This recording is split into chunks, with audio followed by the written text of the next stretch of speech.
First half hour is just for settling in.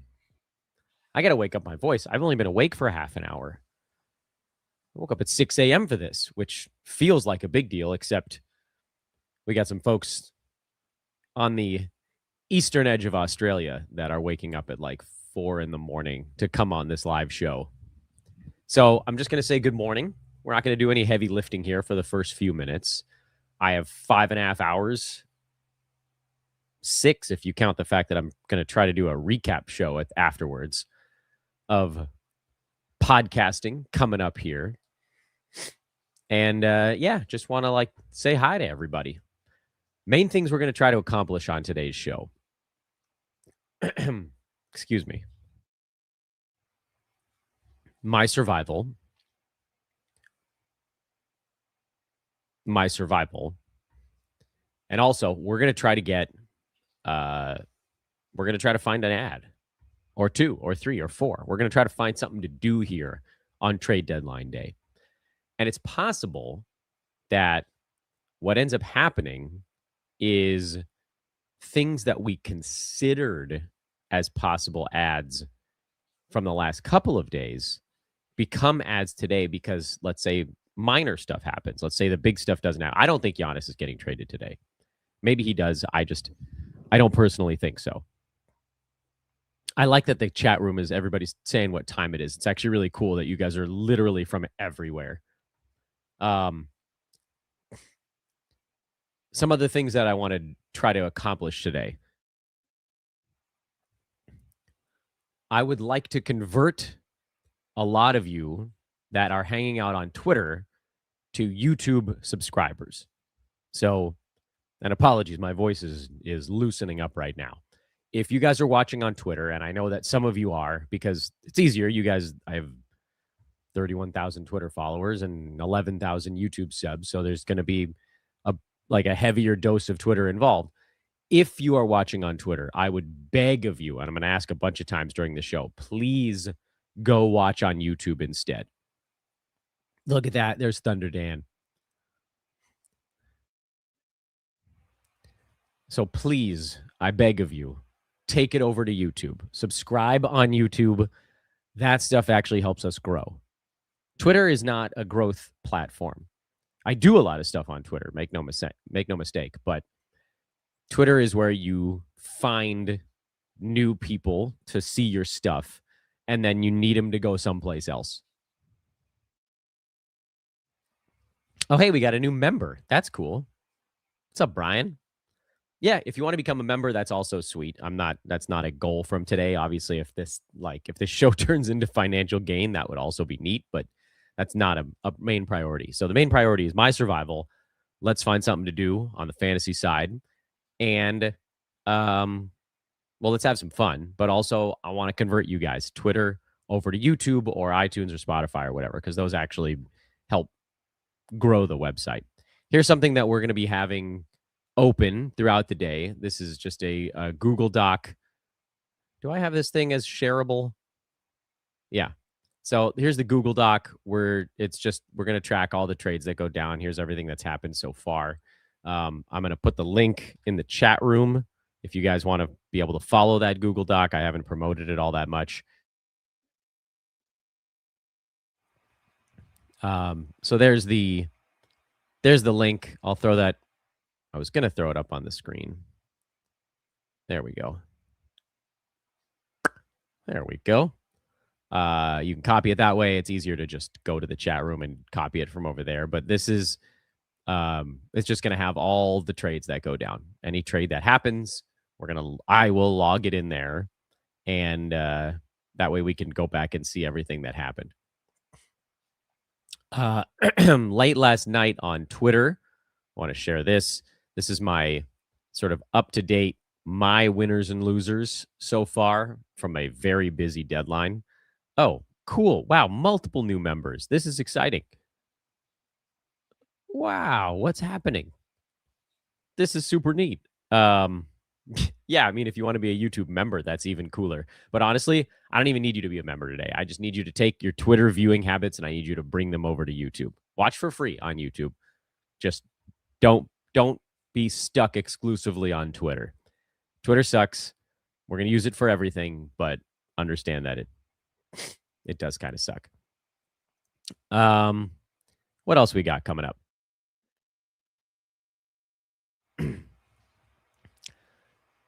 Here is who is coming on the show.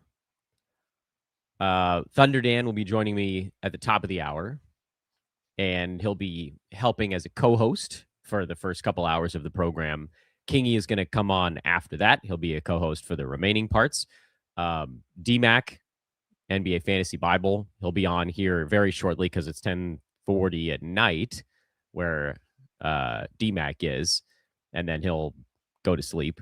Rhett Bauer, Mike Barner, Noah Rubin, Matty G, Ryan Ward, Mike Catron, Jacob Dunn, possibly Dan Titus. He's a maybe right now. That's who you'll be hearing from throughout the day.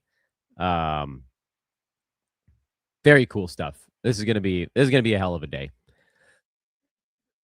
So, like I was saying, the beginning of the show, we're just hanging out right now. We're not doing any heavy lifting this first little bit. You guys can see some of what I felt was important from yesterday as I scroll slowly through some of my winners and losers. There may be a point during the show today where things slow down and we can look at the chat room. Mostly, you guys are going to be chatting amongst yourselves. But I do like the fact that almost all of the chats so far have come via YouTube. There's a couple of tweets in there. So if you're chatting on Twitter, take it over elsewhere. It's nice that the NBA put this whatever. Got the All-Star break coming up next week. Yeah. Let's see. What do we got here? Yeah, I think that's mostly the settling. I think we've officially settled. So now we're just going to hang out. We're going to wait for cool stuff to happen. And when it does, we're going to pounce on it.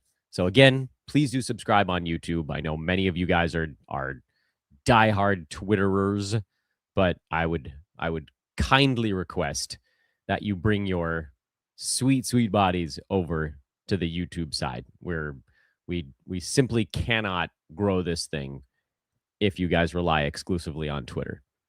Welcome to the new members. Well, this is cool that we're only 9 minutes in and we're already humming along here. Nothing has happened this morning, so that's good. The NBA didn't give us something overnight that I need to pounce straight into.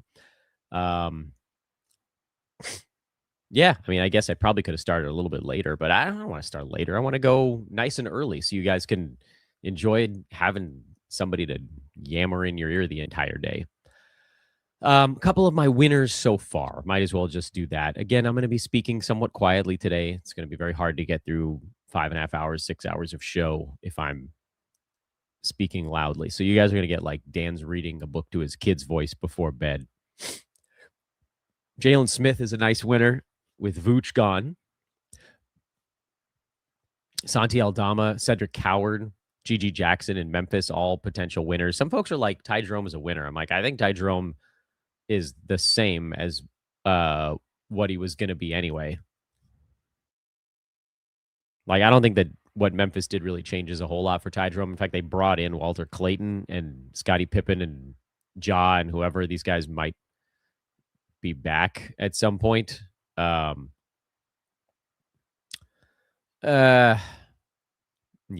I don't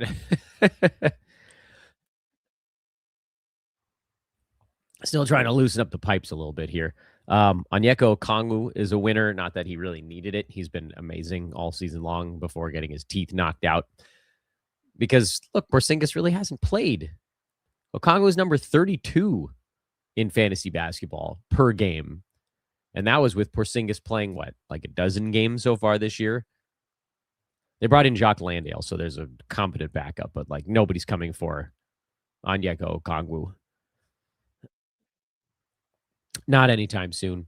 I think Isaiah Collier is a nice little winner in Utah with Walter Clayton gone. He's not going to be particularly special, but You saw he had a 22 assist game when Keontae George sat, and that's probably what you're looking for in that realm. Jordan Miller, at least until Darius Garland shows up for the Clippers, I think Jordan Miller is going to be putting up some pretty solid numbers here, at least for a little bit.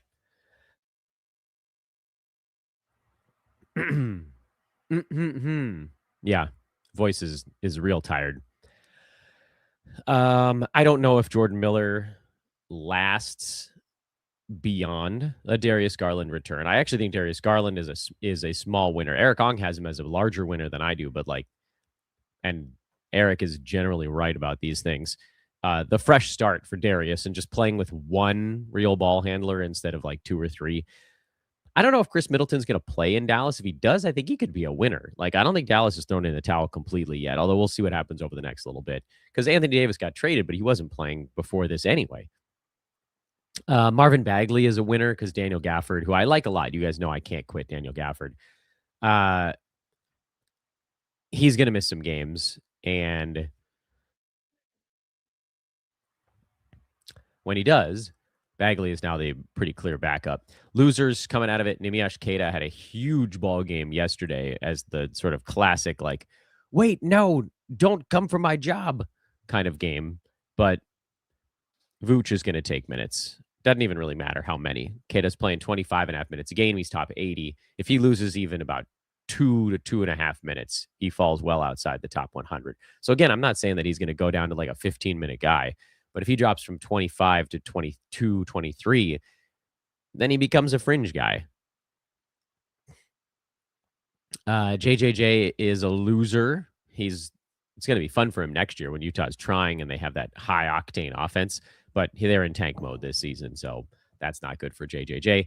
Anthony Davis is a loser because if he had any plans of coming back, I don't think that's going to happen now in Washington while they finish tanking this season and prepare for next year as well. There's so many Bulls guards, although I do kind of feel like Ayo Dosunmu right now, if he doesn't get traded, is going to have a leg up on the other ones. But you've got Josh Giddey, you've got Ayo, you've got Jaden Ivey, who they just traded for, Anthony Simons, who they just traded for. I know I'm also forgetting somebody. Let's look up who we're forgetting. Oh, Trey Jones, a Dan Besbris favorite, also wedged in there with too many guards. Stashes in the Jazz front court, I think, are kind of losers to a certain degree, although they did now move Jock Landale, so the front court gets a little bit closer. Ivica Zubac, I think, is a loser right now, although if he gets traded to a team that wants to just play him 34 minutes a game as a primary center, that could get flipped on its head. But right now, the guy that was getting him a lot of his open looks is gone. And someone on Twitter was like, Dan, you're over-emphasizing how much James Harden helps Ivica Zubac. Maybe, but at the same time, I'd say look at his game log, or don't look at his game log if you don't want to be terrified. Zoo is 8 for 8 over his last 2 ball games, which is the good news. The bad news is he's played 66 minutes and attempted 8 shots. And in games with James Harden, he was up around 10 to 12 shots in a full game instead of 4. The guy that was getting him looks isn't there. I don't know what happened to Zubac's defensive stats either. They're completely gone this year. He was never a big shot blocker, but geez, 0.8. Funny thing to watch out for, too, is if Zubac gets traded, Brook Lopez could be a really interesting ad. Jalen Tyson is a loser. Bringing in James Harden is going to remove a lot of usage that's been out there almost the entire year because Darius Garland has been hurt almost the entire year. Kobe White is a loser, going to a place where he's now the 6th man. I think he's going to get to do a pretty good amount, but he's not going to get to do what he did in Chicago as one of the main 2 guys. Now he's one of the main 4 or 5 guys. And so that's going to be a tapering. I do think he's going to have that kind of Lou Williams, Jamal Crawford feel where he's going to come off the bench and he's going to get firing, but it's going to diminish assists. It's going to diminish other stuff. Just playing time will be a little bit lower. So he's probably among the losers pile as well.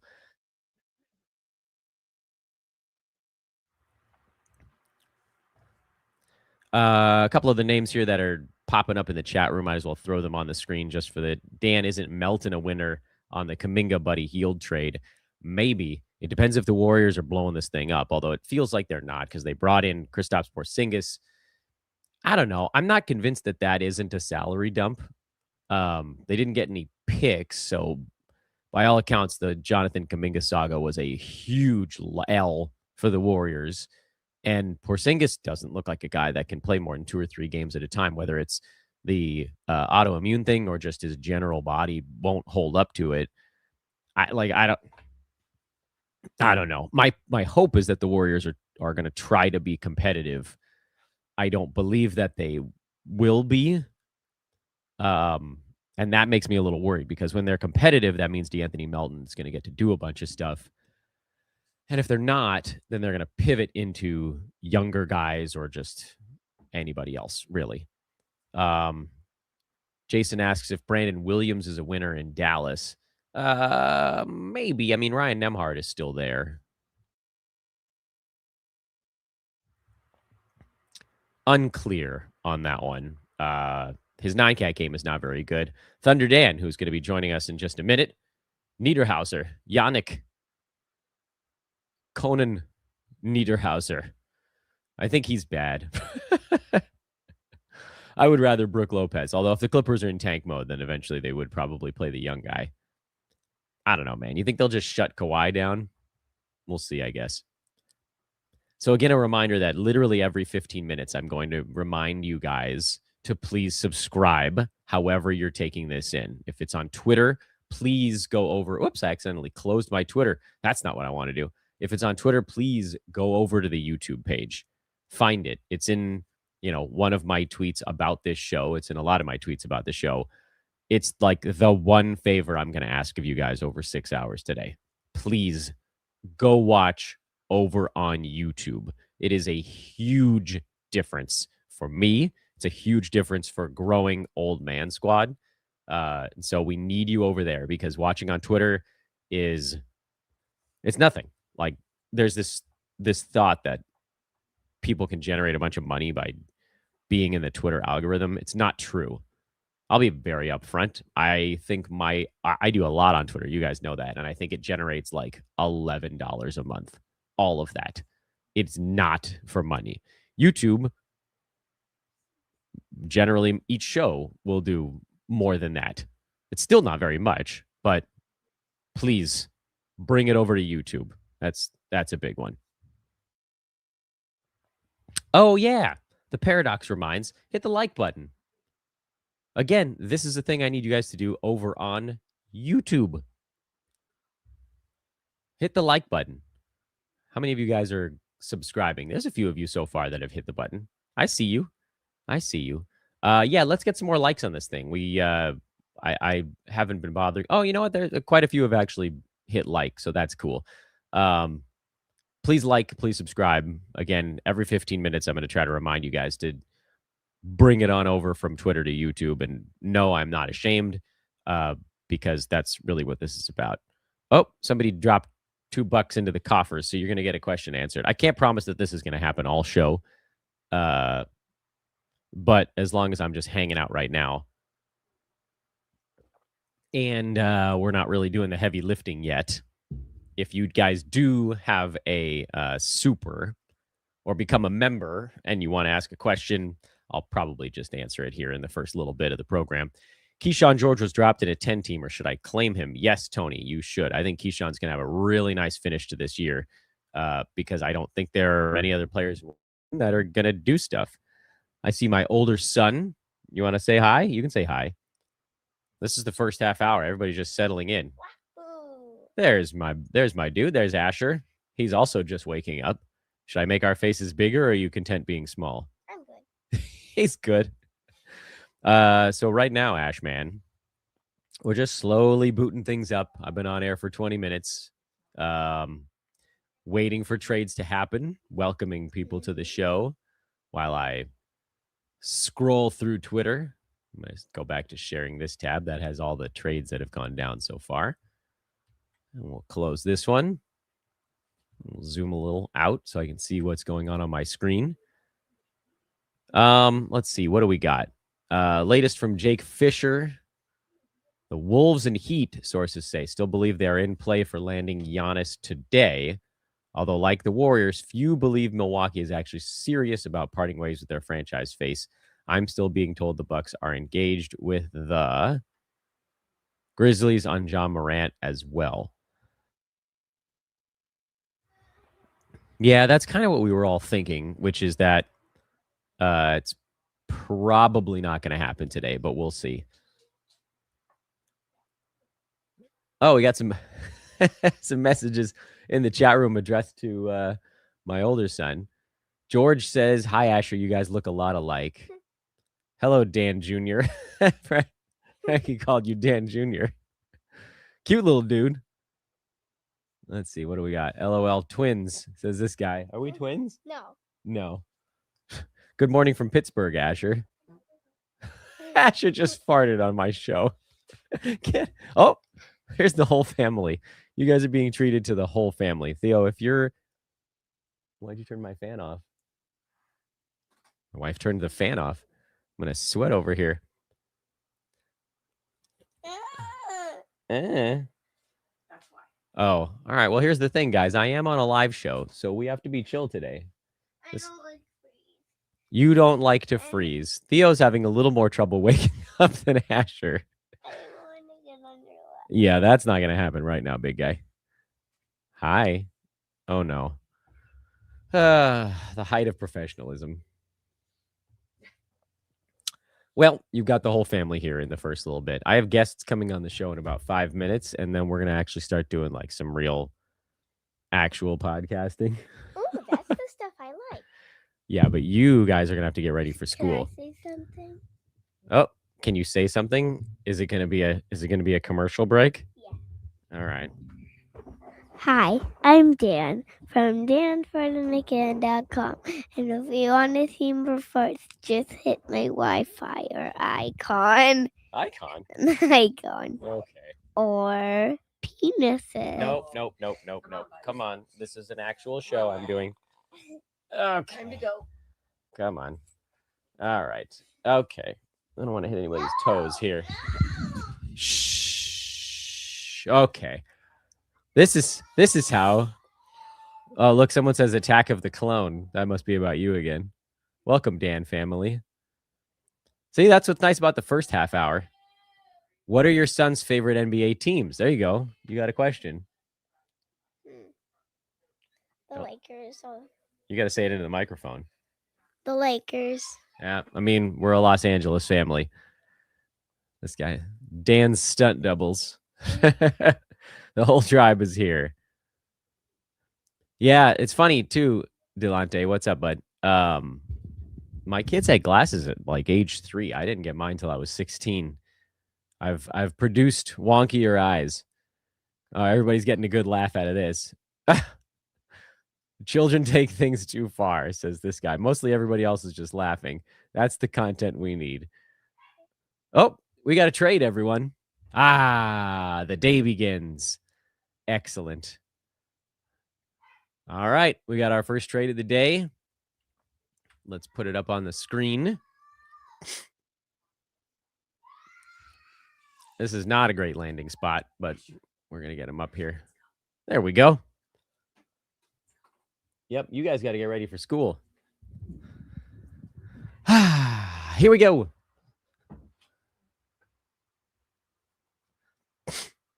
This guy says, how is this a stream? He doesn't even read the chat. I'm literally just reading the chat straight through over the last 10 minutes.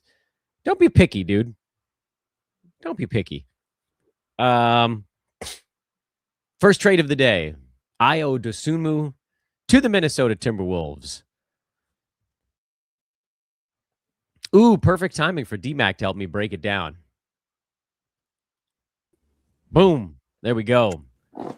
Good night, D-Mac. Good evening. Good evening. Good morning for you, Dan. How are you, mate? I saw you had the boys on as well. Yeah, not on purpose. they found their way in. But they're hanging in there. They got to go to school in like a half hour here. Did you see the trade and you were like, screw it, I'm ready to go? Ready to go. Ayo gone from Chicago Bulls. Don't know what for yet. We'll watch this space, but yeah, got to clear out some guards from the Chicago Bulls. Yeah, it's about time. So this takes the Bulls down to still like 4 or 5 guards left. Josh Giddey, Trey Jones, Jaden Ivey, Anthony Simons, I think are the 4 left, right? But hey, they got rid of Kobe White and they got rid of Ayo Dosunmu, so it's a start. And Mike Conley. They picked up and got rid of Mike Conley. Ayo in Minnesota feels like, actually, I mean, no, I would assume he's behind DiVincenzo. They're not going to disrupt their starting 5. He'll play a little bit, but I can't imagine he's going to do as much as he did in Chicago over the last month. What's your thought on Ayo? This has to be a down arrow for him, right? I think it's a slight down arrow, but I'd still be interested to see how that plays out, because he can play the 3, he can play a little bit small ball as well. You're not necessarily just in the backcourt. So I think he's flexible enough with how he plays. But yeah, Sexton's still on the Bulls as well. So we've got to be mindful of that. So they're still packed full of guards. But yeah, like to still hold Ayo for some time. What do we do with Chicago? Does this get us any closer to wanting to pick up one? Like, obviously, Josh Giddey's on rosters, but among the Trey Jones, who the hell did I just say? Trey Jones, Anthony Simons, Colin Sexton, Jaden Ivey, and I've already forgotten the 5th one that I said a second ago. Do we pick up any of these guys, or is it still a little bit too crowded? I'm leaning towards waiting to find out if any of those guys get moved. I think so, but I wouldn't mind a spec ad on Anthony Simons. We know that he does have deficiencies in his 9-cat game. Yeah, we know that, but I could see him starting in the backcourt alongside of Giddey. I could really see that happening. And again, if we clear out some more guards there, I think he could be important, because Giddey's not the best 3-point shooter. I think Anthony Simons gives them a better look as well. I think it just fits their team a little bit better. So I don't mind a bit of a spec ad on Anthony Simons. Yeah, he's probably heavily rostered already, but he's probably available in a lot of spots as well. So DMAC, while we're breaking this one down, I have to try to do a little promo on it. So it's a great time for me to throw it your way at the top of the hour. What's jumped out to you during the deadline so far?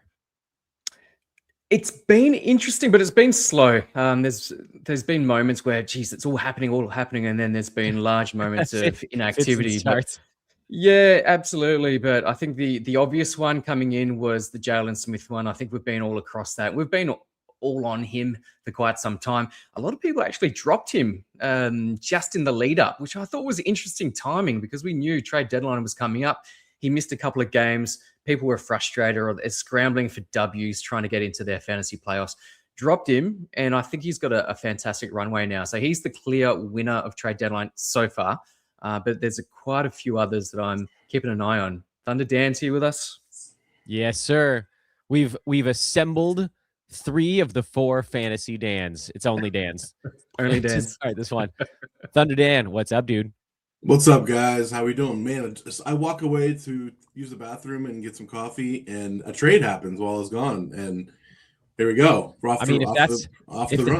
If that's what brings trades down the pipeline, I'm going to kindly ask you to just keep going to the bathroom all day. Or just stay on the bathroom, Dan, and we'll see what happens. Yeah, you never know. You never know. So can we put toilet pod? Yeah, you guys keep going here. Toilet pod. Thunder Dan, what do you think about this first trade of the day? I mean, I love it for Minnesota. I mean, they got a nice piece here for real life. Obviously, it's not great for Ayo's fantasy value. I think that's the big takeaway. He was going to be a winner in the post Bulls trade landscape, and now he's just going to be a backup in Minnesota, right? Yeah, that's the way it's looking. I mean, Minnesota certainly has backup minutes available because they play their starters so heavily. I think other than Naz Reid, who plays 26 minutes off the bench, the next highest bench dude is Bones at like 14, 15 minutes a game most nights. So there is room there. I don't know how much. Does this go into a bit of? We talked about Giannis and possibly with the Wolves. Again, I'm preempting way too much here, but are they freeing a little bit of trying to get some backup there, just in the event that they can get some Giannis action going? Man, I honestly have no idea. I think Giannis gets traded in the offseason, D-Mac. I don't know where you're. I mean, that's how it looks like it's trending. That's my gut feel as well, but it would be exciting to see it today and see how it all shapes up for the Minnesota Timberwolves. But yeah, Jaden McDaniels has been part of those rumors as well. And like I said, Ayo can play a little bit of small ball 3 at the small forward position, not necessarily just a prime backcourt guy. But yeah, I'm clutching at straws here. I'm just trying to see how it could fit in with Ayo Dosunmu because he's been fantastic recently. For sure. I mean, look at someone wants to remove one Dan. Never. Trying to add more. If Besbris does come on, just like hit us up. I mean, I guess DMAC you'll be asleep, but like I'll be around. Just we'll have a minimum of at least 2 Dans on at all time. We have a minimum Dan quota. Minimum Dan quota here. Yeah, but if Titus makes it on, we could have the whole quadrant of Dans, but I don't know. That would be amazing. How did we? There are quite a lot of us. We've got the trade summary: Ayo for Rob Dillingham and Leonard Miller. There we go. Okay. How about now? Rob got a guard back. They got another guard. How about Leonard Miller? Maybe like in like the Bulls, down the stretch if they just. I don't know. I guess they're still gonna maybe make the play-in, but like I don't know. That's an interesting like guy who could do something, and they have maybe minutes at the 3 or the 4. I'm frustrated with the Chicago Bulls because every time it looks like they're thinning out the backcourt, they don't thin out the backcourt. Come on. This is why I know there's this desire on trade deadline morning to go and just make a move the second that you see something happen. But it is important to kind of pump the brakes just a little bit because a few seconds ago it was like, oh, maybe there's only 4 guards in Chicago. There's also apparently 4 second-round picks going to Chicago in this trade. Yeah, just stacking picks. We're just stacking up picks. Yep. We're doing the second-round pick thing again, which feels like those get traded more as salary filler than actual teams wanting second-rounders. I don't know, man. How about this? Do you see the Bulls are signing Mac McClung to a 2-way contract? Because they need the dunk contest. Yeah, I was gonna say. I mean, they gotta wrap the dunk contest. The Bulls are really something else. Oh my god. I don't know, man. They needed some representation at All-Star Weekend, so there you go. Right. Now let's just play with the Bulls for a minute here. Like, play with the Bulls, please. I gotta do some producer level stuff. Take a break. Yeah. So what if they do, in fact, like just shut down Josh Giddey and want to just roll out some of these young guards and play Bucelis and all their young guys, Jalen Smith. I mean, there's definitely going to be value here somewhere with whoever gets these minutes on this team. I think it's really interesting to see what they do the rest of the day and where the dust settles. But I'd be nervous if I had Josh Giddey just because he's sitting out a lot right now. He came back from injury and he's missing all these games again. Like they're definitely in sell mode right now. What motivation do they have to play him? Maybe they're finally just going to try to tank and not make the play-in, which has been their MO the last couple seasons. What do you think, Matt? Yeah, they're in 10th at the moment, so they're in the play-in. I'm not sure. At this stage.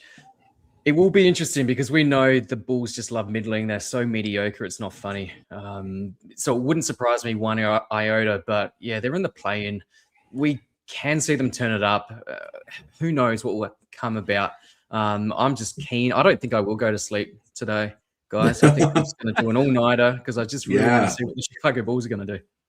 Dude, if you're not sleeping, you're welcome on this for as long or as short as you want. You can pop in and out. Rhett Bauer has meetings throughout the day, but he's gonna just sit in the lobby and like pop on the show when he's in between meetings.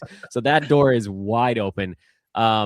I hate to break the flow here, but we're past the top of the hour. So I got to remind everybody, please, if you're watching this show, go watch it on YouTube instead of Twitter. We all do so much stuff on Twitter, but Twitter does not reward content creators at all. It is exclusively for getting the word out.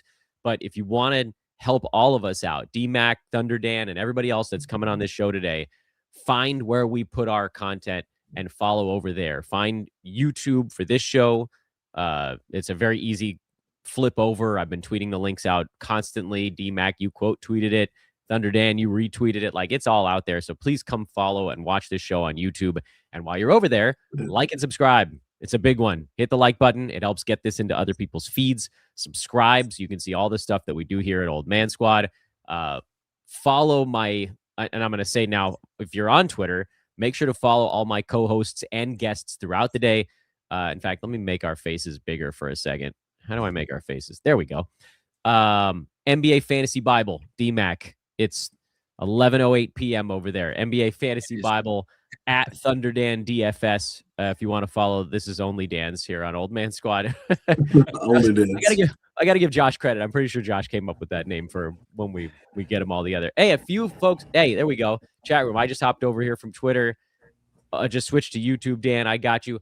I appreciate you guys. Every single one of you that does that is useful because it helps grow what we're doing here. Because Twitter, even if you're signed up with a premium membership, you get like $4 a month for hours and hours and hours and hours of work. And for Twitter or for YouTube, it's like $4 for 1,000 downloads, which still sucks, but it's a whole hell of a lot better. And I did promise that early in the show, if people did a super, I would get their question on the screen. So I'm going to do that now. And then we'll get back to trades du jour. Mama Wana Cafe Houston. I hope that's an actual. Is that an actual establishment? Mama Wana Houston. There you go. It's an actual cafeteria. Everybody go check them out. You got a free advertisement here on the show. Julianne Champagny, Shaden, or Dayron Sharp, or Kyle. I'm assuming that's Dayron Sharp, or Kyle Filipowski. Most droppable. Impossible question to answer at 17. You will know exactly who to drop at 12:03 p.m. Pacific time.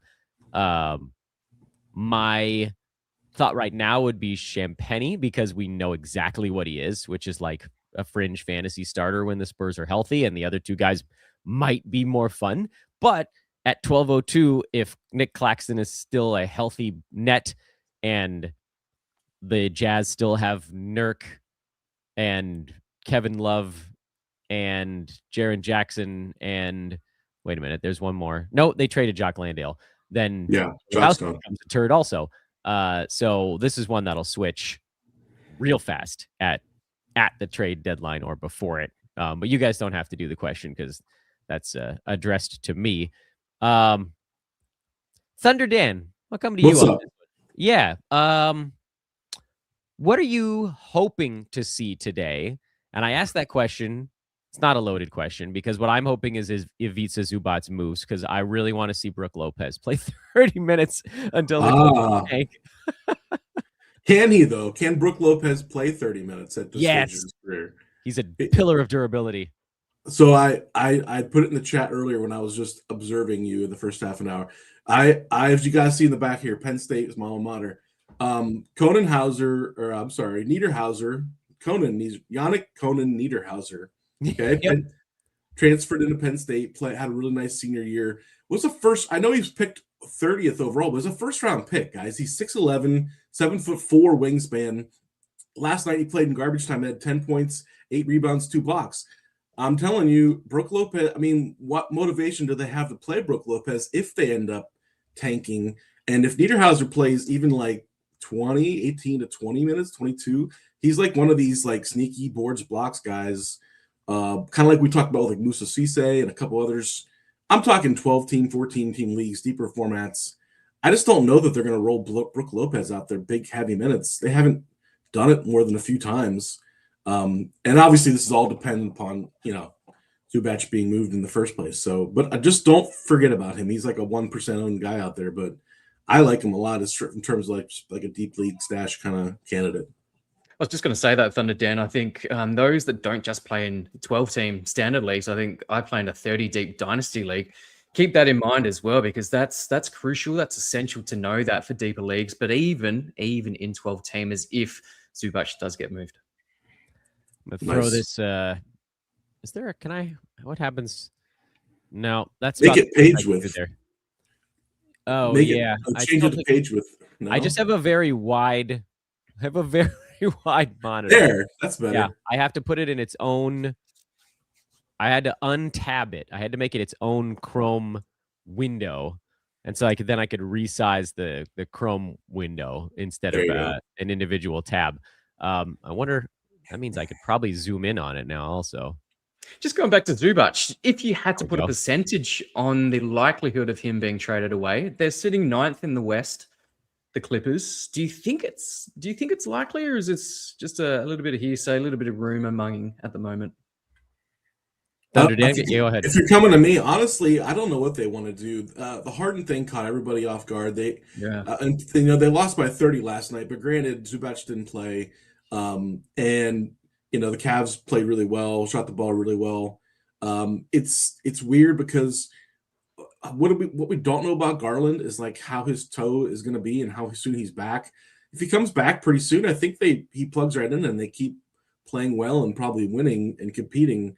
But if he's out a while and it's basically Kawhi and a bunch of backups, then maybe they start to sink down and they're in a really tough spot because West is so good and so competitive that being 9th and being in the play-in, this sounds really good, but you're going to end, even if you do make it through, we're going to end up playing OKC round 1. And it's like, do they want to do that? Or do they want to, do they want to go in the opposite direction? I don't know. I feel like it's totally up in the air. And I have no idea what they're thinking in terms of their ownership or management, what they want to do. But you did mention Garland earlier, Dan. Like if Garland is healthy and comes back, I think it's a big upgrade for him. He is an elite assist guy.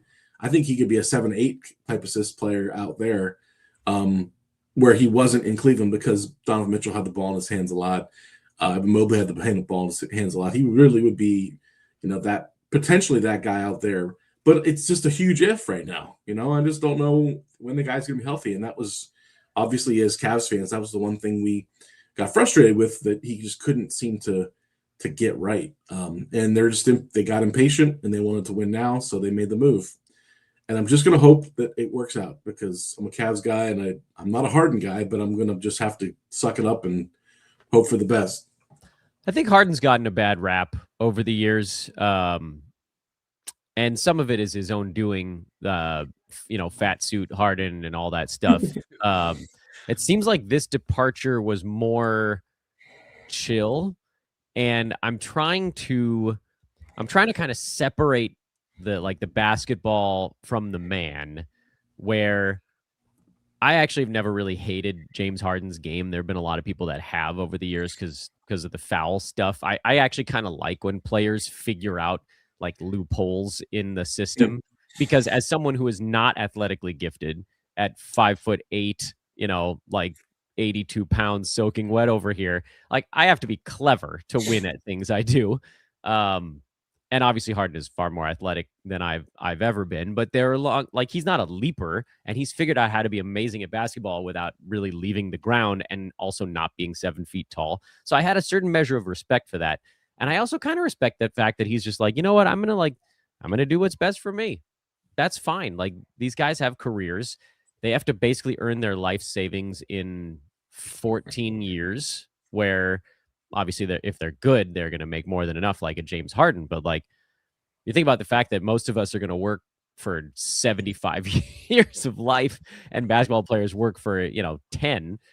He's going to go and he's going to get as large a contract as he can get. He's going to go to a place that wants to sign him to an extension, and he doesn't mind if he sort of just bounces from place to place. He also, it seems like, was kind of look, I don't want to ruin the Clippers because I like what they've been. They've been good to me. And he was trade me now. Let's not let this thing linger. You can get something good back. He was kind of chill about this whole thing. So I think, Thunder Dan, I think you're actually going to be pretty happy with. He's a motivated Harden. He's not chunky. He's been super healthy during his Clippers tenure. Yeah. I think this makes the Cavs better.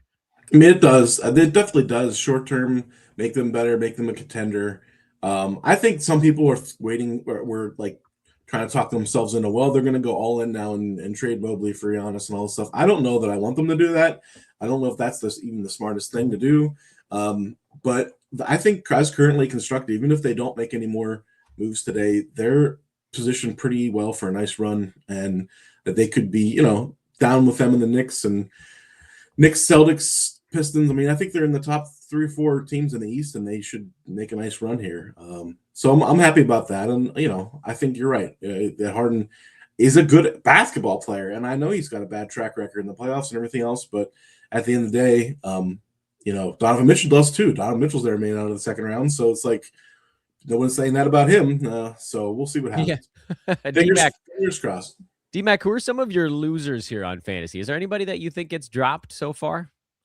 Oh, so far out of these ones, look, in general, the one that happened yesterday that I was really disappointed about was Kobe White, because I was really high on him coming into this season. I think he may actually come off the bench now. It's disappointing to see, because he was looking like he was sort of playing some nice basketball recently, and he was ramping up, and it seemed like he's been ramping up for the entire season. As soon as he starts playing well, then he gets traded away. So I'm really disappointed with that. I've got a couple of shares of Kobe White. That's probably my main loser so far. What about you? Who you hate so far? Not hate. Well, that was the obvious one with White. I mean, I was kind of what I was thinking too. Like, he's going to be a really nice fit there for them in real life. Again, like, you have to separate real life is a great move for Charlotte and for their depth and for their chance to make a run here in the East. But in terms of his fantasy value, that's a pretty rough one. I mean, you mentioned it a little bit earlier too, but Kada in Boston, I mean, he was really coming on, and I just don't know what his role is going to be now. I assume they're going to want to play Vooch around 28, 30, 32 minutes. So, and he really can't play the 4 or anything. He's just a traditional center. So if we're looking at 18, maybe max 20 minutes a night from Kada, can he hang it on to standard league value or not? Probably not. I mean, maybe 14 team leagues are bigger, but 12 team leagues is going to be hard to hold on to Kada if he's putting up 6 or 7 points, 5 or 6 boards, and maybe a block. It's good. I think he's a big loser right now. I just saw this, and I appreciate some of the aggregators today. I know that they also get a bad rap, and generally they should. But this just flashed through. I guess Windhorst is on ESPN. He mentioned the Cavs and the Blazers as teams that might sneak out of no place in the Giannis sweepstakes. Obviously, there are many teams that are hoping the Giannis stuff floats into the summer, because then more of their assets become available, more cap space, all that stuff. Thunder Dan, I only threw this up there because I know you're a Cavs guy. Yeah. How the hell, it would have to be players, because I can tell you what they've been rumoring. Like, basically, it would likely be a Mobley-based package. Like, Jarrett Allen and picks is not enough to get it done. It'd be a Mobley plus a young player plus picks to bring Giannis in. And I just don't know how he fits. I mean, Giannis is not a traditional big guy, right? He likes to play with the ball in his hand. Now you have Mitchell, Giannis, and Harden. I prefer Mobley, a guy who's more of a pick and roll screener, right, than a ball handler. Although he can still dribble the ball, but he's really a post player and a pick and roll screener than another guy who's going to be, a ball dominant player. Like, you're not getting Giannis to just be the screen and roll guy with Mitchell and Harden. Like, that's just not his game. He still struggles to shoot from outside, and he still has some issues. What do you call it? Still has some lingering health issues. I mean, in terms of being healthy. So nothing against Giannis. He's a tremendous player, but I don't know if it's the best fit. And I just don't know if the Cavs should sell the farm and go all in on him and make this big 3, because I don't know, is the big 3 a thing to do anymore? I feel like the OKC kind of broke that down, I guess they have their own kind of big 3, but like Chet and Jalen Williams are not superstars. They're just really good role players. Like, do you need a big 3 to win anymore, or can you go with it, have a balanced team, Yeah, and the CBA has kind of made that pretty difficult as well. You just can't even have players of any capability around a big 3. Right. D-Mac, you and I were talking earlier about whether or not we thought Giannis gets traded. Does the additional reporting here give you any more confidence that it happens? I still don't think he gets traded, but nah, not really. But the Trailblazers mention is quite interesting because what are they? They're 10th in the West at the moment. Perhaps they're going to push for a playoffs berth as well, which will be exciting for their franchise because I think they deserve it. And they've been going through a fair bit recently, but yeah, it would make things very interesting. But on the flip side, nice youthful team, some budding superstars on that team. I think Denny Avdia. It would be interesting to see how that would fit. But yeah, it's all hypothetical at this stage. Yeah, I'd love to see him in Portland. I'd love to see him go to Portland. I know that he's talked about that would be fun. Wanting to reunite. He would not only reunite with Dame, but also Drew Holiday, both of his former point guards there. Yes. But I think Denny might have to be in that package coming back, right? I mean, they're not probably trading Drew, but Denny might be the piece that package we build around.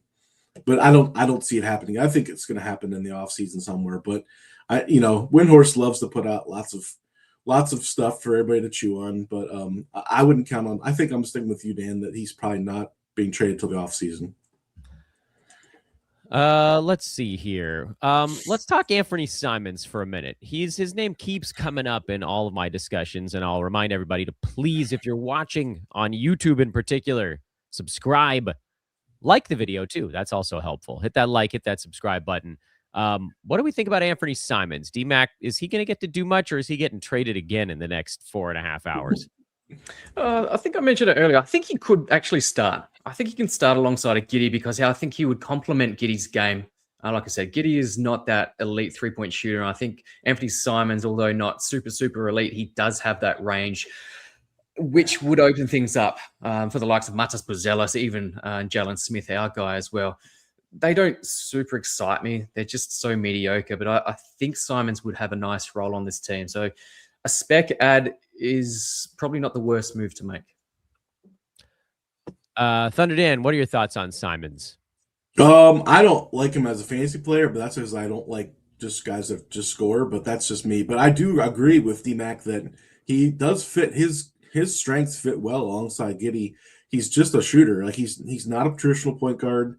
That's why I didn't love him as like a combo guard off the bench because he's not an assist guy. He's just a pure shooter scorer type. And so if he got a starting gig in 30 plus minutes, he should be rostered, of course, because he's going to put up 20 plus points and some decent threes. But I'm kind of anti hollow scorer, so I'm not that interested in him. He's been pretty fringe all season. So, well, let me loop back through you guys again. What about Jaden Ivey?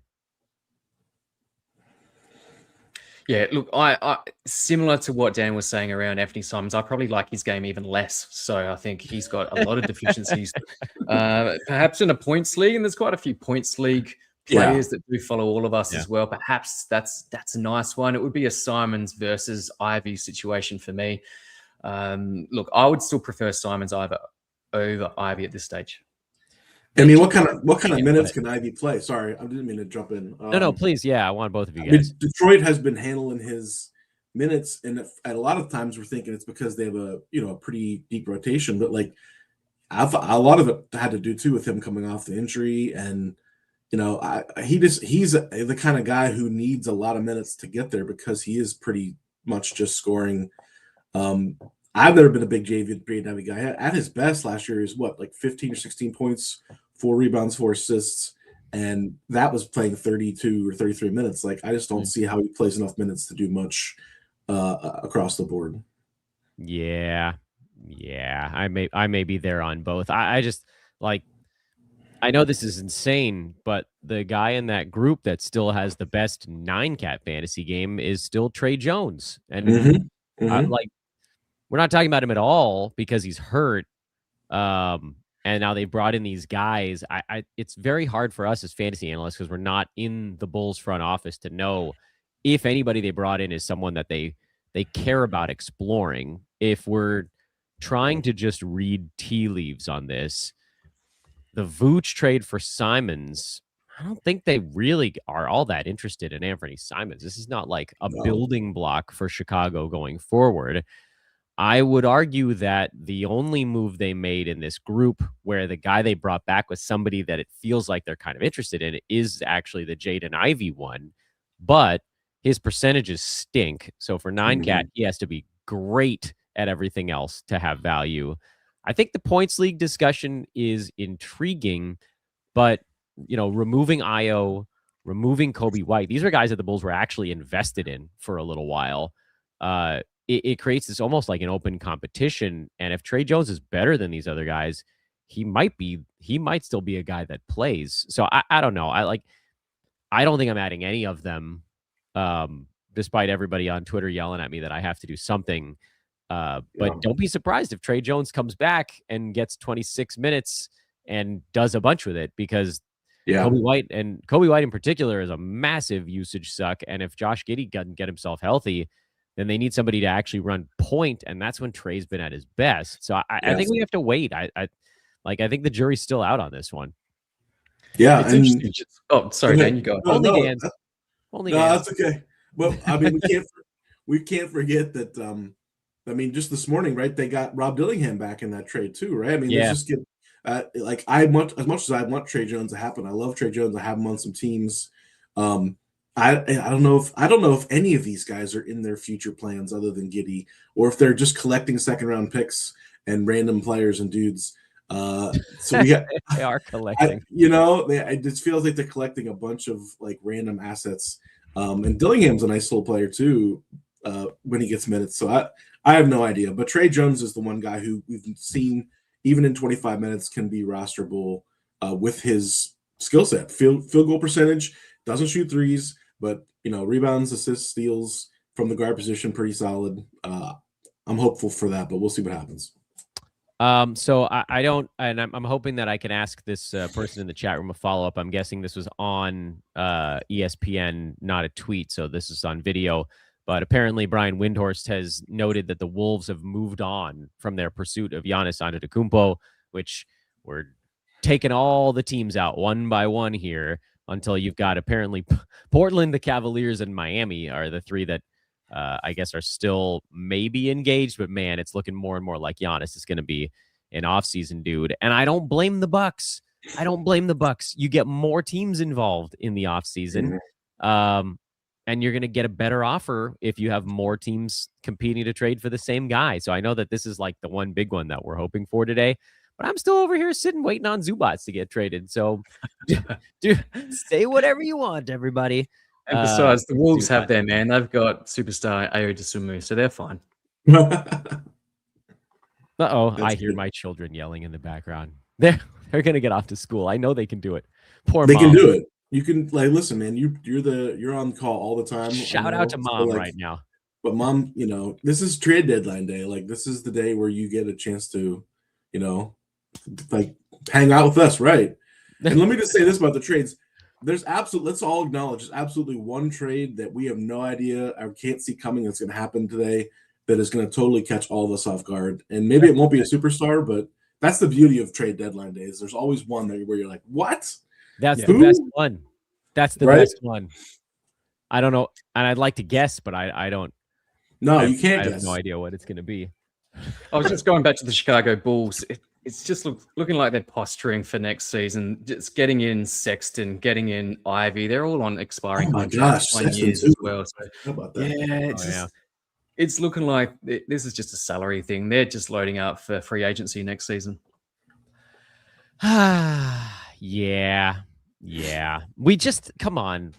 Is this so? I don't mean to like put a damper on anything. And again, please, everybody, remember to YouTubers or Twitter followers, please bounce over and watch this show on YouTube. I'm gonna do a longer promo in a minute, but like there have been, and I go over to my running sheet here. There's been like a dozen-ish trades this week, and like I don't know that there's been a pickup really from any of them. Other than you'd say Jalen Smith, but like he was on all of our rosters anyway because he was trending up well before this trade went. I mean, we all wanted this trade to go down because like this was the thing that was going to lock it in. But I've made no moves. I've made no moves. And I put that poll out a couple of hours ago. I haven't picked anyone up. Yeah, I had Jalen Smith stashed. He was an active stash. Your term, Dan. But obvious one, Vucevic coming into this season, expiring contract, it was a no-brainer. I think eventually it had to happen, and it did happen. But yeah, I've made no other moves apart from that. Yeah. Thunder Dan, have you done anything? Isaiah Collier I had picked up already for the week because I thought he was going to be, and I feel like you mentioned him early in the show too. He's set up really nicely now for silly season with even if Keontae George is just going to rest every third or fourth game or something. We saw 22 assists the other night. He's going to have a nice finish with no Walter Clayton behind him, which we had anticipated maybe Walter Clayton would be the guy who had the big silly season finish, but. Yeah, I mean, Isaiah Collier still, I'm looking at Yahoo, still only 28% rostered. I mean, he should be owned everywhere, I think, with that assist upside. He's up to 7 per game right now in 24 minutes. So, yeah. Absolutely. I mentioned it on our show earlier in the week, Dan, that I think Keontae George will still get to 65 games. So I think they want him to be a contender for most improved. And then after that, Collier time. How many games is he at right now? I can look this up. Whoop. An error has occurred. That's all right. The video is still going. That's the only one that matters. He's at 47 right now. Okay. I think he's only missed the last 3. No, that's not right. How many games is Utah? Last 2. I mean, he's missing tonight. I guess if you count tonight. So they've played 51, 31 games left. He's got to play in 18 of them. Yeah, I mean, get like around half of those out of Isaiah Collier. That's if you get 22 assists from him a game, hey, why not? Absolutely. There's been a chat room request for a ban. I'm gonna wait. Let's see.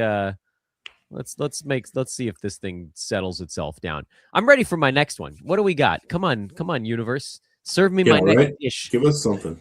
Serve me my next. Yeah, we did get big news that Duop Reith did get waived. So my Australian brother, sorry, mate, but he's injured at the moment. Good player. Let me ask you. I'm going to put that one on my list. Let me toss out a name just to both of you guys who I think is like on the fringe right now. DeAndre Hunter started for the Kings, and we don't have any Keegan Murray for at least 2 more weeks. Do you think he's the guy that should be rostered in the 12-team 9-cat? I mean, he's been pretty bad this year. And he wasn't good in his first start either. Shot 3-11 from the field. But I think he's going to have minutes there. Either one of you? I feel like I need to get DeMar or Levine Gonzo. And like Sabonis had maximum usage in their game yesterday. Levine only took 9 shots because they're in half tank mode. He played 22 minutes. DeMar played 27. That was a nice work by both of those teams to make sure that they tried to win to lose that ball game. Yes. Not a single player on either side logged 28 minutes in that game, which is remarkable. If you're like, oh, is it a blowout? Nope.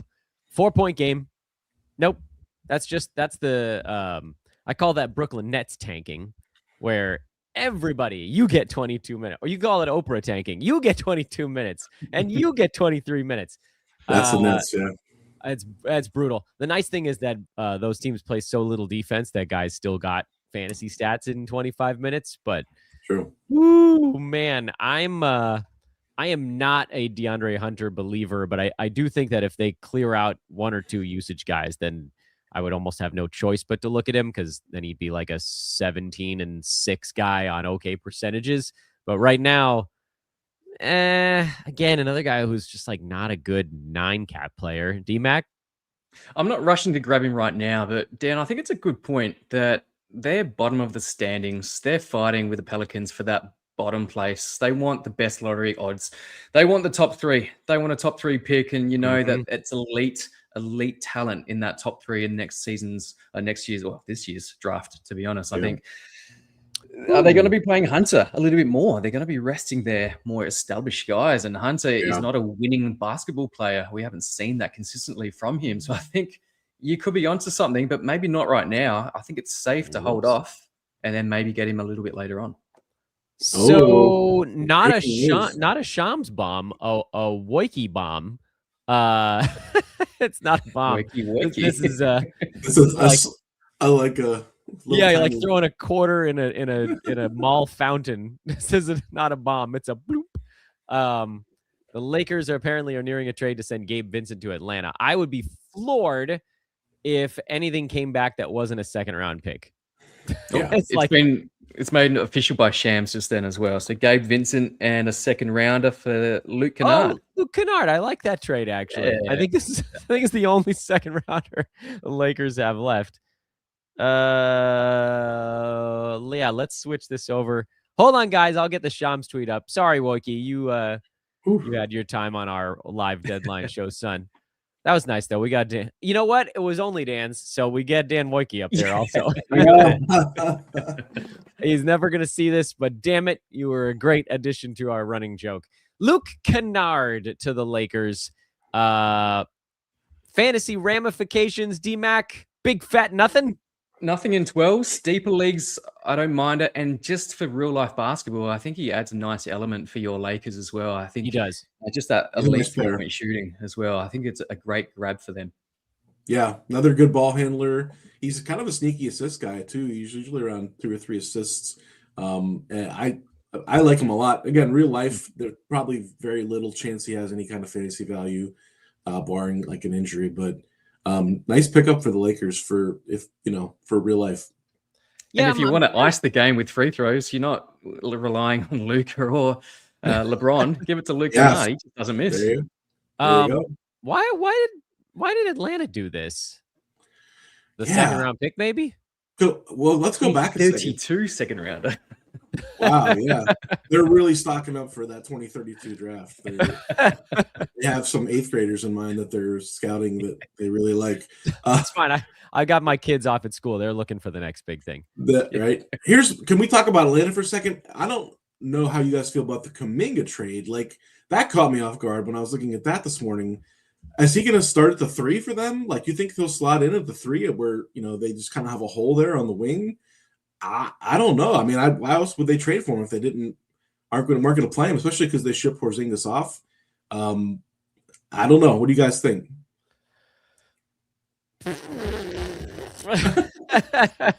I like him as an ad, and to be honest, I've been considering picking him up. I haven't yet in any leagues, and he is available in a couple of my leagues.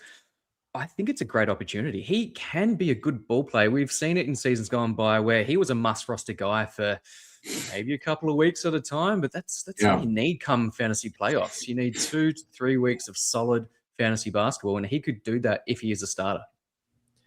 Yeah, I can't believe that this is what I just got to. These things are the things I get to plug in.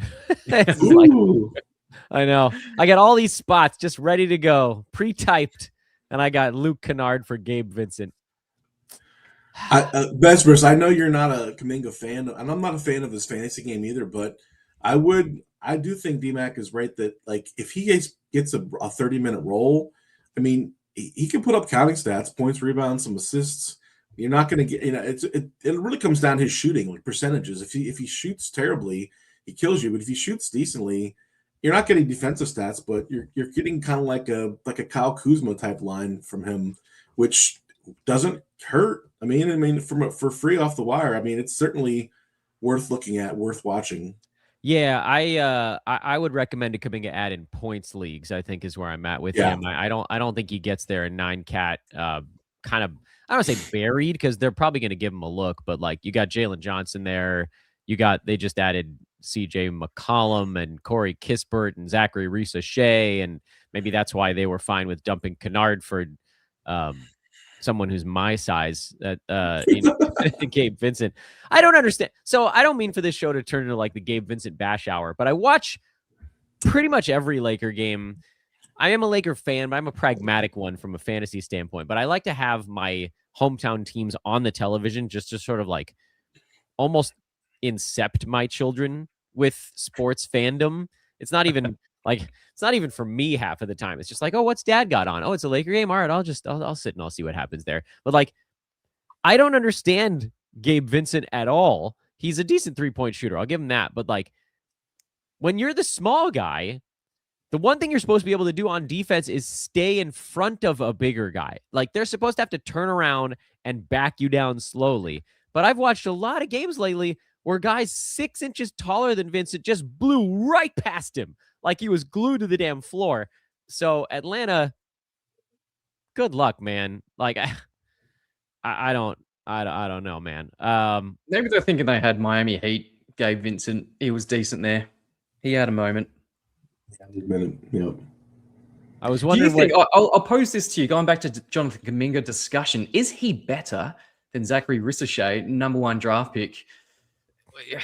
I wouldn't be surprised if we saw Ricochet get moved, to be honest. I don't know what his contract situation is, but he could have some stock there. Number 1 draft pick. It looks sexy, but he's just not performing. And you know that Atlanta Hawks fans are just almost sick and tired of him. They're over him. Yeah, I agree. I think that's an interesting thing to keep an eye on because, that's where they could play Kuminga. Like at the 3, kind of go with a bigger lineup with Okongwu at center, Jalen Johnson at power forward, and go Kuminga at the 3 and play a little bigger. I mean, they've been bringing McCollum off the bench. We know that. It's certainly really interesting to watch. Atlanta's a really fascinating team for sure. And I guess we'll see what happens here, but I almost feel like Atlanta's making moves just to make moves right now, which I appreciate. It's good for us. It's great content for the deadline. They're in both buy and sell mode at the same time. But I appreciate it. Anytime I say I appreciate something, were you guys fans of Arrested Development when it was on? Oh yes, love it. Do you guys remember when Job takes Michael's watch and says, "I appreciate your time"? And every time I think of that. That is cool. This is Thunder Dan, you're sending me a link in the background here. If you want to put up this tweet, we were talking about Porzingis going to the Warriors. I was feeling very snarky this morning at this tweet that said, "Can this team make some noise?" And I responded, "Yes." A lot of old man groans, and for the old man's fantasy squad, I thought, yeah. Oh my God. Because I mean, this is so old. Look at their starting five, and then Podzemski. Yeah, I was gonna say Pods is sitting there with these dudes, just like that's like the kid that you bring to the adult party. Like, what am I supposed to do at this party? Like, play with your video games. It's like it's a bunch of guys playing at the rec game, and like the one guy's teenage son, like, can I have my son play with us this week? And you're like, all right, let him play. Yeah, it's very. He's like 16 out there playing with all the 40-year-olds. But and people were trashing this post because they're like, well, they're not going to play Draymond at the 3 and Al Horford at the 4. Like, at no point is that good 5-person lineup going to be on the floor for Golden State. Like, come on, nope. Like. It's such engagement baiting Twitter BS. Yep. But you know what? We got to do what we got to do. I need to do more of that. I need some more baiting. I don't bait enough. My comments are way too measured. You're not a farmer. You're not an engagement farmer like some of these other folks. Maybe I should be though. They make a healthy living that way. This is 7:45. This is a perfectly good time for me to remind everybody, and many more of you guys are watching on Twitter than on YouTube, and I understand it because more of you guys follow all of us on Twitter than you follow all of us on YouTube. But I'm going to kindly ask you once again, as we roll through this very long trade deadline show, waiting for amazing things to happen, or not as amazing things to happen, as it were, I'm going to kindly request that all of you that are watching on Twitter, please flip over and watch on YouTube instead. It is a massive, massive difference maker for me personally and this particular show, but for all of us, anybody that does content outside Twitter. For Thunder Dan, check out all of his stuff over at Rotoballer. For DMAC, you teased on our show, whatever it was, a week ago, that you got like a whole new sport that you're about to cover. So yes, all these things, like, please join us in all the places. Follow my dudes here on Twitter at NBA Fantasy Bible, DMAC on Twitter at ThunderDan DFS. But then they can point you to where all their stuff is as well. And for this show, obviously, the quick one is come find us on YouTube, because when you subscribe over there, when you like over there, it literally, each one of you moving to YouTube, liking and subscribing does actually help grow Old Man Squad and allow us to keep doing, me in particular, to do this for a living, because you guys have heard my plea. All I'm trying to do is pay the nanny, man. Once this thing pays the nanny, then I can do this forever and ever and ever and never charge a penny. So please flip on over to YouTube, like, rate, and subscribe. That's the only stuff I'm asking you guys to do today. If you guys do supers, because a couple of you just figured it out on your own, I will put those chats on the screen. It is by no means mandatory. And if you want to become members, also very cool, not mandatory. But we're rolling along here.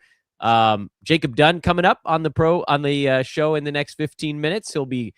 He's perfect right now because this trade deadline has been a turd burglar for 9Cat, but Dunn is our points league specialist, and so he's probably happier than a pig in you know what, because like all of the players that are interesting that are on the move are points leagues guys. Jonathan Kuminga, points league guy. Jaden Ivey, points league guy. Honestly, this year Kobe White has kind of been a points league guy. Yeah. Much as I don't want him to be. And that's, more of a one-off, I think, than anything else. But like here, I can scroll through this Google Doc, which by the way is free and out there. I tweeted the link earlier. It's not super easy to find. I get that, but it's just going to be a list of everything. There's Ivy. Simon's also kind of more of a points league guy, although you could just call him like a double punt, which is pretty close to it.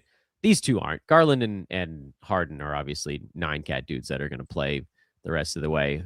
Colin Sexton, more of a punt guy, I guess. But like, I'm very excited to find out what Jacob Dunn thinks about some of these points league mavens that are on the move here. Hey, can we? I was going to jump in. Can we? You really jump away. You teased it there. I know DMAC has to jump off in a little bit. Can you tell us a little bit, DMAC, about?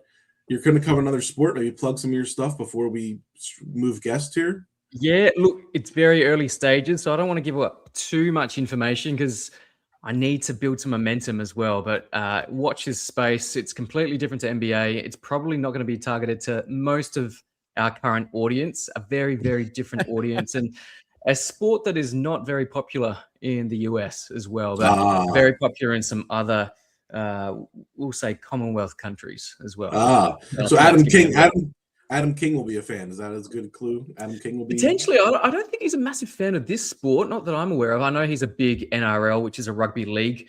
That's rugby league here in Australia. I know he's massive on that. I'm a big AFL guy, so Australian rules football. I love that. I've got one of my daughters into that. She's come along to games with me as well. But yeah, watch this space because I'm going to put a lot of effort into that very shortly. Good luck, brother. Let us know. Thank you very much. Help promote. I just wanted to ask you guys with what are some rumors that you're hearing at the moment? I've heard things like Draymond Green potentially being moved as well. Yeah. What are some other ones that are building some momentum? I was going to toss out. I know Indiana is a tanking team, but they were really talking about adding a center at some point, and there was a lot of smoke around like Missy from New Orleans, who maybe was getting shopped, that they were looking to add a center at some point because they just don't love Jackson or Huff apparently, and they can't decide who they want. I was just wondering if you guys had heard anything about Indiana. I know Jarris Walker is kind of an interesting stash guy for down the stretch with, you saw what he did the other night when they rested everybody, like 25-5 or something like that. So I don't know if there's anything about Indiana because they're an interesting team, despite not being a contender who could make some moves here. I'm just waiting on Ivica Zubac getting traded. Yeah, and you bring up Zubac. I've actually seen some Zubac to Pacers rumors. I've seen Jarrett Allen to Pacers rumors as well. So the Pacers aren't going to be completely inactive, but I think they're waiting for Hallie for next season. So they're going to load up. They're going to be resting guys like Pascal Siakam. I expect that he will still be on the roster for next season. Load up once Hallie's back on the court as well. You mentioned Jarris Walker. He was one of my stashes because I think not necessarily a trade deadline stash, but a late season, silly season winner. Yeah. I mean, you just have to hope that he doesn't shoot 40%. He's the only thing is like he can kill your field goal percentage, but I mean, he can really stuff the stat sheet elsewhere too. So it's 8 turnovers didn't help the other night. 8 turnovers is something I wasn't expecting from him. Yeah, the turnovers and the shooting, but I guess you kind of have to weigh that if you want to take the big counting stats too. And for 9Cat, for points leagues, when Jacob gets here, I'm sure he'll endorse some Jarris Walker love. Back to you, Besbris. Oh no, I'm chilling, man. I got a long way to go on this bad boy. Brian Windhorst reporting on ESPN that if Giannis is not traded today, he will likely be shut down for the rest of the season, which I think we kind of figured anyway, because they want to make sure that he's healthy. But that's an interesting little subplot for Milwaukee, and I think locks in a lot of what we had already seen. Bucks have been linked to a handful of confusing names, like Cam Thomas was linked to the Bucks. Yeah. With someone else that popped up who I've already forgotten. Where you're like, what? Why are we? What are we doing here now? And we wait, and we're in one of those pockets. You know, the last 2 days, almost all the moves have come between 10 a.m. and noon. I was kind of hoping that trade deadline morning you'd get a little bit of like an early push. Yeah. Jake Fisher tweets, by the way, that Atlanta is likely to keep both Gabe Vincent and Buddy Hield. Not that again also matters for fantasy. Oh, the other one was John Morant. Thank you, Iggy in the chat room. John Morant was another dude who was connected to the Bucks. I don't. Milwaukee feels like they're in like a very confusing place where they can't figure out if they're going to get enough for Giannis. So it's like, do we just bring in everyone and maybe he'll decide to stay? Yeah, right. Let's talk about Ja. Can we talk about Ja a little bit before DMAC goes? Because I did see the update. The update yesterday was that, and this is really funny, Memphis is lowering its asking price on him because obviously they're not getting great offers because no one wants to bring him in. Is it a situation where we see him kind of dumped into a non-contender like the Hawks did with Trae Young to Washington? Like, I can't see him going to any playoff teams, a playoff team adding Ja, because we know what he is. He's not a good team player. He's basically a locker room cancer. He's not viewed very favorably by the NBA landscape. Is he just going to get dumped somewhere for 50, 60 cents on the dollar into purgatory somewhere to some losing team? I don't know what you think, guys. D-back, all you, bud. Yeah, look, it's an interesting take. I think Ja Morant won't be on the Memphis roster past trade deadline, but going towards contender, yeah, you're probably right there, Dan. I think it's a tough one. Culturally, he's a tough fit unless he went to a team that drove really hard expectations, let's say a Miami Heat, but I don't know how that would work in that situation. But it would have to be something along those lines. It wouldn't be one of these young up-and-coming teams. A lot of vets around him just to pull him in line. I think that's the only way that they could make that happen. Good point. I have no idea what's about to happen with Ja Morant. My guess is he's not traded and plays intermittently with the Grizzlies down the stretch. They've been bad enough to lose with him.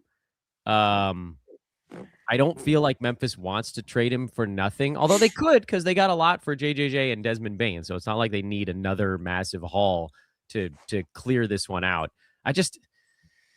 I hope he's traded. I think that would be good for his fantasy value to get somewhere else where he will want to prove himself and where they'll play him. So, the worst case scenario for Ja fantasy wise is he stays put.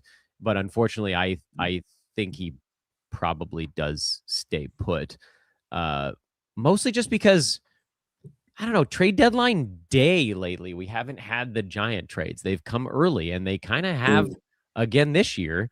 And I don't know. I'm a pessimist by trade. So I think he stays put. I think he ends up doing just enough to kind of mess with other guys' fantasy value and also his own. That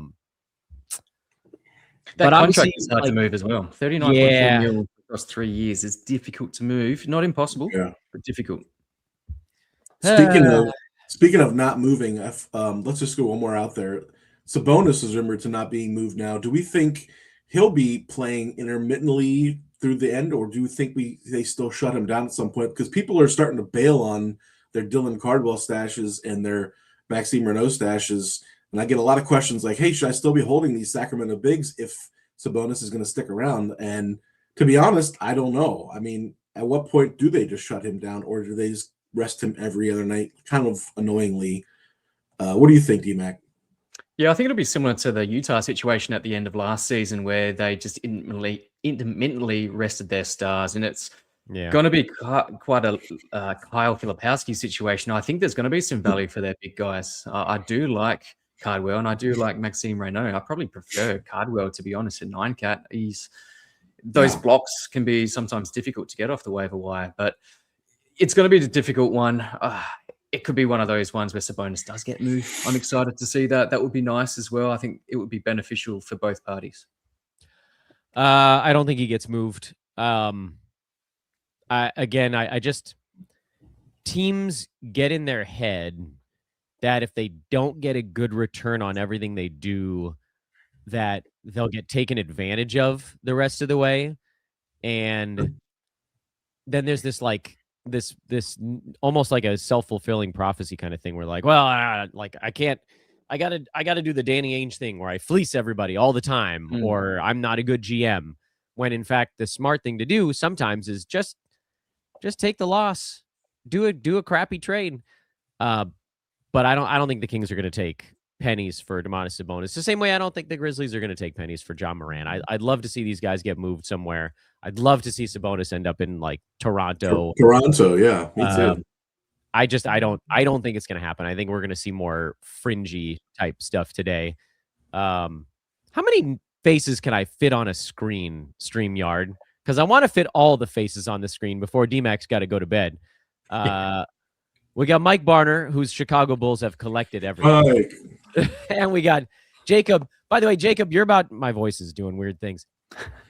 Jacob, you're going to be the star of this show because everybody that's moving is a points league guy so far.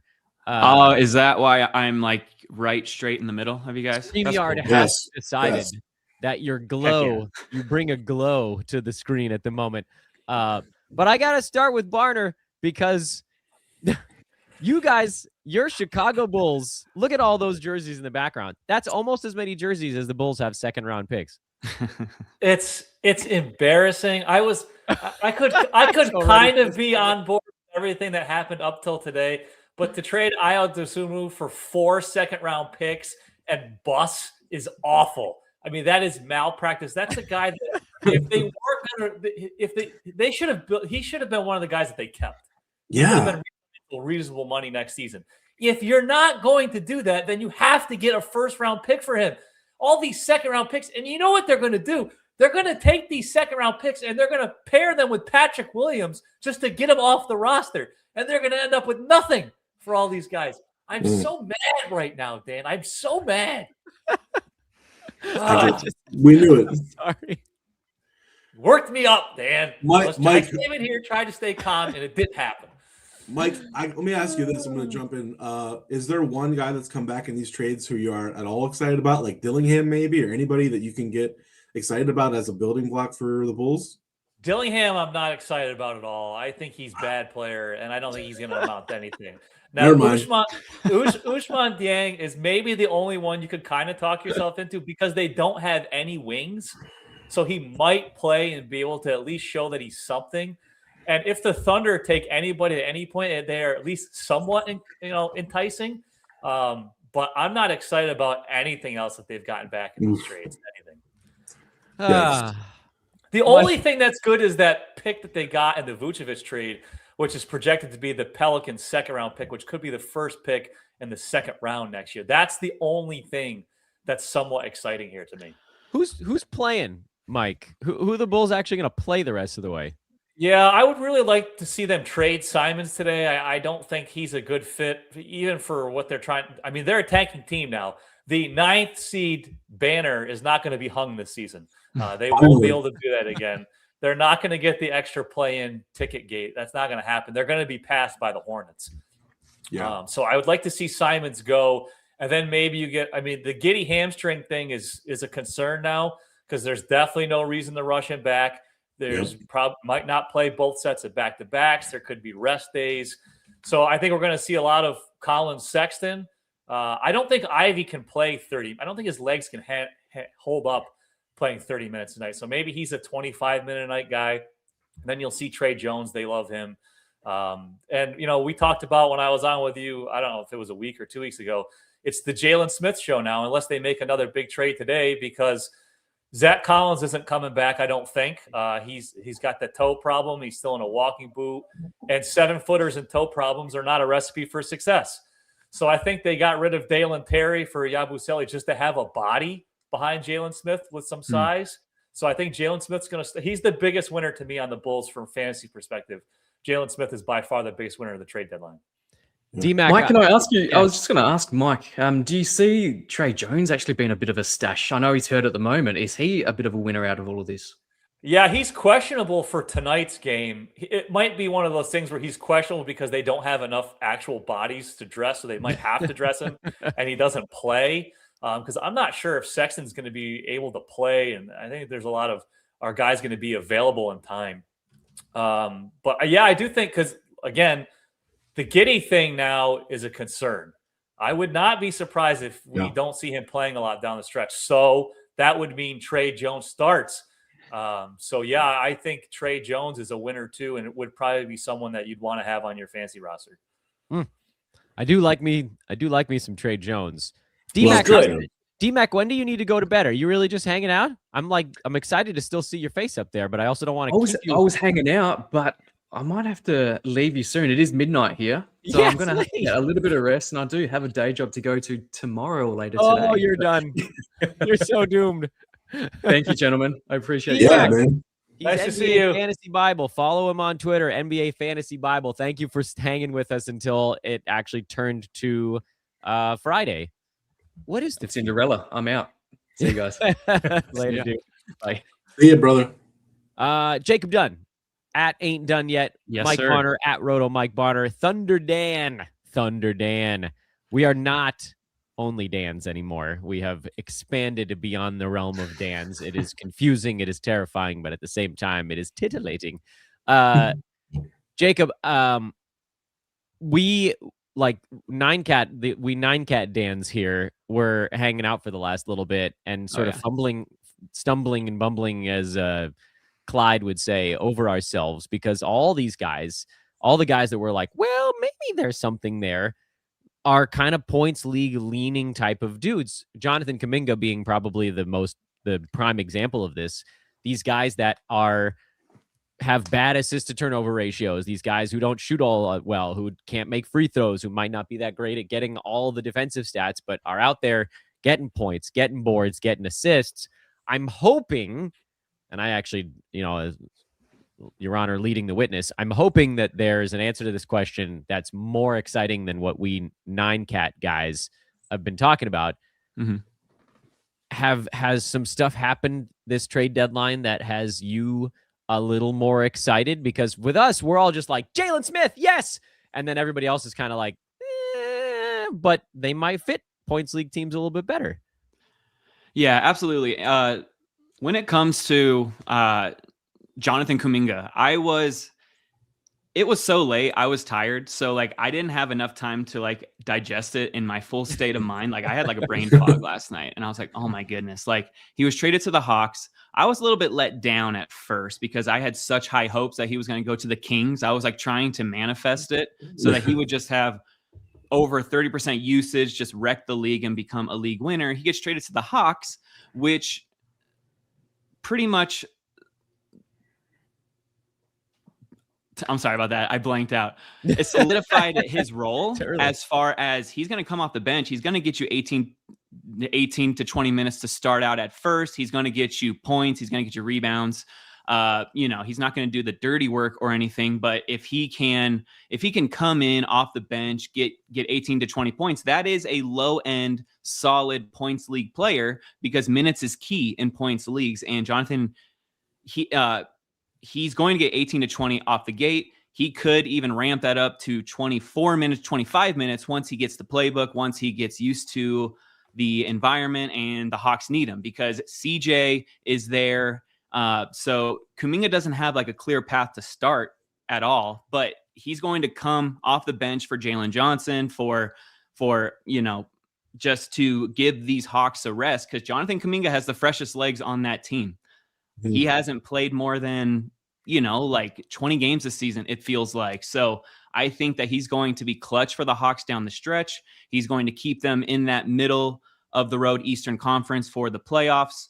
So I'm hopeful. If you stashed him, keep him. Don't drop him because it's not like the Kings or it's not a team that really needs his usage. But I wasn't thrilled by the landing spot, but I think it's a wait and see situation. I got to put my buddy Dem Birds Fly High up here. Can't express how not excited I am to watch Kuminga on this team. Yeah, I mean, it's not going to be – it couldn't possibly be any worse than the stuff going on in Golden State. I'm not a big Kuminga fan, but I'm also, I think, aware enough to know that the marriage in Golden State was partially to blame for how bad he's looked. That is to say, he's not as good as the number of rumors around him going places would suggest he is, because that's the type of rumors you should get over a superstar. But he's also better than what the Warriors let him be, because everything the Warriors do is Steph-centric for good reason. He's one of the best players to ever play basketball, and so the Warriors have this legendary game-changing superstar. They're going to build their team around him. Kuminga refused to do any of the things that sort of they call it the Warriors way, but it's the Steph way to make it work. He's going to go to a place where it's not like that. There isn't one guy that you built everything around. He's still going to annoy Hawks brass with things he does.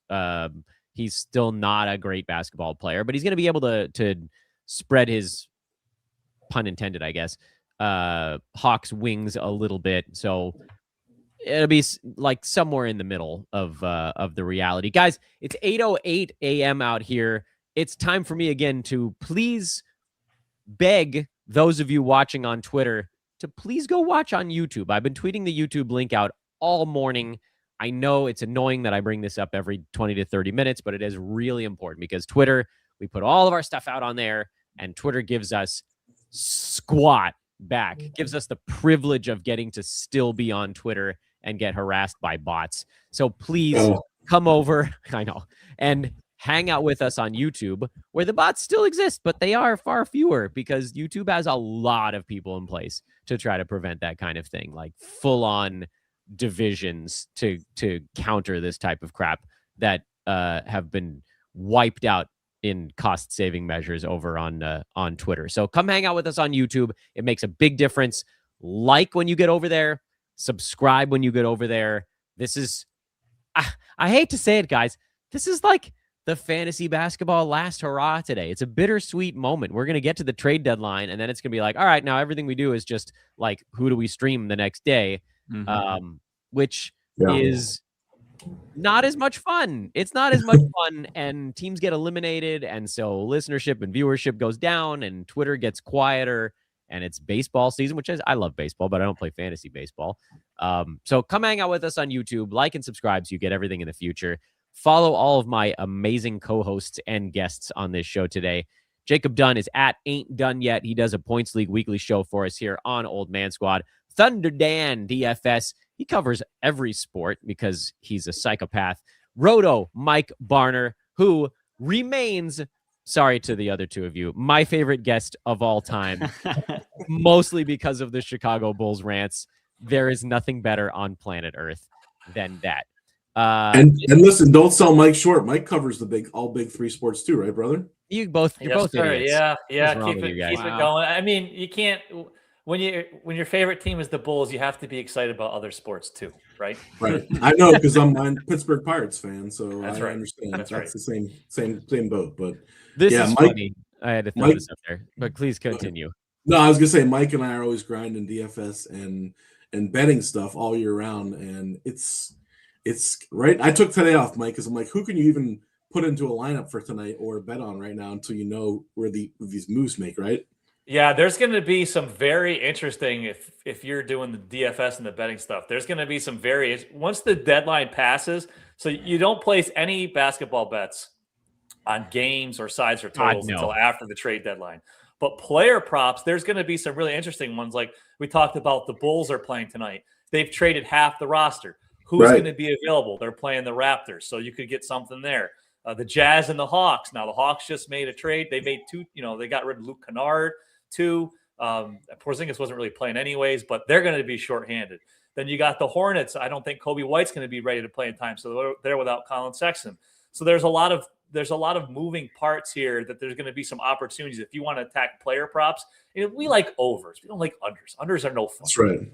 So if you want to do overs, then you can attack that later. I'd say the deadline is going to pass at 3. There's going to be trades trickling after. So we might actually see some really good props until like 5 or 6 Eastern time released by the sports books. But if you're available at that point, fire up the app and get ready to go. And whatever Isaiah Collier's assist prop, we're going over. Oh, he played all 48 minutes the other day. I love that. I love it. I was going to ask you, Dan, if Collier's assist over-under was at 20, would you go over or under? Oh, man. I might go over. I don't know. He's going to play 48 minutes, but holy mackerel. Yeah, I mean. That was insane. What a game. Yeah.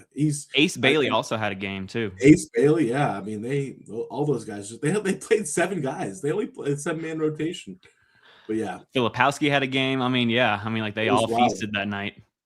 Was wild. I told everybody if they did a super, I would put it on the screen. Ooh. So what's up, Jesse? Shout out for the nightly tweet storms. You're welcome. They've been a big help. Sitting on Jalen Smith, Day'Ron Sharp, and DeAnthony Melton right now. 3 transactions left.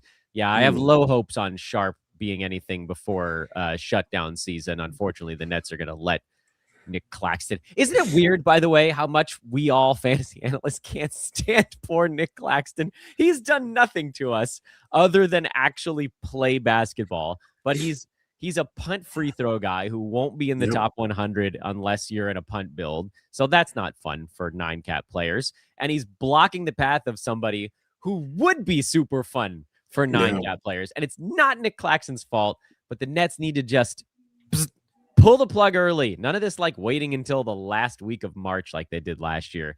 That reminds me, Dan, of the situation with the Nuggets where Nurkic was playing in front of Jokic, and like we all love Nurkic because he's just this per-minute monster in Denver, right? And so when they traded him away and kept Jokic, it's like no, we need Nurkic in Denver. He's balling out for fantasy basketball.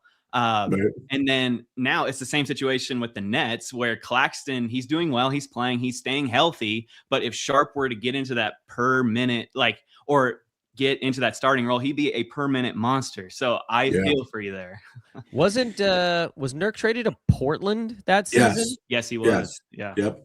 I think that was the first year that I worked in fantasy basketball instead of just playing it, if I'm not mistaken. I have very fond memories. Was that 2016-17 season, maybe? 2017, yeah. Traded the Nuggets traded for Mason, or in a deal for Mason Plumlee.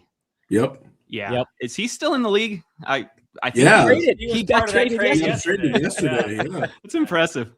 Yeah, I thought I heard his name one game this year, and he popped off randomly. So wait a minute. What about hold on? Let's get to the Mason Plumlee part of the he was traded. There he is.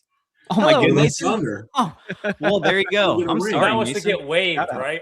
That was because they have to waive him. I think he only like a partially guaranteed contract because they had to clear the roster spot. So I think he's getting waived. I think. Yeah. There you go. Here's a ring for you, Mason. He'll be available if you want him.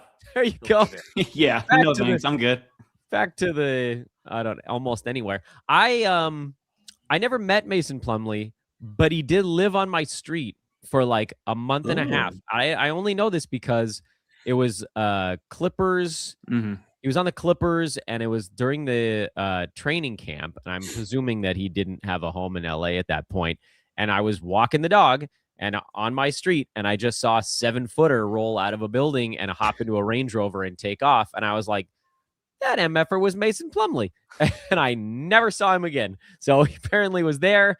It was like this really fancy condo that just got built, and I don't blame him for being like, this is way too, I can't pay for this nonsense. Los Angeles is dumb.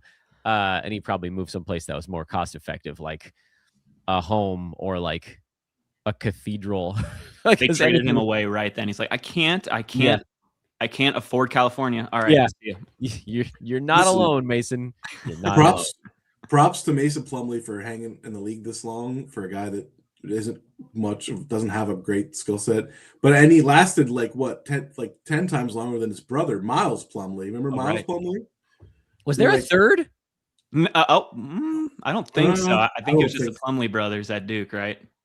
Yeah. How many? So. There was some family that had 3, where 2 of there is a third, guys. Really? Marshall Plumlee. Well, the Antetokounmpos have a few guys in the league. They do. That's 7. Listen, if you want the next great family coming up, it's Con Knipple has 3 younger brothers that are all awesome in high school right now. Just keep an eye out on that. I did see that. Do their names all start with a K? Yes. Kevin. They're all, I forget them all, but they're all Ks. But they're all 6'7", 6'8", 6'9". They're all big kids. They can shoot, do everything. So the next great NBA family might be the Knipples. I can't wait to have to say that name 55 times per podcast. Marshall Plumlee was on the Knicks, apparently. Oh, okay. I didn't even know he made it to the league.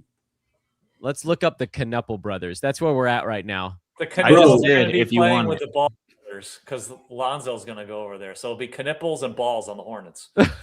all the nipples and balls. Yep. What a show. Guys, this is a PG show. I don't think you can say that on here. Get your mind out of the gutter. Talking about LaMelo and Lonzo. Come on.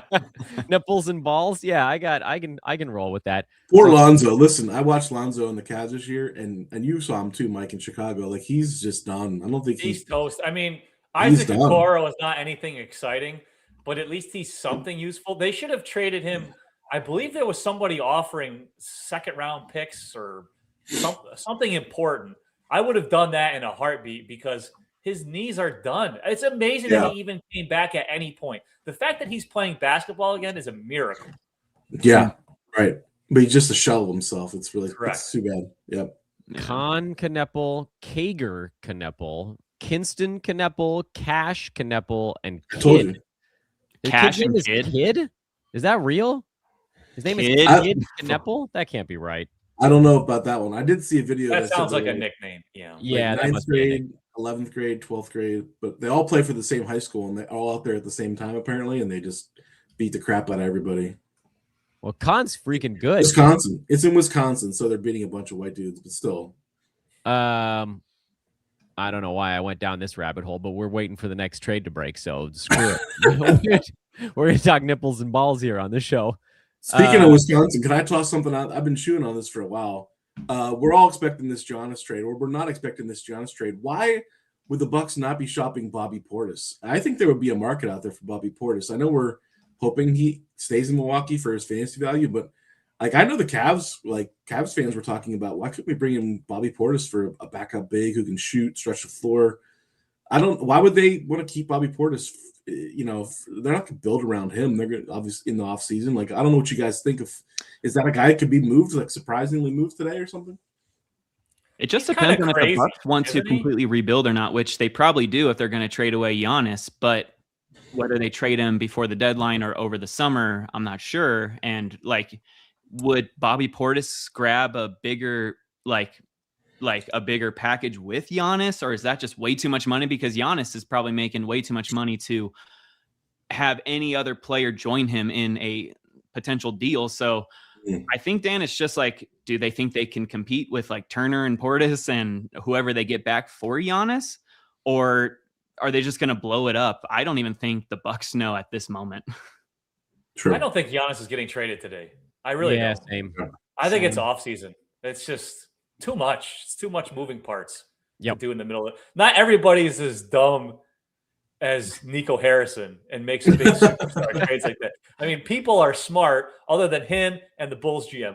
Most guys actually think these things through and make a logical trade. Had to get the Bulls in there. If Bobby Portis was on the Bulls, they would get at least 3 second-round picks for him. At least. They would be so excited. Mike, do they have 12 second-round picks now? I thought 14. 14. Casey Johnson said they have 14 second-round picks, which I assume at least 2 will be added to Patrick Williams to trade him somewhere to get rid of his contract. So is this like Mario Kart where if you get 20, that's max speed? Well, they heard there's this team in Oklahoma City that compiles draft picks and people think it's a good idea. What they didn't realize is that they're first round picks and not seconds. So, he's learning on the job. He's only been doing this for like 5 years. So give him a minute. He'll figure it out. Listen, I think he thinks he's playing like the NBA 2K video game where you could trade like 3 second-rounders for a first-rounder, and like the computer would do that trade. But in real life, you couldn't do that. So, yeah, like maybe 14 second-round picks is the equivalent of 3 first-round picks, except it's not in real life. So, I mean, they have to make another trade. I was talking with Ricky O'Donnell yesterday. We had him on our podcast, and the Yves Missy stuff would be huge. Yeah. If the Bulls could get him, and that Vucevic trade might make that a little bit more appealing because they can then send the Pelicans their second-round pick next year. So if the Pelicans are looking to get that high second and maybe a couple of others, maybe that comes into play. But they have to turn these picks into a center. They have to go after a young center. As much as we don't want to hear that for Jalen Smith for fantasy purposes, but even if they did, I think Jalen Smith would play alongside that center, because they've already shown they like to do that with Vucevic and Collins. So if you're rostering Jalen Smith and the Bulls do make a trade for like Missy, or I'd like Kyle Filipowski too, like something like that, I wouldn't panic and just, that's it for my Jalen Smith stash. I still think he'll have value because they just don't really have anybody else. And Collins isn't coming back. I feel more certain than anything he's not playing this season. Rhett Bauer, who will be on the show in between meetings, says it was 2 seconds to dump 10 million in expiring. It's going to be a whole lot more to dump. Well, they have 14, so we can give them 8. We'll give 8 second-round picks to the Brooklyn Nets, and they'll take them, and it'll be they'll hang a banner. All right, right next to the 9th seed banner. The other question coming from the chat room is Kel'el Ware. What on earth do we do with Kel'el Ware? He has settled back into just backup center minutes, which has been extremely difficult.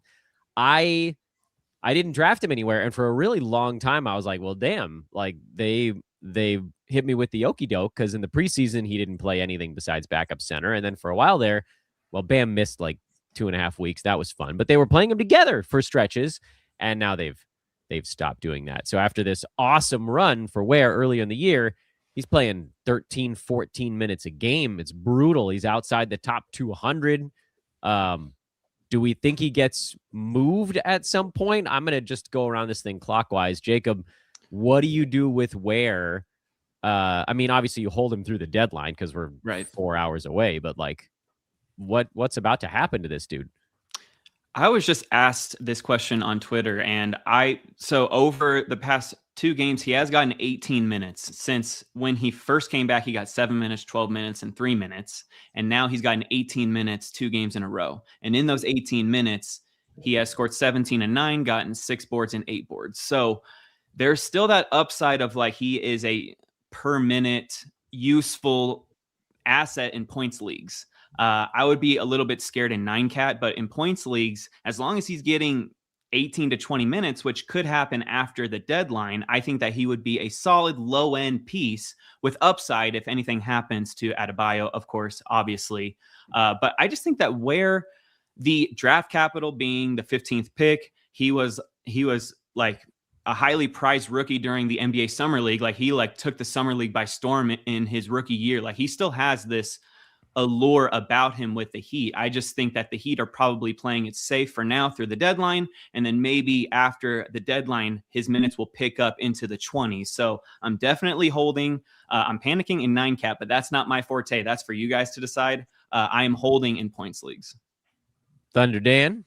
Yeah, I mean, I advocated cutting him a while ago just because I think the writing was on the wall with Spoelstra like crushed him in a press conference a few weeks ago and basically said like he's not going to play until he's ready to play, and the backup, and he's basically just playing backup center. Like they refuse to play him at power forward next to Bam, which just kills his value. But Jacob points out like if he can carve out even 18 to 20 minutes, he does enough and he is a versatile player with threes, blocks, boards, kind of a Miles Turner light type player, that he's compelling. So you hold him, you hang on for him for now, but in any kind of like 10 team or smaller leagues, like he's really not rosterable. 12 team is very fringe.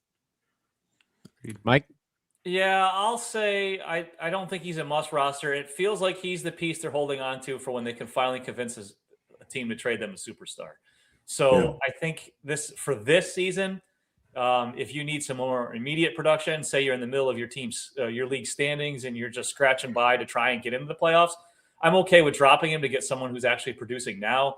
But long term, if you have him in like a dynasty format, I think he's the guy that they build a trade around to try and get the next superstar. I like that.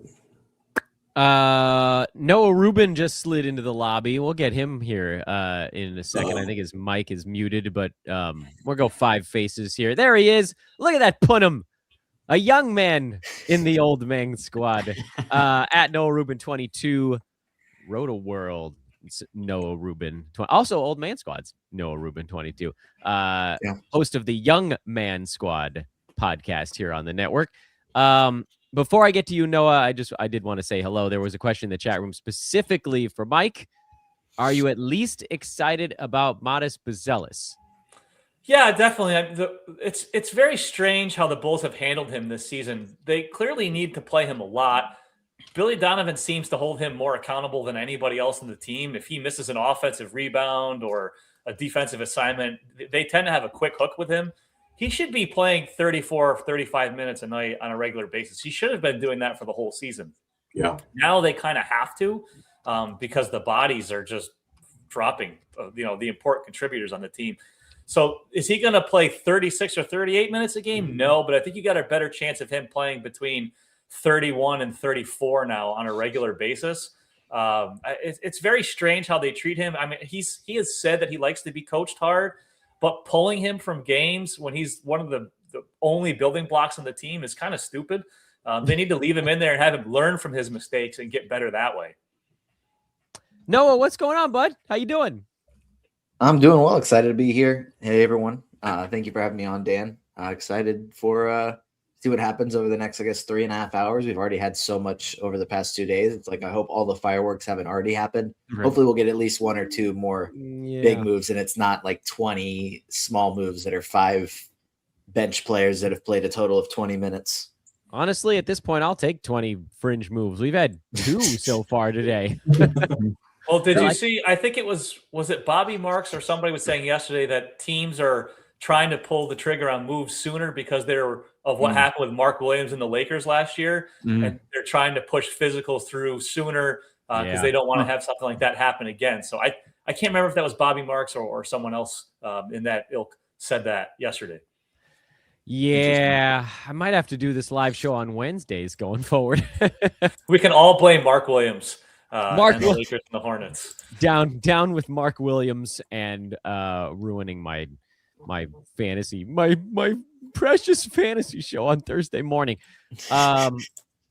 Where do we go here next? So I just got the report that the Bucks, quote, don't feel pressured to move off of Giannis. So I think we're all correct in that he's probably not getting moved today. Maybe that's just smoke and that they're going to get something done at the buzzer. Like, I always love those trades that come in after the deadline. You're like, I thought it was over. And then you get this like huge high after that. So it definitely could happen. Like, they may be just like playing their cards to their vest, like trying to get the best deal, but really doesn't feel like he's being moved today. So Noah, anything happen at this trade deadline, either redraft or dynasty wise, that has you more fired up than me, the standard grumpy old fellow? There's been a few moves. I think redraft wise, I think I saw you tweet about Marvin Bagley, so I don't think that would be something that you disagree with. Excited to see what he can do for Dallas because he's the best offensive big that they have. So see how many minutes they give him.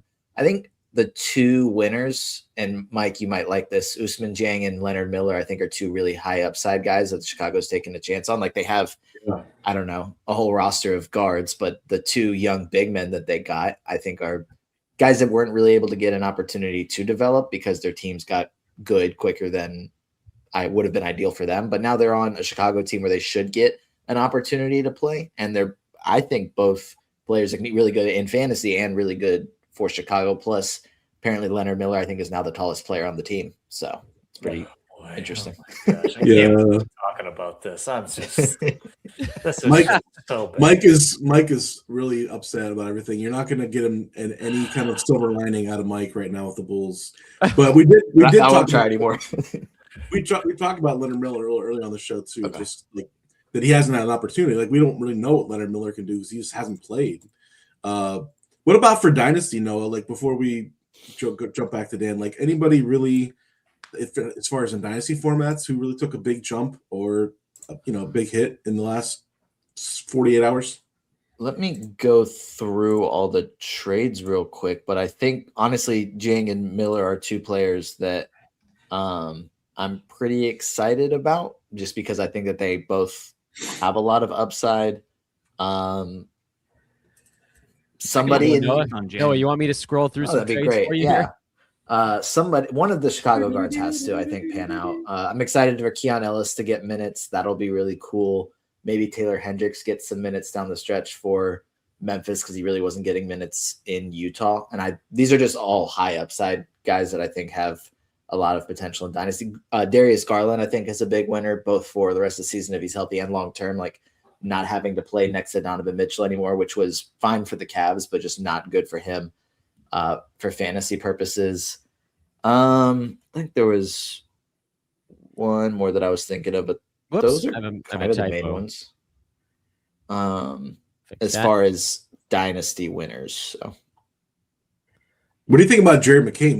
He's a guy we didn't talk about at all. Is it just a depth move or is he going to get minutes there? I know obviously right now SGA is hurt and even AJ Mitchell's hurt, but like, is he a guy you think is going to play any kind of real minutes for them? They have so much depth.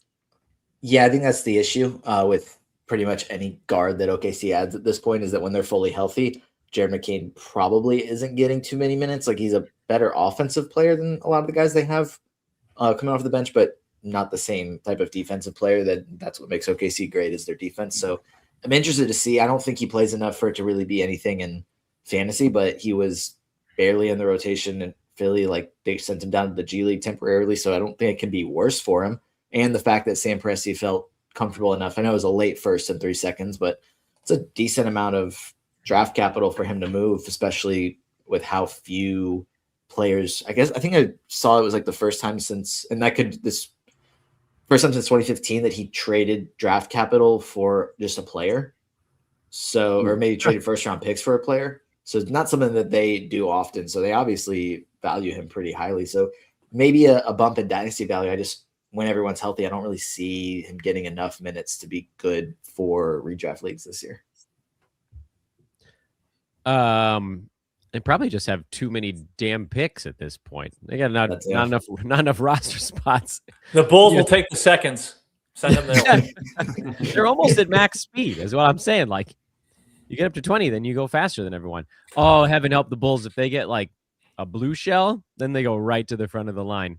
I'm going to run this Mario Kart joke right into the ground today. Yeah, we noticed. I'm just learning Mario Kart. We got the kids a Switch 2 for Christmas. I never played that before. I'm learning. The blue shell is very critical to your chances of winning it. Mm-hmm. This is my first mid-show snack, so I was enjoying you guys just hanging out. I'm eating Oreos over here now. There we go. At 8:30 in the morning? Damn. This is the old man squad. That's going to mess with your stomach. He's been up since 3 a.m.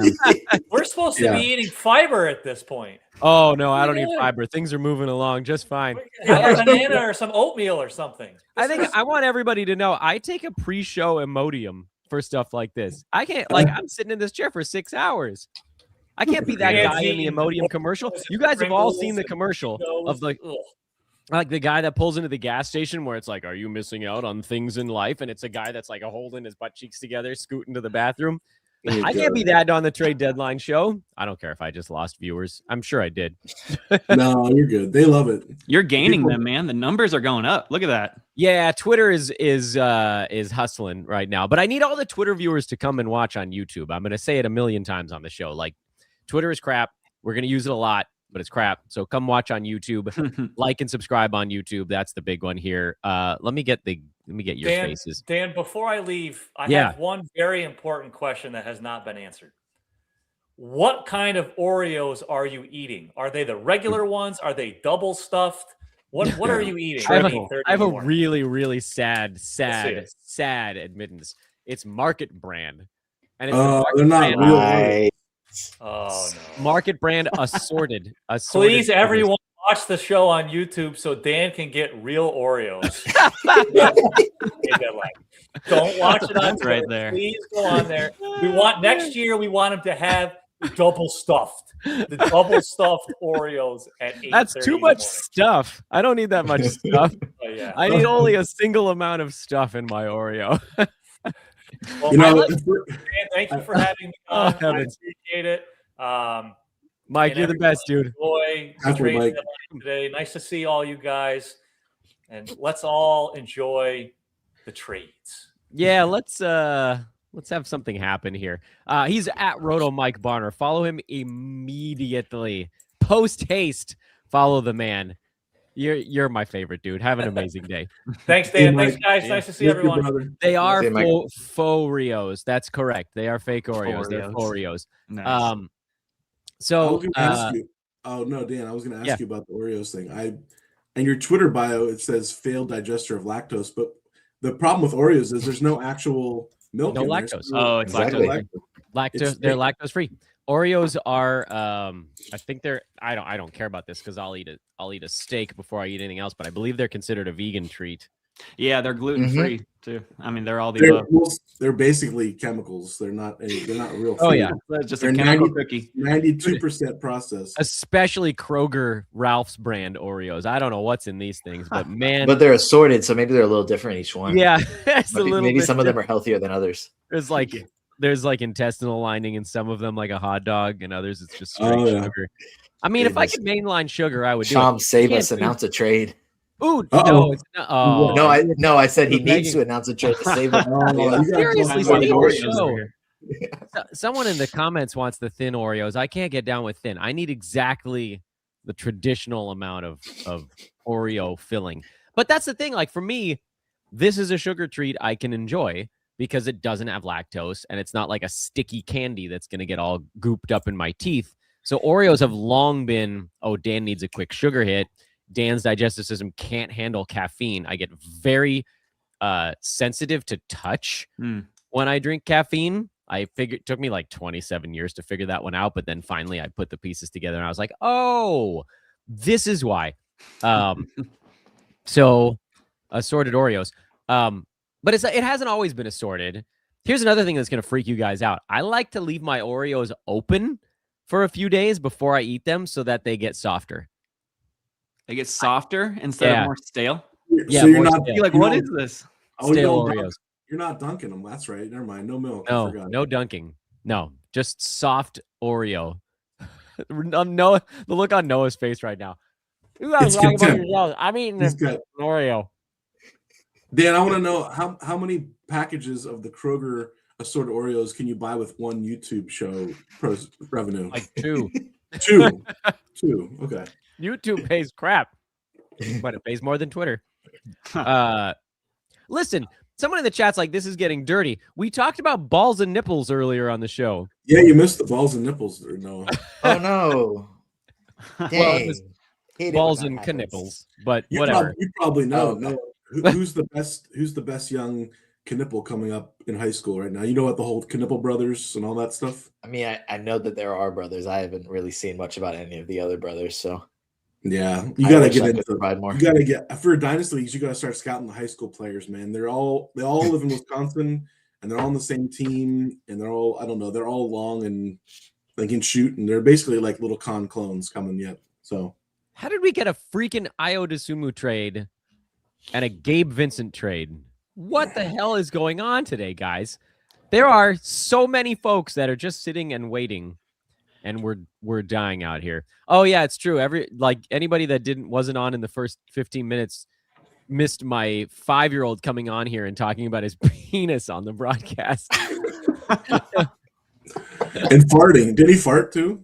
My older one farted on the Oh, broadcast. Lord. Good for him. I Good mean, for him. the family knew. So like, I woke up at 5:55 to get myself just awake enough to come on this show. My children get up like around 6:45, 7-ish to get ready for school, and like I knew there was no way. Usually one of them just lies in our bed in here for 15 minutes, like dead while he's waking up. And so with the door closed, there was no way that the morning was going to go without the children rolling into the room. The old one came in first because he knew there was going to be a show this morning. He remembered. He's like, I want to go on it. So he came on and he just said hi. And someone asked him his favorite team. He said Lakers, and then he farted. And then he walked away. But the younger one was still super confused. But then he realized he was live, and he wanted to do. This is entirely my fault. What happened with the younger one? I'm sure everybody enjoys doing fake commercials, right? Like you do a fake commercial, whether it's for anyone else's enjoyment or your own. And so for my children, I decided to do a fake commercial for a product called Dan Farts in a Can. And the younger one loves it. So, and he's like, can I say something on the broadcast? I'm like, yeah, this is definitely going to be you doing that commercial. And so he took the mic and he said, danfartsinacan.com. What I didn't expect was for him to go, and my penis. And then like, like get up and walk. Yeah. Noah, get ready, buddy. You're a few years out, but well, I have a daughter, so I don't think I'll have to worry too much about that specifically. Yeah, right. Okay, so whatever. Yeah. Replace one body part with another. Maybe I guess daughters probably don't talk about their privates as much as like 6-year-old boys. Or do they? I mean, my younger one, I won't go into the details, but she loves to talk about it for sure. Man. Oh man. Manscaped sponsorship incoming from the chat room. I had one for a long time. But so here's a funny story about Manscaped while we wait for our next trade. This show has completely gone off the rails. Off the rails. We were with Manscaped for like 4 years, and then we sort of were like cycling through the same user base, and they were like, yeah, the traction isn't as good now. I was like, all right, let's talk in like a year and see what's up. And I emailed a year later, and I got the bounce back, which was like, the person you worked with no longer works here. Please contact so-and-so. So I emailed so-and-so, and I got the same response on that one. Like, oh, this person no longer works here. Please contact so-and-so. I did this 3 times before I did finally get an email that didn't bounce back, but then I didn't hear from them because they were like, who's this guy? Like, I've never heard from this person. So luckily, I still have all of my free Manscaped swag. My wife wears all the Manscaped shirts that they sent over, and I have multiple sideburn trimmers just like charging to the right of me here. But if you're out there, Manscapers, come on back. Beard needs a trim. We are here. This is Old Man Squad's trade deadline live show. I'd like to say coverage, but it's literally just trade deadline waiting show. And we'll get there someday. Someday we'll get there. Thank you to everybody that's tuning in and hanging out and just listening to me talk about my facial hair and Oreos. We've had some good stuff so far. I mean, I've been here for the first 2 hours, and it's like an hour and a half, and we did have some pretty good NBA conversations for a while, and then all of a sudden we went through everybody, and we're out of people to talk about. We could try to rehash some of the same names with Noah and Jacob here, but do you guys have anybody you're really watching for? Like, I don't know. Beyond Giannis and some of the bigger names, is there anybody that's off the radar, off the grid that you think could get dealt today, Jacob or Noah? Man, I really wanted I think that we all thought that Michael Porter Jr. was going to get traded. It was like a foregone conclusion. Then it's like the asking price is too high, so it's reported that the Nets are lowering it, right? But like, is it still sky high? Even like they're lowering is like, okay, from 4 first-round picks, we'll just take 3. It's like, what are you lowering it to? Like, I thought they were just desperate to get off of him, just because, like, for me, living in Colorado, Michael Porter Jr. has always been a ticking time bomb with that back injury, and like, it's just like, I was ecstatic when they traded him because I was like, all right, we got a championship with him, and now let's trade him before he gets older and his back gets more brittle. You know what I mean? So it's like, I don't know what kind of trade value he will have each year that passes. He's 27. You might as well trade him for what you can right now. Let him be on a contending team that needs his 3-pointers. We've seen that he can be a fantastic third option for a contending team instead of the guy, which is what we've seen. And we've seen where the Nets are in the standings, So I don't know what the Nets are doing right now. I know they drafted like 10 guys in the draft. Like they have all these guys that they want to develop. Right. Michael Porter Jr., you don't need to develop him. Well, they Like, waived why- Haywood Highsmith, so that just happened. Like, why wouldn't Well, dang. Golden State, if Golden State misses out on Giannis, why wouldn't Golden State go get MPJ and slot him right in and make a run at it? I mean, he's obviously one of the best guys available who's probably relatively cheap. I just don't understand what Brooklyn's doing holding on to him. Like they're gonna really think they're gonna build around him. They're in a multi-year build. They're not gonna contend next year or the year after. Like, and then he's gonna be 30 years old, like you said, and with a bad back. So it makes zero sense that this is his peak value of his career. Like, cash in that chip for whatever you can get. Right. And I feel like they can throw a lot at the Bucks and get Giannis if they want him. But I think that the Nets are scared off from throwing away all their future assets for aging vets, even though Giannis is still in his prime still. But like, I think they're just scared off from trading their millions of 20-year-olds for a veteran and then being screwed again and being on a 10-year tank. Like they seem scared. Yeah, I guess so. No, what do you think? Anybody else that you're looking at that is kind of off the radar, like people aren't talking about, like Missy from New Orleans, or anybody who's been rumored who we haven't heard any recent updates on lately?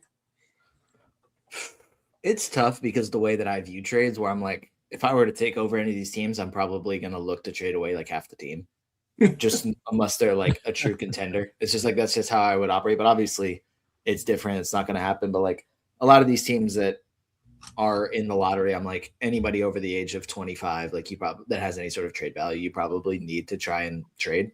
It's just not going to happen. So we'll see. I mean, I think that the Bucks should just try and bottom out. If they don't trade Giannis and they just keep him. I think that there was reports or rumors that could happen. Like, just shut down Giannis and trade away the other veterans and just start your rebuild.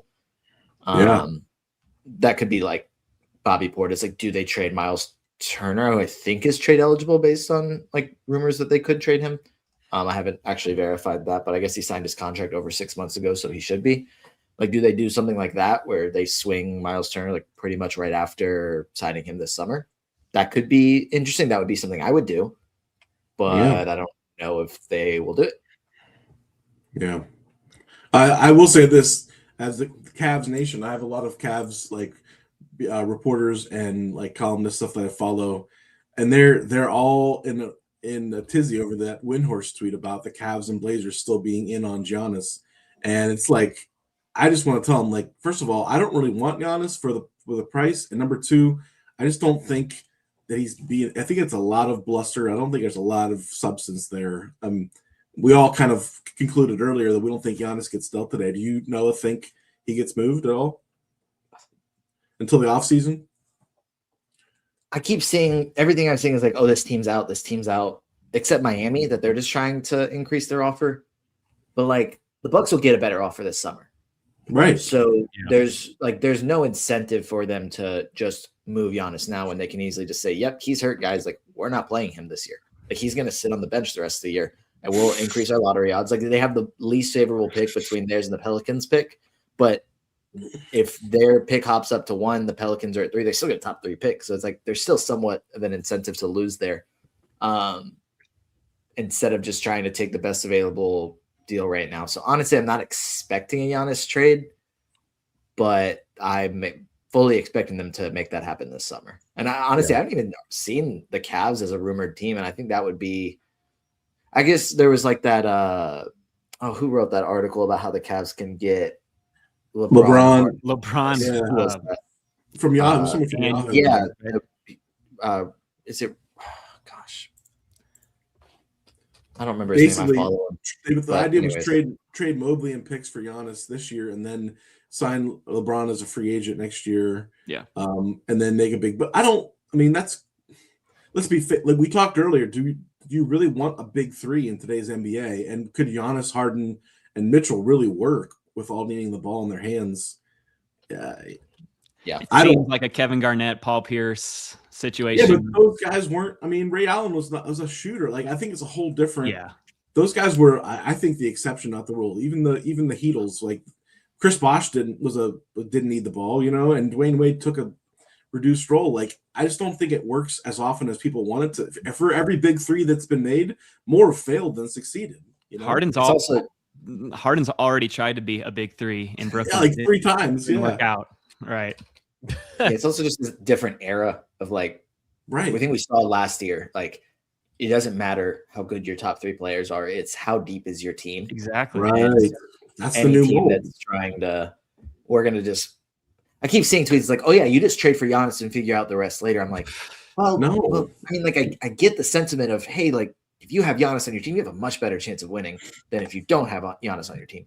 But also, if you're going to trade a bunch of assets for Giannis, you need to have a plan in place to fill out the rest of your roster and be competitive, because that might be enough to get you to the play-in tournament. But if you don't have an even better team, then you may not even make the playoffs. And how big of a run are you going to make if you don't have a deep, healthy team?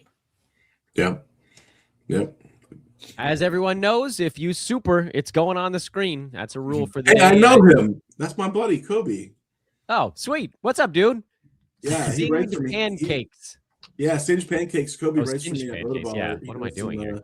DFS. He does some DFS content for me. He's a huge Portland Trailblazers fan. Amazing. Well, his slightly burnt pancakes. I think Drew Holiday is gone, and or Jeremy Grant. With Scoot coming back, there's a logjam at point guard in Portland. What do we think, guys? I feel like moving Jeremy Grant has proven too difficult in the past for the Blazers, so I don't think he's going anywhere. Drew seems amazing for them. I know Scoot's coming back, but I think the Blazers still want to try to win. So I think Scoot might just get kind of buried a little bit this year. Noah, what do you think? Yes, I think it's tough because Portland's like right on that line of like, I think that they want to be in the postseason, but also they're not really going to contend for anything. So it's like, what type of moves do they make? Do they sell some of these veterans, just say, hey, we'll get some playing experience without them? Or like, is it important for them to keep a guy? I think Drew Holiday would be more important to that than Jeremy Grant. I think if they can move Jeremy Grant, that doesn't change anything for me. Like, you have to do it, especially because I don't remember how many years left he has on that. It's a terrible contract. Yeah, it's a horrible albatross of a contract. That's what they're trying to get out from under. Yep. Right. So are they able to do that? Do they have to take on or like give up picks? Like, I don't know if that's something they're like, we can just have Jeremy Grant around. Like, we don't need the money for other things. Like, let's just keep him around and play solid net. So I don't really see a scenario where they trade either of them. I think it's possible. I think that the rumors of them potentially giving the Bucks back their picks, trading both of those guys to do a Giannis trade, like, that's a okay idea, but like we were just talking about, like, is that enough for Portland to win over the next few years? Like, do you think if we trade Jeremy Grant, and I would assume that they would want to keep Drew Holiday in that scenario, Jeremy Grant and something else to have like a team built around Drew, Dame, Denny Avdia, Giannis, Donovan Clingan, like, is that a championship team? Or would you rather just continue to kind of slowly rebuild and maybe take a swing on someone else later on? Yeah. Yeah, I mean, we've seen what this Blazers team is. Without Drew, they're the 10th seed, right? They're in the last seed in the West. And like you said, Nolan, to your point, what are they going to do once they're in the play-in? Do they even win that? If they get lucky and win that, they got to go to the second round and win that. Like, and then how deep can they go? And they have, but like, I wonder if the Blazers are like, well, this team is good enough to at least make we haven't made the playoffs in 5 years. Might as well just make the playoffs for our fan base and then figure it out, which is kind of silly. You would rather just trade away Jeremy Grant. He's 31. He's not a part of your future. Why not just get rid of him for what you can? But like Dan said earlier, they've tried for the past like 5 years. It seems like they've tried since acquiring him, I think, from the Nuggets, or he left the Nuggets. He went to the Blazers, and then he's been there ever since, just clogging up spots and ruining development. Sorry, I'm not a Grant hater. It's just like, I think that the Blazers kind of stay put. I've heard some noise with Drew Holiday going to the Knicks or something. That would be a great move for the Knicks. But I think behind, like, we don't know what Scoot is really. He's inefficient. He's a great points league player. I'll say that for sure. Yeah. But he's just, right now, we don't really know what he is. He's not, he's not very efficient. He's developing. He's super young, but he's always hurt. He's been hurt all season. So this Blazers team is confusing, but I don't think they make any moves, to be honest.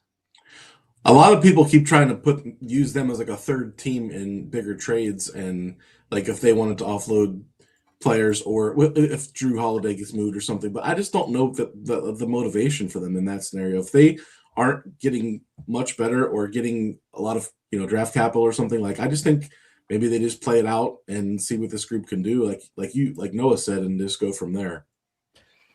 Guys, I have a really weird feeling that if indeed teams are going to start making their big moves on Tuesday and Wednesday, we may want to start using our fantasy moves on Tuesday and Wednesday. Maybe. Yeah. I have saved every move until Thursday, and right now I'm still squatting on every damn one of them. There's still 3 hours left. I feel like this more. Like I know there's a couple trades already, but I think this is kind of typically what happens. Like around 1 p.m. is when the things start firing off, and it gets to be like very hectic. So it is always this like long like okay, like we're ready to talk about the trades. Can you guys start? And then they just wait until the last possible minute. But I mean, we could see. I think you guys. I forgot who said it earlier about like trying to do trades earlier because the whole like Lakers being like, actually, we don't want Mark Williams, and then sorry guys, too late after the trade deadline. Were they right? By the way, were the Lakers right? Because Mark Williams, they've kind of been kid gloving him in Phoenix the whole year. He's playing 24 minutes a game. Yeah. Would they give up Dalton Connect and what? And a first, I think. Okay. Was it a first? Okay, then maybe. It was I couldn't remember what the draft capital was, but if it was like mostly Connect, they haven't been playing Connect anyway. Yeah. No, and honestly, I want to see them trade him and give him a fresh start somewhere. Demanded a trade. Trade me. I'm only shooting 35%, but I love that. If Dalton Connect can demand a trade, then there's hope for all of us. I just wonder about that word demand. Did he really like? We get I picture him busting the door open, being like, "You better trade me or else," like a ransom. Like, what is this? Like, he's in no position to demand a trade. Like a rotation player. I wonder how loose they're using that word. He put an envelope under JJ's door. Slid it right there. It was like a whack deal. Just hands and knees. Just said, please. Just 10 minutes straight. Yeah, it's like we won't say that you begged, but we'll just say a demand just to save your ego here. Yeah, you're going to seem really tough in the message we put out. Oh man, yeah. Let's see what the Lakers do with that first. I guess that's when we'll know if that was a smart back out or a bad back out. I just saw that Trey Jones is out today, so either he's still hurt or he's getting traded. And then Jaden Ivey is probable, so it looks like it could be the Ivy show tonight. And Sexton's not there. He's questionable. Him and Jang are both questionable for that game. Oh, so maybe they're there. Probably not. Simons is not there, right? I saw a tweet that Simons was there, but that trade isn't official yet. Like he's out with the team at shoot around. But... So yeah, because aren't they trying to reflip him, right? Oh, yeah, maybe. Right. I don't know anything. Maybe they are. I'm just I've heard this. I've heard that. I'm just curious if there's any more smoke that you've heard. I haven't seen anything about that other bit. Maybe. See, this dude says a lot of leagues have 7 weekly moves. And I'm not trying to call you out, Sean Page. I just 7. I have been in the most of any of my leagues right now is 5, and it was because they upped it from 4 to 5 at like a league request. They were like 4 is not enough, and I was like, honestly, like during the playoffs, 4 is not enough because I literally had 6 players on my team last year that got hurt. I didn't have enough moves to even dump my zeros in the fantasy playoffs last year. Yeah. You got to go out of your way to get up to 7. I think 5 is actually pretty good. I know that 4 is like the default, and that 4 is more than enough from October through January. I kind of feel like fantasy playoffs should have 1 extra. Like when baseball teams have a doubleheader, they get an extra player for the second game.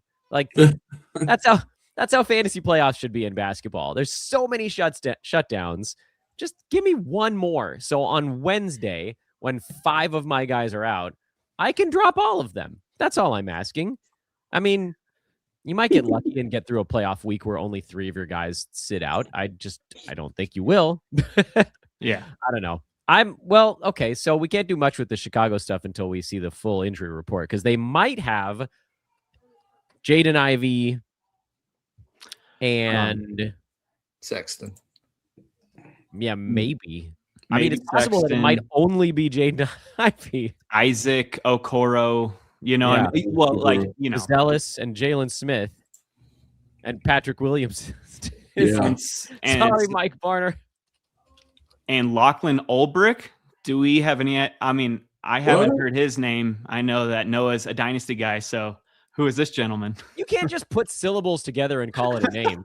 I'm onomatopoeia. It wasn't even a real player. I was just making noises. Listen, they signed Mac McClung. I saw that. Oh, yeah. I forgot they got Mac. Kingy's going to get on here and teach you guys about Lachlan Ulbrich.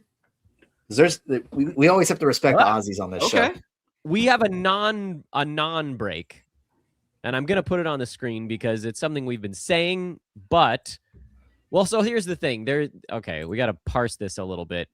Let me get it on the screen. There we go. Shams. The Milwaukee Bucks have indicated to teams that they are keeping Giannis Antetokounmpo through the trade deadline and will start making other trades, sources tell ESPN. Other trades. Yes, Bobby Portis. Trades. Free Bobby Portis. Bobby, yeah. Oh, man. So that means they're getting Cam Thomas, guys. Oh, no. No, John Morant. We'll see. Cam Thomas next to Kevin Porter Jr.? That'll fix things. Yeah. Get them all, baby. Get Ja, too, while you're at it. Get Ja. Yeah. And get Bobby Portis. Oh, my God. That's a violent team. Violent team. Literally. Yeah. I don't know, man. Wow. There was no team that I would root against harder than the Milwaukee Bucks if they assembled that mess. I heard some smoke that they're trying to trade Turner, maybe, or like they're like, I guess like teams are keeping an eye on him or something like that. You know, like maybe they might just blow it up before they trade Giannis in the summer. I don't know. They just did a trade. Oh, was that a trade? Yep. Bucks. They literally Giannis. That was quite a setup for Shams. They're gonna make other trades. This is trash. You said when I first hopped on, you said I'd be fine with a bunch of players. You're right. Cole Anthony. Oh my god. I'll eat those words with a side of Oreos. The side of assorted sandwich cookies. Noah, you get to read this trade because I'm going to be too busy soiling myself. The Milwaukee Bucks have agreed to trade Cole Anthony and Amir Kofi to the Phoenix Suns for Nick Richards and Nigel Hayes Davis. What? Nigel Hayes Davis, shout out. Yep. What a banger, says Richard in the chat. Wow. Oh my God. Yeah. Idiot ads here, anybody? How is Amir Coffey still in the league? That's a great question. He started last night. It's true. I thought it was a different one. For the Clippers. I thought it was Paul Coffey. Wrong sport. Wasn't he on the Red Wings like 30 years ago? Yeah, he's a hockey guy. Yeah. Hey, I'm gonna try to jump off here before you guys get into. Things are probably gonna heat up as soon as I leave, but I do have a couple other things to get going today. So let me just say before I go, it was a privilege to be on with you guys. Thanks so much, Dan, Jacob, Noah. Always good to talk to you, brother. Mm-hmm. You guys can catch me. All the those watching can catch me at Thunder Dan DFS. I know it's a basketball show, but I just put out a football article for the Super Bowl. Boo! I did for DFS. Check that out. And then obviously baseball coming up here too, really soon. So I'm gonna have more baseball content. But I will have NBA content through the end of the season with waiver wire moves and all that good stuff. So I gotta head out, but it was a really good time, guys. Have a great show, rest of your show. Hopefully we have some more action this afternoon. See you all later. The action is happening, baby. Dan. Amir Coffey's on the move. Thank you, Thunder Dan. You are the best. Thank you for keeping me company for 2 damn hours. You are the man. All right, guys. Have a good one. See you. Later, dude. See you, man. Later. Oh, man. Well, this trade was a real fart. But it was a trade. So that means I gotta tweet about it. Because if I don't tweet about every trade, then I haven't done my job. Man. I want to get excited. I want to get pumped. And, I'm just looking up, okay, who's the backup center for the Bucks? Like, does Richards have a path in deeper leagues? Like, that's not super exciting to research, but I mean, that's where we're at. And yeah, I think Nick Richards is Jericho the Sims. Jericho Sims, right? Yeah. I know he's kind of like a tweener, but I mean, I wonder if they just wanted a taller, or if who knows what this deal was really about. Just like salaries, and the Suns need a backup point guard. Cole is fine. If Booker stays injured, like, does this say that Booker's injury is a little bit worse than we thought? I don't know. Or maybe just insurance. I don't know. I'm hoping that this Buck stuff is the start of something more entertaining. Like, clearly Buck stuff. Yeah. Sean said other trades. He didn't say one other trade. So yeah, it's true. There's a trades plural. There's at least one other group of bench player trade coming. All right, let's call our shot. Which bench player is getting traded next? I'm calling Gary Harris. Can I take the other Gary so we corner the market on Gary's? You got Trent. He's all yours. I'm collecting Garys here on the show. This is all right. Well, let's see here. What are we gonna do? At least we know that Thanasis isn't going anywhere unless he's a part of the Giannis deal that's happening. Yeah, this might be a LeBron and Bronny sort of thing where, like, package deal. You got to take all. There's a third one, right? Isn't Alex? Is that right? There is a third one. Is he in the league? There's a fourth. I just don't think that the others in the NBA right now. He's a CPA. There's always one. Like a Manning brother. Yeah, there's always one that's just like, because Costas was in the NBA, and then I think Alex is the youngest. Alex, yeah, I think right there. I forgot about. He's in the G League for the Bucks. Yeah, I think. So the Bucks have all the Antetokounmpos. Oh man, something fun's gonna happen here. Yes, it's gotta. All right. Well, in the meantime, I think we got a new face. There we go. Oh, this is actually perfect. We're going to add Ryan Ward to the mix. Ryan, what's up, dude? Welcome to the show. What's up, man? We just been waiting patiently for something extremely interesting to happen, but you're perfect to talk about. We did have a Laker trade, so that's not nothing. So Ryan, first of all, make sure folks know where to find you at Ryan Ward LA. You've been covering the Lakers for ever. Yeah. 15, 20 years now. 2011. Yeah. 15. And didn't you just start a new venture? Yeah, it's Sports Illustrated. That's amazing. Nice. Congrats, man. Yeah, thanks, guys. That's awesome. So talk to me about how much can you say about the departure of Gabe Vincent without getting yourself in trouble, and the acquisition of Luke Kennard? I thought it was a great move.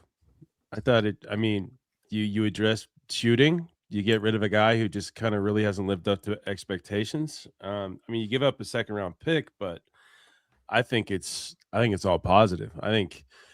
Kennard's already shooting almost 50% from three, which is crazy. I think it's like 49.7 or something. That's great. Leading the league. Just imagine him with Luka and LeBron and Reeves. Like, he's going to have so many wide open shots.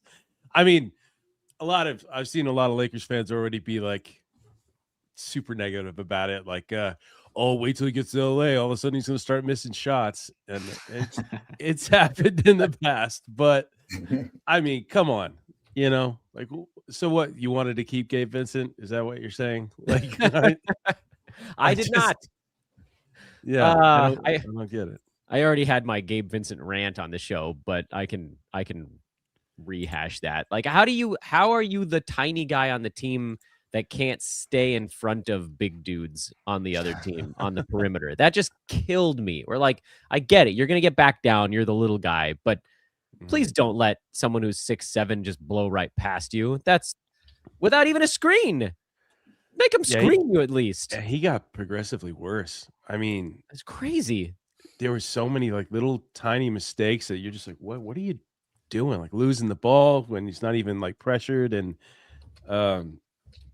he just wasn't good anymore, right? Yeah. Like he had stretches last year where he had few games where he was like red hot shooting, but then he would go cold again, and it's just this hot and cold. And this year he's just been all cold. It's just it's just been rough to watch. The Miami Heat have once again pulled a Wizard of Oz trick, and now they're out from under it. Oh my God, guys! I think we're going to test the limits of StreamYard today on this broadcast because I have a pair of Aussies that just woke up at 4 in the godforsaken morning. Wow. To come on a trade deadline live show. Matty G, NBA G Wiz, Kingy at Adam King 91. This is a battle between you two to see who can look more exhausted on the trade deadline live show. Kingy, good morning, buddy. Morning. I've got my coffee and I've fed the cats, so I'm good to go. Maddie, you all right, bud? Yeah, I haven't got the coffee yet. Basketball is the only thing I need. This is Kingy's got one up on me right here. Matty G wins. I've never seen you with this at that low energy level. You're like the king of energy. I'm just trying to be like, oh yeah, NBA trades. Meanwhile, my 3-year-old's like in the next room going like, shut up. This is probably the first and only time that the three of us will be on a podcast where it's AM on the clock at the same time. Huh. That may never happen again. Let's hope it doesn't. Yeah. You guys are nuts. You did not have to do this. We now have 6 people on the show at the same time. I guess I should probably do a little bit of a redux here. I'm Dan Besbris. This is Old Man Squad's fantasy trade deadline live coverage. We are waiting with bated breath because the Bucks signaled that they were ready to do trades that weren't Giannis, and then they promptly sent out Cole Anthony, really to get us super fired up about everything. I'm joined right now by Jacob Dunn at Ain't Done Yet on Twitter. He's our points league guy here at Old Man Squad. Noah Rubin at Noah Rubin 22 of Roto World and of Dynasty fame here at Old Man Squad. Ryan Ward at Ryan Ward LA. He's covered the Lakers for 15 years, and so we're just waiting, although they've signaled now, and Ryan, I'm going to come back to you on this in just a second, that the Lakers are basically done at the deadline, and the rest of what they're going to do is going to be buyout or off-season related. We'll see if that indeed shakes out. And then my Aussies, 4 in the morning out there. Sun is not yet up. It is summertime. It's probably warm already. Somebody in the chat room asked, why is Josh Lloyd not invited? Of course he's invited. He does his own show today, guys. Josh is always invited. He's got a show starting in like an hour, I think. Also, I don't know if he's up at 4 in the morning. I wouldn't be. So, Ryan, what do you think? Are the Lakers doing anything else? It seems like this is what they had the assets for. They do have one first left. I think the only way they do something else is if somebody bites on Dalton Connect, right?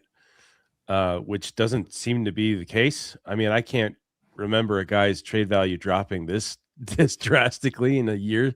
I mean, he at one point he was like, "Oh yeah, you could get this guy, you can get that guy, Mark Williams, right?" And now it's like you can't give him away. So it's unless you attach him with like Rui or something. I don't know. Maybe that happens, but it's it's one of these things too. Like you hear this. I think was it Brad Turner that said that they were done. It's like, is Palanca gonna tell that to people? Like, hey, yeah, we're done. Yeah, you could just tell the world we're done. With how many hours we got left? Like 3 hours or something. Yeah, Rob may have said it in some sort of code that had to be deciphered, but you never know. I don't believe it until that buzzer sounds. Yeah, like because I mean after the Luka trade too. Like it's just any craziness can happen. And we've even seen some of that, right? With Harden all of a sudden asking out and getting traded real quick. Chris Paul going to Toronto, which was weird. And I think he's getting waived or something, right? And then that's what they're saying. Chris Paul asking out in the middle of a insane heater for the Clippers was very surprising. But he wants his extension. And I mentioned earlier on the show, I'm like, look, I'm actually okay with the guy who's just like, you know what? I got to get my money. I don't care if I'm leaving a winning team. I'm going to another winning team. Harden, whatever. He's a mercenary, man. Yeah. He's a mercenary. He doesn't care. There's no loyalty with that guy. Nope. I mean, how many times does he ask for a trade now? 4 or 5? 5, I think. That's great. Why would any team take him on? Why would any team sign him to an extension? That's what I want to know. Right. It didn't work for everyone else, but we might be able to make it work. It might work. Wait a minute. I can get that GIF up on the screen. Just a second. Yeah. We were talking Arrested Development earlier in the show. Oh man. Hold on. Wait a minute. I love that scene.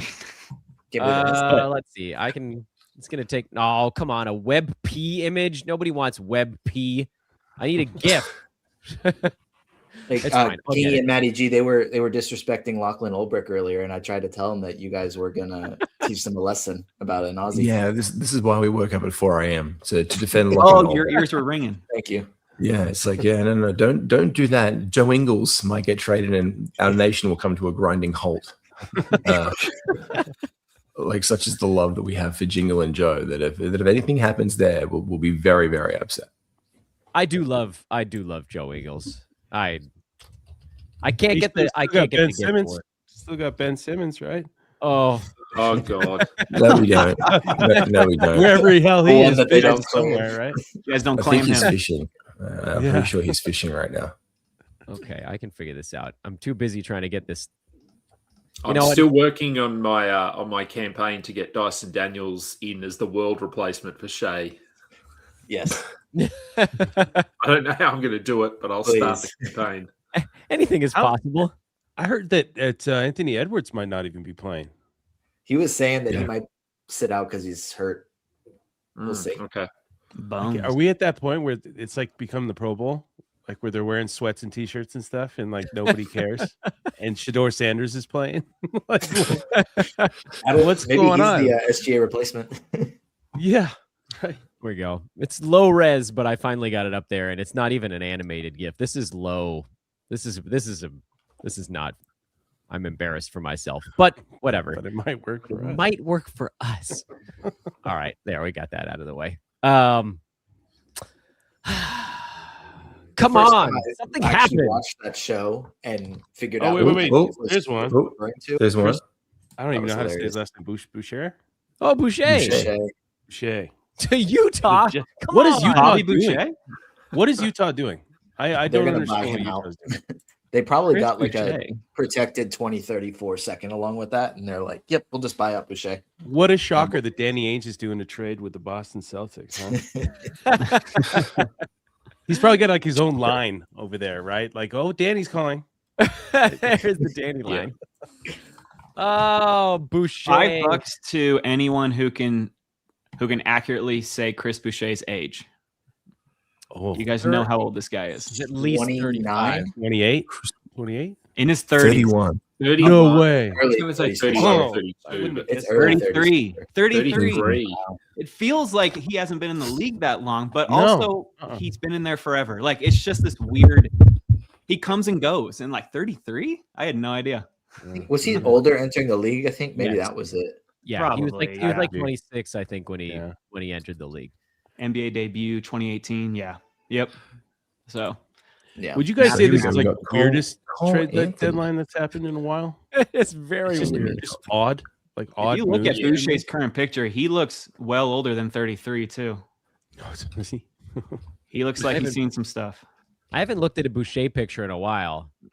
Dr. A is like the Boucher guy and has been for a very long time. So this is going to be a fun moment for him. Really? I know that. Well, there was so many years where like it seemed like he was going to get to do stuff with Toronto, and then every time it was like, oh, he's not good though. Right. He put up fantasy stats, but then he's just like fine. It's like JaVale McGee, but with not as much athleticism. We're like, wait a minute, why is he on that end of the court? That's not where the ball is. JaVale McGee won me a league in silly season years ago, like my first year in fantasy, or like one of them. Like I'll always love that man. Even like Shaq in the Fool, he was like the premier guy on that one. He was so much fun to watch just because he was goofy, but he also produced when he was getting those minutes in Denver. It was a lot of fun. Do Yeah, you that's want what we to did. just for a fun exercise, Jacob? Just type in JaVale McGee NBL stats. Uh-oh. McGee. Oh, he's good. He dominates here. You just type in what he's doing in Australia right now in our league, and you'll be like, What? no one will dare besmirch the name that is JaVale McGee ever All again. right. Well, Well, okay, don't so worry, this we'll is be weird. It's like an approximate. There's no like exact. It says he's averaging anywhere from 19.9 to 22.2 points. Anywhere This from is what we do 9.9 in Australia. rebounds to It's like 10.6 I'll be there rebounds. at 12ish. I'll be there at 12ish. I could get there at 11:58. I could get there at 12:03. I'm gonna get there about 12ish.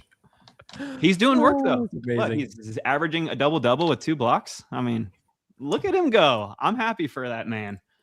Such a goofy character, but I love him. He's like forever in like immortalized in my Hall of Fame, my fantasy basketball Hall of Fame. You know, we all have those players that we'll never draft, and we all have those players that we'll always have a soft spot for, and that's JaVale. So if Giannis is off the table for now, where does Ja go? Miami? Milwaukee. Or Milwaukee? That'll fix things with Giannis. We got you, John Morant. That would piss me off if I was Giannis. I'd be like, yeah, shut me down. Shut me down. I'm good. Well, it seems like the Wizards are gathering all these veterans, all these like all-star veterans. Maybe the Wizards will put their hat in the ring. You remember him and Trey in the same backcourt? That'd be awesome. That'd be I'm here for it right there. Why not? Can I just get a collective conversation? The Washington Wizards looking somewhat competent, and I know how that sounds coming out of my mouth. Yeah, but they're putting together that roster is like that's fun. That's a league pass watchable team. They're exciting, Matty G.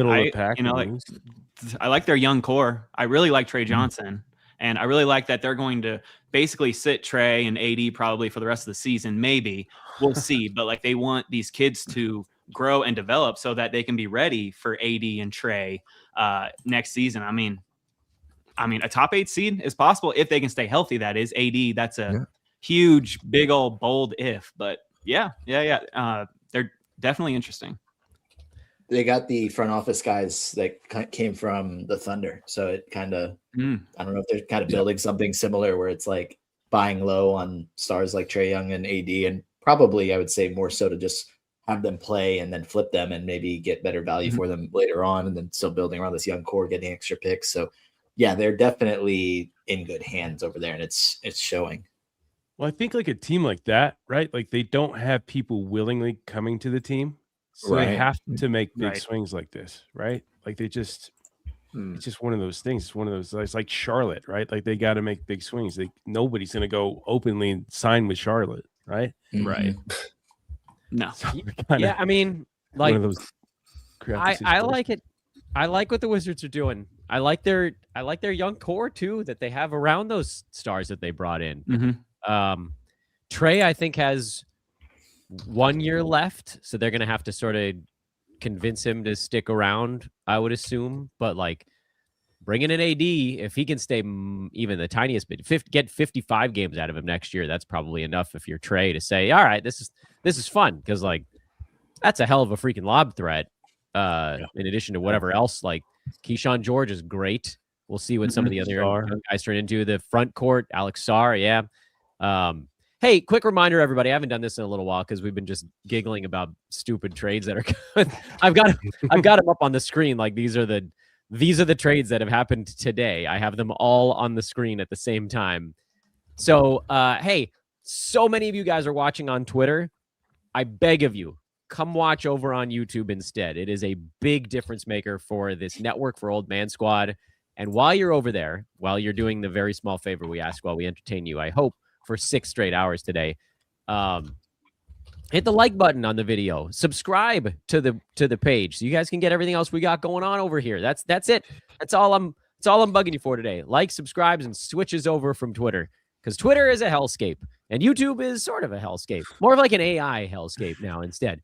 But my best friend from high school works in the department at YouTube that's trying to figure out how to handle AI. So I know that they're actually thinking about it, whereas I also know that Twitter isn't. So come on over, hang out with us on YouTube, like, rate, subscribe, all that good stuff. And follow my guys here on the show, who I'm going to make slightly larger. Room we have for 6 of you.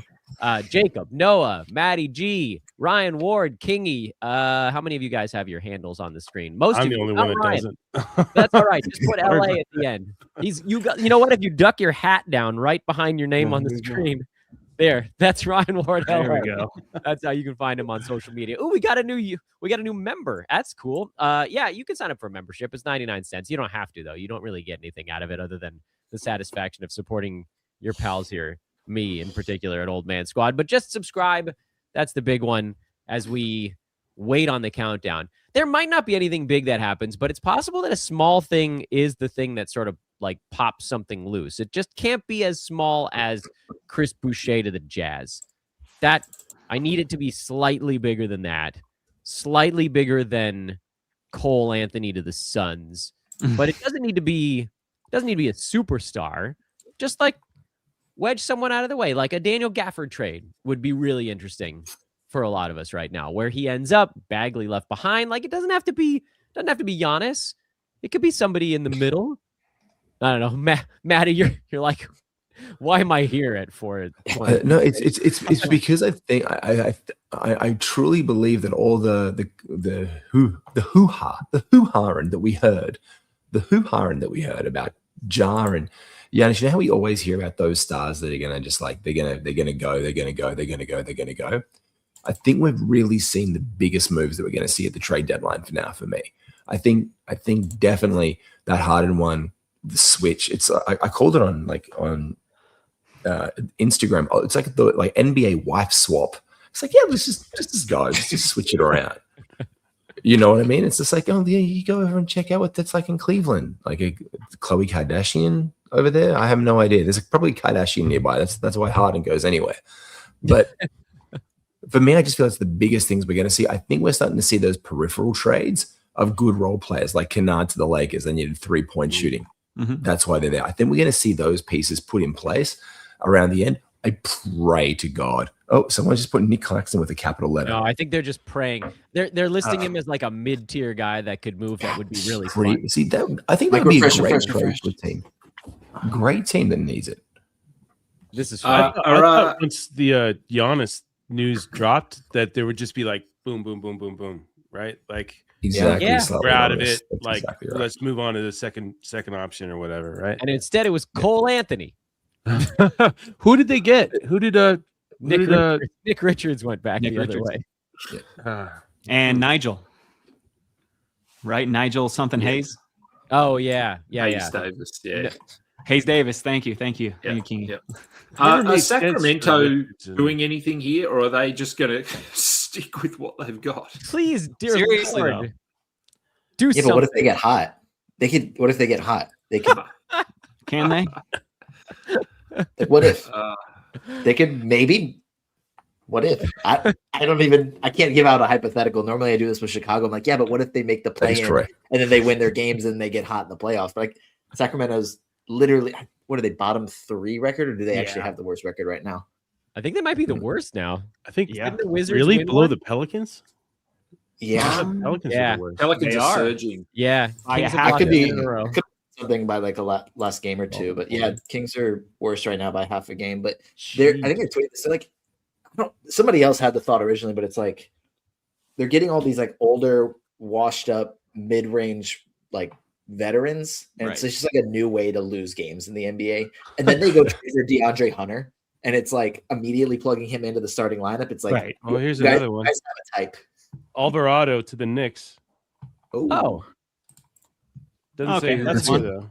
It's a good Great That's a deadline. good move for the Knicks. I like that.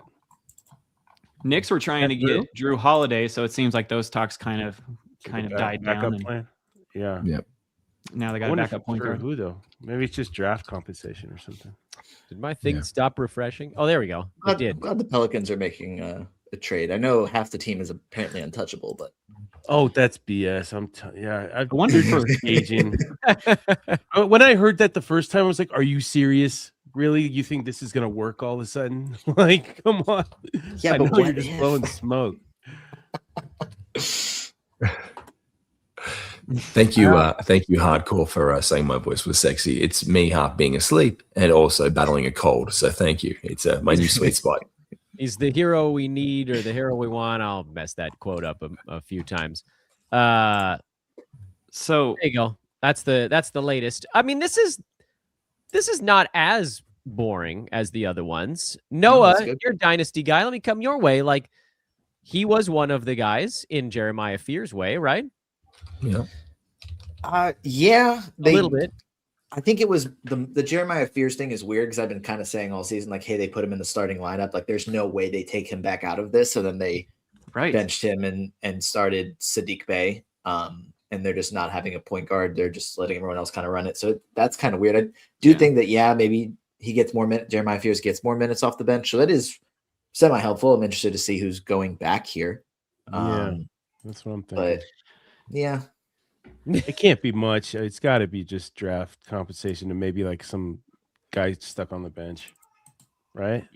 Yeah. I mean, if it was like a Miles McBride or something, he would have been mentioned in the tweet. Right. So it looks like McBride's value is going to go down a bit. Whatever value he did have, this probably is going to be shared with Alvarado in the backcourt. Like maybe the Pelicans can get Jordan Clarkson to put with Jordan Poole. That'll work. Like chaos. If you get to be Batman, Matty G, I get to be the Joker on today's show. Sometimes I think right now everybody could just be a guard on the Chicago Bulls. I think everyone just gets entitled to play a guard role in the Chicago Bulls right now. Wouldn't it be great if the Bulls brought in a guard in the buyout market just for funsies? Oh my gosh, Mike Conley. Yeah, bring it back. It's Dalen Like Terry Alvarado. and 2 second-round picks for Alvarado. They just traded again? for Terry. Jalen Terry again.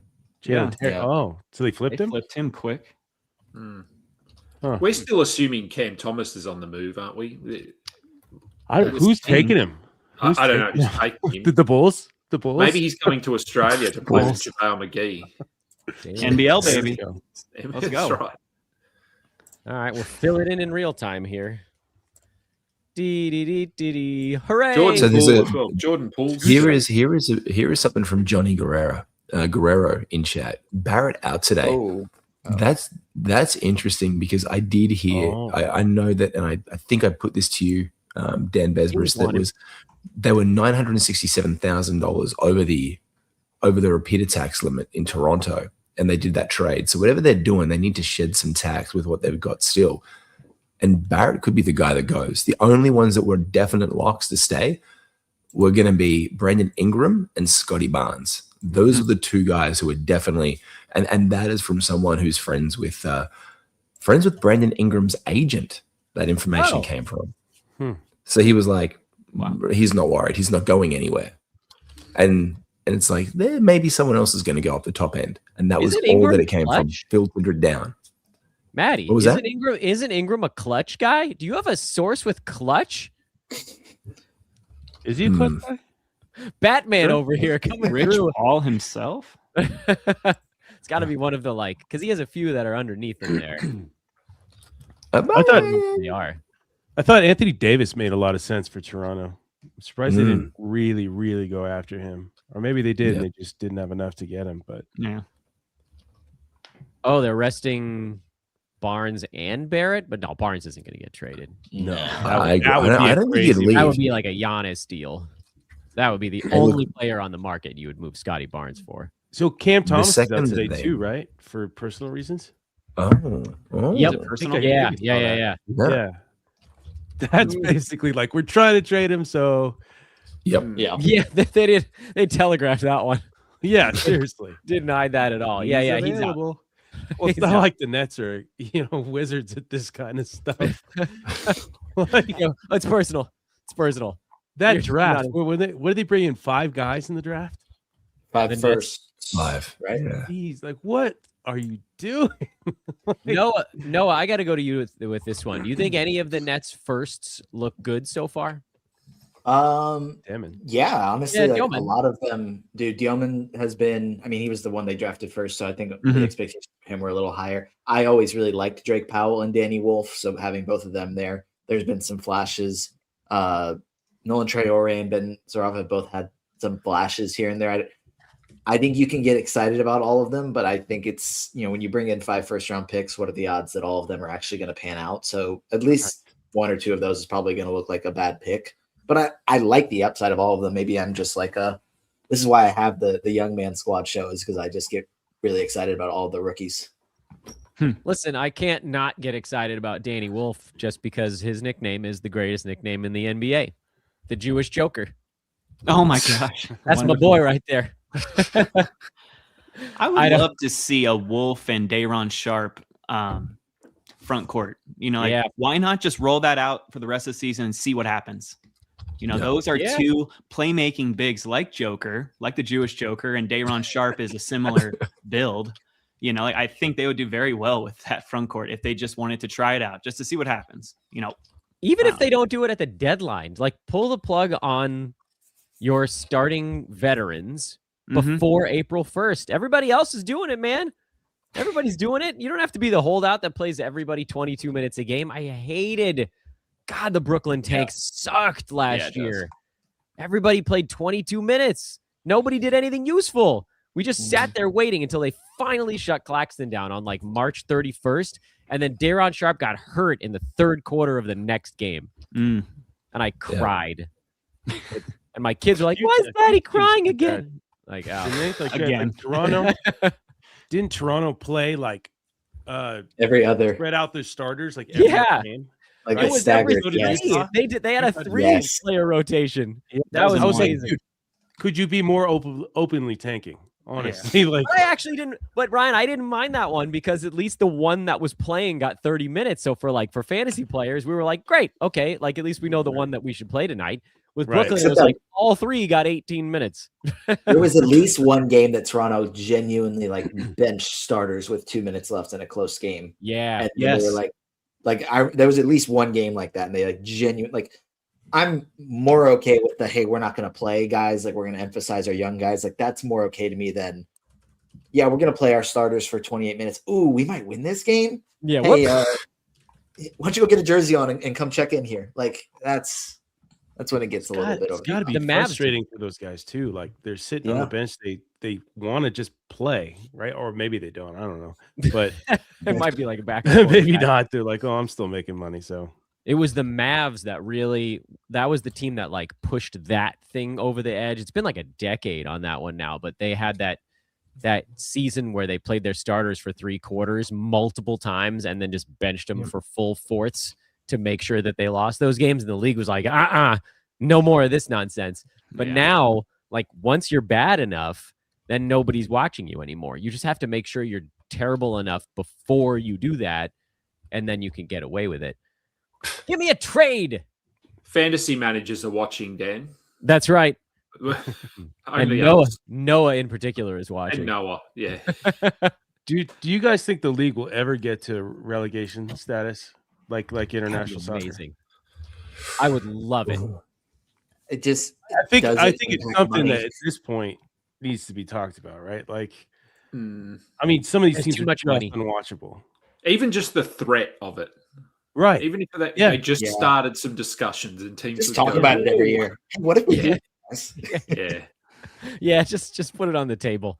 There should be something though. Like, there should be. Yeah. I think the way you nail them is just it has to be draft stuff. It has to be draft related stuff. Yeah, you remove the first round pick. You don't get it. But so you've been naughty. You've been naughty. You've been very naughty. You don't get your pick. Right. But the burden of proof has to be really, really, really high. So the team with the worst record in the league, you can't just punish them outright because the Wizards played all of their guys last year. They were just that bad. There were no shenanigans with Washington. It was just here's Kyle Kuzma and Jordan Poole. See if you can win a game. And spoiler alert, they could not win a game. Whereas Utah, Lauri Markkanen played through November last year. we got a month and a half out of him. Walker Kessler, man, that was a shoulder nagging, a lot of nagging stuff. If you're gonna tank, you gotta tank hard. Tank the real way. Just be bad. Maybe all of the players like Cam Thomas, who no one wants, get put into a bucket, and the poor teams just have to take them on board. So you just have to absorb their contract. We don't want Cam Thomas, so we're going to try and win. I feel bad for Cam Thomas. Yeah. The Nets really dominated the marketing of that restricted free agency. Right? He's a good basketball player. I just think he doesn't fit a lot of teams, and it's not great for winning, but he can score 40 points in the NBA. And I feel he needs to be the 6th man off the bench, right? That just scores. 2011 6th man. That's what he needs to be. It's just really Jamal crossover. Lou Williams. Yeah, Jamal Crawford. Exactly. Where taking a 19-footer is still considered fine. With no new trades coming in, what was the consensus on Ayo Dosunmu? Because that one happened before. Oh, you tell me. You were asleep. So what do you got? I was fast asleep, dreaming of Giannis trades that are not going to eventuate. Sorry, bud. I got you an Ayo trade. Yeah. So he's gone to the Timberwolves, and do we think he just plays? He's the sixth man. I do. Yeah. But I think he's a hold, though. Don't you guys think he's a hold for fantasy? I'm not super excited about his upside, but Anthony Edwards has been dealing with that injury all season. I'm sure it's nagging. So there's a possibility that, whether or not the decision to sit him is tight, it's like, well, we do have Ayo who can step in and Bones, but I'm sure that Ayo is going to take over that Bones role that he has when Edwards is out. So I think it's a good depth piece in terms of upside. It's pretty capped right now, but I would say it's a hold just to see what happens. Like all of these players hold to see what happens in the first few games before dropping them completely, unless they just get like zero points in the first game, of course. Yeah, like Ayo has been startable in 25, 26 minutes a game this year. So I don't know. I mean, I could get him to 25 in Minnesota if they just don't give minutes to Bones, 15. I don't know. Who the hell else were they giving minutes to in the backcourt? How much was Rob Dillingham playing? Not much. No, Conley, so I don't know. 9 minutes. Bones Island's been playing really well recently, though. But I think he has been better. Dosunmu is has to be the priority there. Him and Naz Reid will be the first two off the bench. Yeah. Ayo's a two-way guard that they really wanted. Bones is just a one-dimensional player. Like he's fun, he can score, but they wanted someone more complete. So I don't know how many minutes Bones will get when everyone's healthy, if anything. So who's won the deadline so far? Jalen Smith. It didn't take you long at all to think of that answer. I think you meant team, Ryan. I think meant the team. I have no idea. I don't know either. What team has won the deadline? The Wizards. I think the Wizards won the deadline. So. That's because they still have maybe the Jazz. Oh yeah, I like that these tank teams. They got Chris Boucher, so. Oh man, so true. Coming out of it, I like the Wizards. I like what they've done. They kept their pick for this year, so they get to complete the tank. They got Sarr, who looks really good now, and add 2 proven veterans around him. I mean, they're not going to be a championship team, but they're going to be fun next year. They're no longer a dumpster fire. Right. Yeah. They've undumpster fired themselves. I actually think the Mavs, and it's weird to say that both teams won that trade, but the Mavs getting out from purgatory was also good for them because now they can do an actual rebuild. But I don't know that I'm like looking at the good teams that think, hey, did anybody move themselves up a rung? Alvarado's a good pickup for the Knicks, but it's not like a thing you can say they I'd say the Dosunmu addition helps the Wolves. Yeah. Also, I think. Dude, you guys are going to kill me for this. I think the Cavs getting James Harden is actually really good for them. I don't. I think that's I think that's the beginning of the end of that run, to be honest. I mean, they were done. They seemed done with Darius Garland and he barely played. Yeah, but it's you bring in a guy who's a mercenary who is not a winner.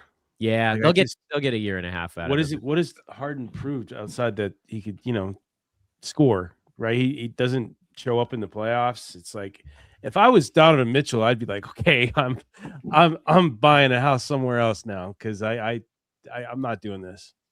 Was it that's the thing too? The Bill Simmons video about it, where it was like, I think he was talking about how the Cavs we've really struggled and always collapse in the playoffs every single season. Let's try and acquire someone to help with that. Let's get James Harden. There's a guy in chat who said, how is Harden not better than Garland? _Martinez or Martinez in chat. I think Harden is Harden, but the problem is already that's the dueling banjos. It's like, it's your turn with the ball. No, man, it's your turn with the ball. Like we've got these two guys. It's about the ball dominance and the usage rate. I mean, James Harden, despite having the double-digit assist games, he's still a very ball dominant player. And that's where Spider does his best work, with the ball in his hands, operating off that pick and roll, having that. So I think you're going to see the dueling banjos there. So it's same, but different. But I think Darius Garland wins this because he doesn't have to play behind James Harden. And that's a guy who can pass the ball and play make and create for the Clippers. So I actually see that as a really big boost for Darius Garland when healthy. I actually think he kind of won this a little bit low key. And I think we talk about Harden because it's Harden. He has a sneaker deal. But I think Garland won that trade. Like, it is good. By a long metric. Yeah. The Clippers and Garland. Yeah. It's funny to think about, like, Garland going to go from being a number 2 in one place to a number 2 in another place. But the issue for him, in addition to just like not being healthy and the team kind of losing faith, is it seems like the Cavs 3, 4, and 5 options were more heavily involved in things than the Clippers 3, 4, and 5. So he can kind of pull from the guys that are lesser on the Clippers to get to do more stuff. So yeah, I agree with that. I think Garland's going to be a winner. I don't know if the Clippers get better. I think short term the Clippers probably get worse because he's out through the All-Star break. And then I mean, once they acclimate, they could be pretty decent. Harden was really, really good for the Clippers before just going, all right, I'm good. It was weird, right? Just like out of nowhere. Like there was no indication. Yeah, were they like 18-4 in their last 22 games too? Yeah. They finally got good, and he's at home, right? He's an LA guy, and they're about to have the All-Star game in LA, right? It's like I'm going to Cleveland. I want to go to Cleveland. Yeah, what the hell? Like doing it when they were 6-21 made so much more sense than doing it. It's like you did all this work to get out of this terrible start, and then it's like, yeah, I'm good. Yes, the timing is. And look, I don't think there's any besmirching. Like, he's still James Harden. He's very, very good at basketball. Like, none of this is like, I think this is all through a fantasy lens. Like, if you were talking James Harden, the player, he's been one of the reasons that the Clippers have been one of the best teams in the NBA, like for the last 20 games. Yep. I think that's more Kawhi, though, right? I mean, having Kawhi, but he all of a sudden wanted to be the healthiest player in the world. This is funny. I didn't know this. Oh my gosh. The change is to was. I hope they Does it still have an have aspiration logo on it? Clips got 10,000 bobbleheads that are just sitting on the street out in front of right now. Bum, bum, bum. A lot of people are thinking that he wanted out because there's going to be some aspiration news that drops. I think he just wants to go to a place and give him an extension. Yeah, I think it's money. Possible. Clippers didn't want to extend him. He wants to get an extra year or two. He's old. We need someone to use AI to generate a James Harden bobblehead with a Darius Garland head on it. So, the Clippers just paint. Someone they can bring in like 500. Allow me to see what magic I can work for you. They might have to paint him. They're already there for homework, sure. Matty G. Like those pallets are into it already. They're gonna have to open them one by one and paint them. So good luck with that, Clips. They should definitely still give it out. They should just change the jersey to a Cavs jersey. The Clippers, this is what Darius Garland will look like begging in 10 Darius years. Garland. Just draw it with a Sharpie. It's fine. They're begging him to keep the number 13. Like, Darius Garland, we know that you're number 10. Please keep 13 for this bobblehead night. Please you can change it turn one after. to the other. If the bobblehead came with a removable beard, then that would be you could just take the beard off and say, this is a weird looking Darius Garland. I've worked in minor league baseball for a long time. We made a lot of bobbleheads that look nothing like the players on the team because we got him cheap from, I don't know where the hell we got him from. We did so did Miami with the Dwayne Wade statue, didn't they? Right. Got that on the cheap. But that shouldn't. But they're who not is that guy? No, that's fine. They can fix it. Come on! I got like a baseball news break. I need a basketball news break. That's right. Jeff Passan, you're not invited into my feed right now. Did you guys hear that Derrick Rose didn't want a statue because he saw how bad Dwayne Wade's was? Yes.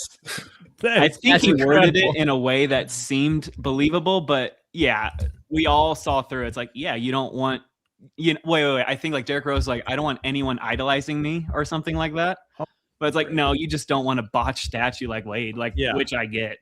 Well, like, how did Wade see that and be like, okay, that's cool. Go ahead. Right. I don't think he saw it until the big reveal. Like in his speech, like, who is that guy? Trying to play it off as like, who is he? That's not Dwayne Wade. That's not the Flash. Well, it's not a trade, but this may be the funniest trade-related tweet from a big account all trade season so far. Let me get this one up on the screen. This is from Jake Fisher, who writes, the Bucks sources say called some teams this wait, get ready for this. Called some teams this morning sharing their willingness to take back minimum salary contracts for draft assets, while Milwaukee is definitely still looking to buy on the other hand and add a piece next to Giannis Antetokounmpo as well. So, guys, What the the hell Bucks does that mean? exist. What? The Bucks have called a bunch of teams to say we're willing to do literally anything. And someone in Phoenix was like, how about Cole weird. Anthony? And they were like, They're all so right, desperate right now. this is crazy. There was that video of Giannis just being visibly frustrated with Cole Anthony. So I wonder if they're like, yeah, like, let's just get this guy out of here. Maybe this will fix things. Yeah, they'll problem solved, Milwaukee. That's You're the good thing, now. though. If you look at his brother wrong, you're gone. You know, like if you say anything bad about Thanasis, if you look at him weird, John's like, no, you're out. You know, and maybe Cole, I don't know, maybe he gave him a dirty look in practice. He's What are gone. we doing here? That sounds like LeBron. Yeah. Wherever Yeah. he's gone. Why are we not? Yeah. Something's got to happen. What are we Says doing, man? Giannis still There's a plans on big playing. winner, like- The John like- Morant Band-Aid. Yeah. There's a sneaky winner in Memphis. I'm sure that you guys have talked about this, but Gigi Jackson is unrostered in a bunch of leagues, and he's the starter. He's been playing huge minutes since the JJJ trade. If the Grizzlies don't get anyone else back, what's stopping him from being a silly season hero, you know? I Yeah. picked him up in 2 leagues yesterday, and he was pretty good. Right. Yeah. Efficient. he did enough. He produced across the board. I think he got 6 for 8 from the field, 16 points, 7 boards, Yep. a steal, a block. I mean, he was everywhere, and he got 27 minutes. That should stick as long as they don't make any weird moves to clog up the forward position. Did you guys see this tweet from I'm gonna butcher his last name, Eric Nem from The Athletic? Oh, he's covered the Bucks for a while, right? Yeah. Yeah, he says Giannis still plans on playing this season once he's fully recovered. even though Windhorse said they were shutting him down. Yeah, and I think Conflicting Stephen A said that too. I mean, it's Stephen A, but you know, Yeah. Man, But the Bucks alive. are the 12th seed, you know, and they're 3-7 over the last 10 games. Like, why would he come back? Especially the Bucks trying to trade him in Why the just like offseason it? if he doesn't get traded Yeah. now. What's the point? Yeah, there was another one that came out just now. Philadelphia 76ers are working to find a landing spot for veteran guard Eric Gordon. I didn't even know he was still in the league. Oh, Do you think he wants to play with Giannis? Maybe that'll fix things. Let's get Oh him. yeah. Oh my God. Trade deadline. All right, that's it. Next year we're doing this damn show on Wednesday. There we go. Right. Oh, Someone did it. It actually says pardon body garlic. that looks wonderful. Oh, wow. I actually just made one too. Oh, there you go. Wait, Well, where you did- can where did this one come from? This was sent to me in the Old Man Squad Discord by Oh. Water Blue. So Very funny. nice. shout out to Water Blue. Hardened awesome. body Garland There we head. go. That's fantastic. That's funny. Oh, hey, everybody, join the Old Man Squad Discord. You get great There you stuff go. like that. Yeah. I'm hyped that at all. Wait, Maddie, did you say you made one? I made one. All right. Do you have to- No. I don't want to do it because Water Blues is just much better with using the AI than me. Water Oh, Blues, man. shout out to you. Wait, I'll give it to you now, Dan. I'll send it to you. Here we That go. sounds I'll terrible. upload it to you. Oh, that's where we've hit. So we've covered my Oreo selection on the show. My children There you go. talking about farts and penises on the show. That was the first half hour. We came in guns blazing Oh, on I'm this. sorry I missed that. Yeah, that was a good one. Well, anybody That that was my watched favorite part of the tail show. end- I think it was my show with DMAC actually, where Theodore came on and did the "Hi everyone, I'm Dan from danfartsinacan.com." Fake commercial that I've done to entertain the children. But what I didn't expect was for him to go "and my penis" at the end of it, and then run out of the room because it was time to go to school. Oh yeah, first half hour was a hoot over here. Dang. That's awesome. So more- there was a report that Miles McBride's going to be out until maybe the playoffs. So that'd be Ooh. low. Oh, okay. So that could help explain the Alvarado. Makes sense. The 76ers are looking to trade Eric. And check your DMs on Twitter. Dan, I have your Darius Garland bobblehead. Oh, yeah. I see the Fred Katz tweet. I'll put Deuce McBride will undergo surgery on a core muscle injury, or commonly referred to as a sports hernia. Sidelined until the playoffs. Yeah, that's going to be a while. So that sucks. Yeah. So, I mean, Alvarado might actually play. A very high floor, if you will, in deeper leagues to get those steals for you, like that 3-and-D stat. So, I mean, if you're in a deep 9-cat league, I'd look his way. Man, that's all right. So, do we think Alvarado plays more, or do we think like Tyler Kolek gets those minutes? Alvarado. I think Alvarado too. I don't think they would make the switch if they weren't confident in Kolek. Yeah, and then you got Clarkson, who's just not. He's just a shell. Not that. Alvarado was playing about 22 minutes a game with the Pels. Feels like he could end up right in that same. Deuce was 28, but some of that was with guys out. 24-ish minutes, just at a glance for Alvarado. 23, 24. He's been averaging 21.9. So a little bit more than that. 14-teamer? 16-teamer? Probably not 12. Yeah, I mean, if you need threes and steals, he's definitely a 14-teamer and a streamer in 12-team leagues once he's hot, because he's going to get hot and get like 2-3 steals a game over some stretch. We'll just see when it is, but he might be like juiced after this trade, go all out and do his thing where he's stealing from behind people's backs, like being sneaky and stuff. We might see a little bit more of that.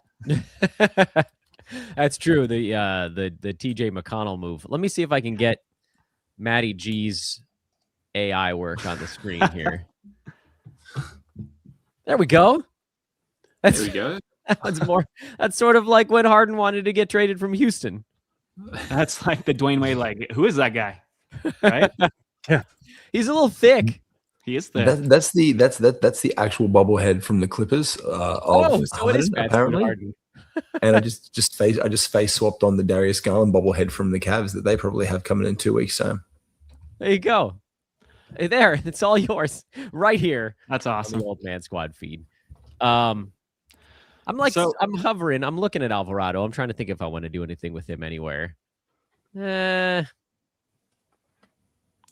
mean, if you told me he was going to get 26, I'd probably scoop him. I don't know if that's a guarantee.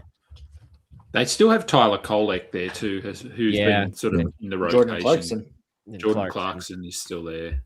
And Landry Shamet. He's been blowing up the rim lately. Dude can't miss. Watch that Laker game. I know that was Landry Shamet time. That sucks for Deuce McBride, though. Core injuries are Could I ask you guys about a bit of a surprise? I think because it's been so ongoing for a while. Can we talk Jonathan Kuminga for a second? I'm really surprised to see how minimally he's actually been added in some leagues. I thought there'd be a whole just like, the freeing Kuminga bucket is going to happen. But he's only been up 1% in Yahoo, minimal in Fantrax as well. It's like the crowded Atlanta Hawks. Do we think there's anything there? Because that was a big question that I've been getting as well. Like, do we pick up Kuminga? And I'm like, yeah, we can give it a go. I added him in points leagues for whatever that's worth, or like volume formats. Jacob? Yeah, I mean, I was talking about that earlier. I wasn't thrilled with his spot. I was hoping he'd go to the Kings. I think we all were, and we were just stashing and hoping and stuff. And then, like you said, Maddie, it's a crowded Hawks depth chart, so it's going to be hard, but I don't think they would trade for him if they weren't going to play him off the bench. He has the freshest legs, so he's probably going to, from the get-go, get 18, 20 minutes a game and then ramp up. So, yeah, in points leagues, I'm pretty happy holding him. I don't know about 9-cat, though. Anybody else want to weigh in on Kuminga? No. I was going to say that Alvarado is actually from New York. He's a New York native, so that he might be like super motivated. Going from a team with one of the 3 worst records in the league to a legit contender, like that's enough to do it, right? Yeah, but at your hometown on top of that, right. Right. Well, it's Brooklyn, but you know what I mean. It's New York.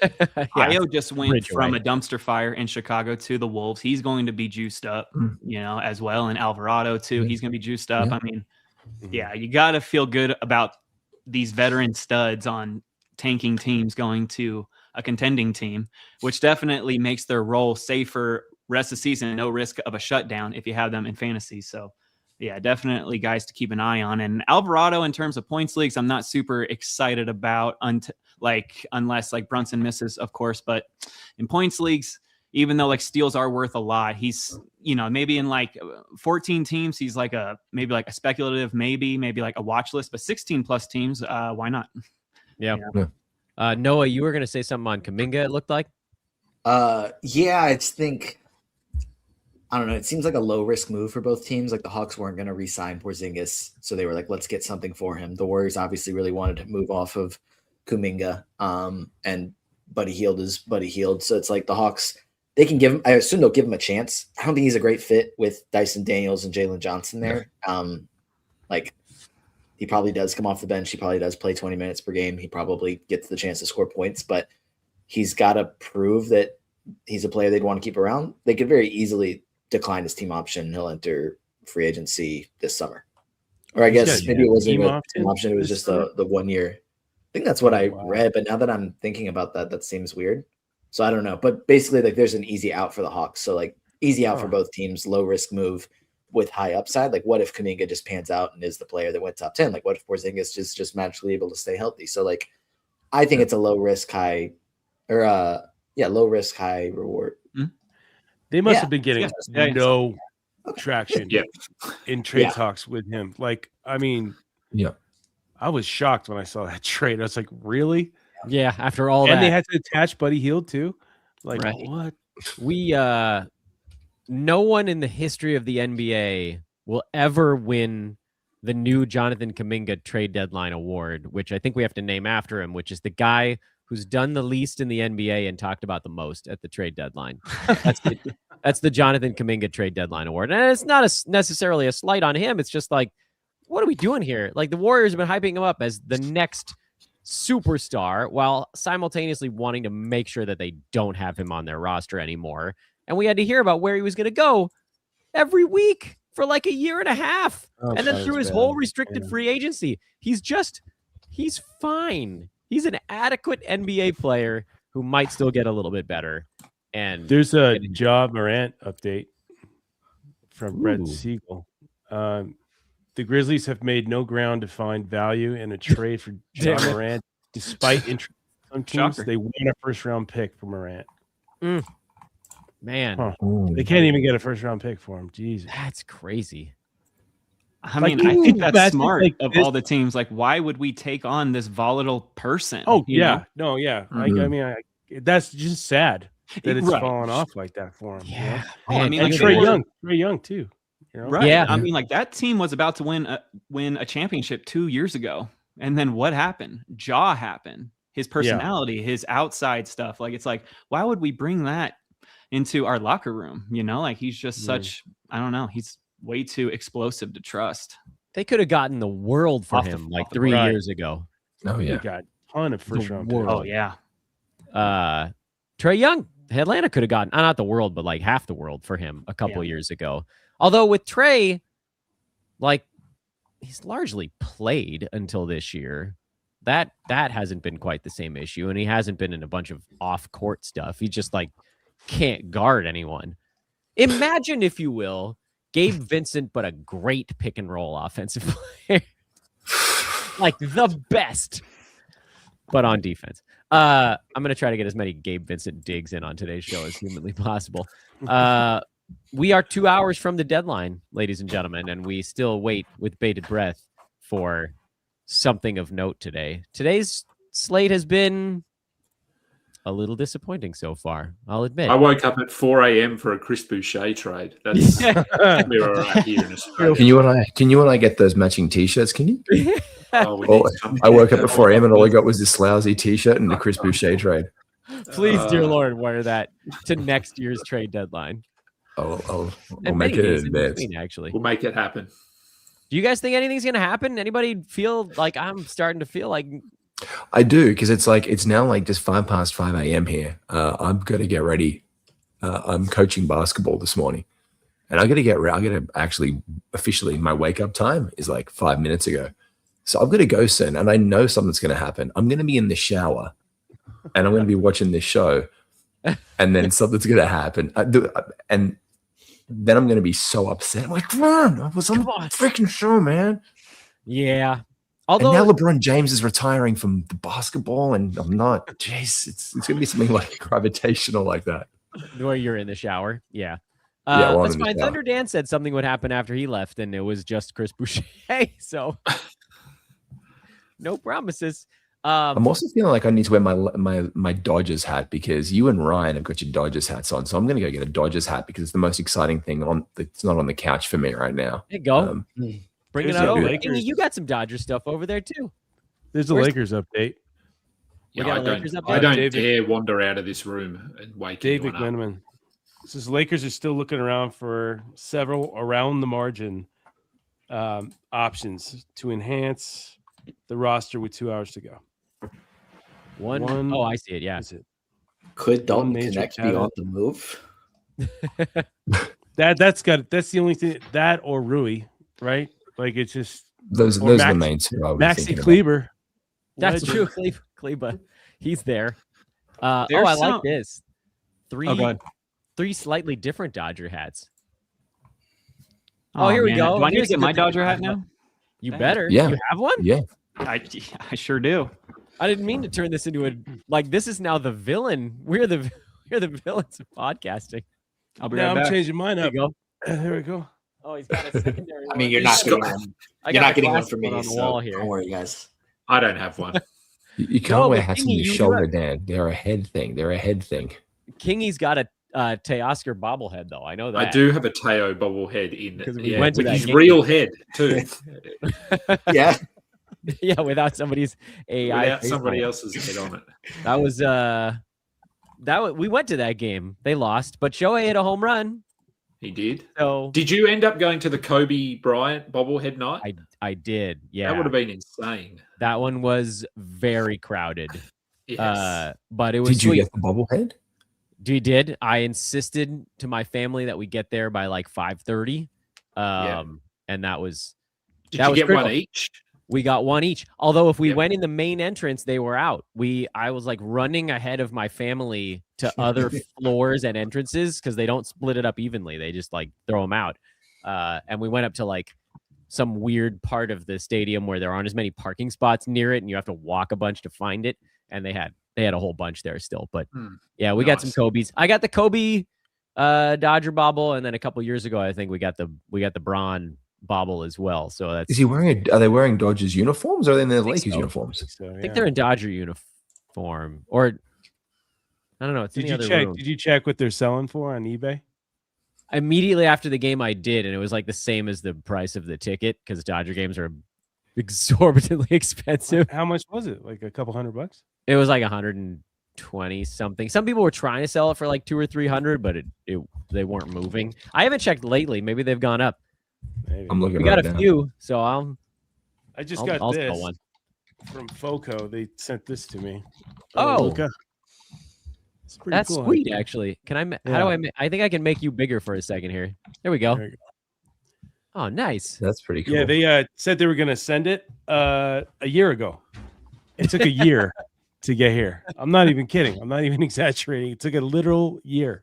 It takes like 3 months to produce and then like another few months to ship when they do it in bulk like that. But if it's like a few, I don't know what it costs. I just remember from my minor league days. There we go, Jacob. Nice hat. Let's go. Thank you, sir. We got a gosh, he's wearing a Lakers jersey. He's wearing a Lakers jersey with a baseball bat. That's sick. Yeah. So there you go. Galahad asked, what do you guys think of the Jackson Hayes suspension? That mascot had it coming. Apparently. Just doing his job, and Jackson was like, nah. Not today. I wish there was a better video. You guys saw the video, right? Yeah. He like shoulder checks him as he's like last second or something, so you could barely see it. But they were like, they said he pushed the mascot, but he like hockey checked him as he was going by. He hit him hard. Yeah. Jackson, what are you doing, man? I thought he would get away with a fine, but can't do that apparently. I mean, I guess we need to set like a precedent. Like, you can't do this to the other team's mascot. Like, what are you doing? I think it's I the would love to know if funniest there was any suspension prior I've ever beef. heard of. That is, Chris- I've never heard that before. The player Never. gets suspended for hitting a mascot. Who has I ever hit remember, him? Funnily I enough, remember Tommy Lasorda kicking the crap out of a mascot one time. Yeah. But Was that the Fanatic? I don't. Philly Was it Fanatic? the Philly? Is that the Philly guy? Yeah. Or yeah. I think it was the Maybe. Philly Fanatic. Beats, Yeah. Do you Charles guys know what the Barkley did Wizards' that too. mascot's name is? who's it? Which? Oh, Brooklyn's mascot? No Yeah, idea. No, the Wizards' mascot. Do you know what his Oh. name is? Oh, Was it- Wizards. No. Are you quizzing G us, or do you something, want to right? know? No, it's G Wiz. Gee whiz. Because oh, I was- oh, there we go. I was Oh. accidentally tagged in a thing just after it happened. It's like someone just Jackson Hayes just checked at NBA G Wiz so hard on the court. And I'm like, what You're like, what what's this happened? now? I It'd did. be kind of hard for And him to I run. saw I my was ads, checked. and there was a picture of the mascot getting. That's how I knew about it so quick. like, that was me. Someone said, yeah. It Oh was, man, I really That's should. funny. I really should have had a Twitter handle that more closely parallels an NBA mascots, like King Baby Besbris. Nope, not gonna fly. King Baby Most Best. terrifying mascot in pro sports Yeah. history. The greatest, also the greatest mascot in sports history. My timeline is baseball moves. I'm very upset right now. There's a few players that I'm curious get moved. I wrote an article on these players, like Robert Williams, of the Blazers. I wonder if a contending team would want to acquire him. He's 1.4 blocks in like 16 minutes games played. I mean, like, a contending team has got to want that. And he's finally a little bit healthy. He would immediately be the best center on the Lakers if they traded for him. That would be a great move. Yeah, In but my I was going to opinion. say it's 16 minutes, the only minutes he's played all season. Yeah, I mean, he's just averaging around like that 15-20. Like, they won't give him any more because they probably don't want his knee to explode. Yeah, Is it kind of like the guy in the Knicks? Spacing Mitchell out. Robinson? Robinson, yeah. Yes, yeah, Yeah. same kind of situation. Yep. Yeah, Where the body very similar. There we go. Oh, Also, Blue has Please tell time me on that's his from my hands. guy, slightly anonymous. I'd Can you, buy that can you shirt. DM that to me? Can you please DM that to me on Twitter? So you Yeah, can make it. Slightly- I can. Is that Boucher holding the Larry O'Brien trophy? It might be. Can you please DM me a high res picture of that? I'm making that for a shirt for you and I for That's Christmas, awesome. Kingy. Hey guys, I I can do gotta go coach basketball. I gotta Yes, get out of here enjoy. and then just run let as well. you guys experience what it's like to have Karl Anthony Towns traded live Ooh. on air. That's not gonna happen. That's not gonna happen, No, guys. it's not gonna We'll see. happen. Something. Thank you so much, guys. Matty Have a G. wonderful- Follow Matty G Matty. on Twitter. Follow him at NBA G Wiz. You might accidentally end up finding out about the Wizards mascot along the way. You might. Matty, It's a dark, enjoy your dark day, hole. dude. And then there I'm were taking off as five. well, Dan. So it's going to end Yes. up being 4. But Noah, thank you guys for this. Was a lot of fun. Thank you, Dan, for hosting. Thank you, everyone. Noah, for thank listening. you. Listen on YouTube. Go blurb, Noah. buddy. I will be doing that. Oh, I know. Later, dude. See you guys. So, Dan, I mean, Right there. I'm still here for the next hour or so, but you can kick me out whenever you want. If you're sick of me, if you're Why? like, your takes are kind of garbage, get out of here.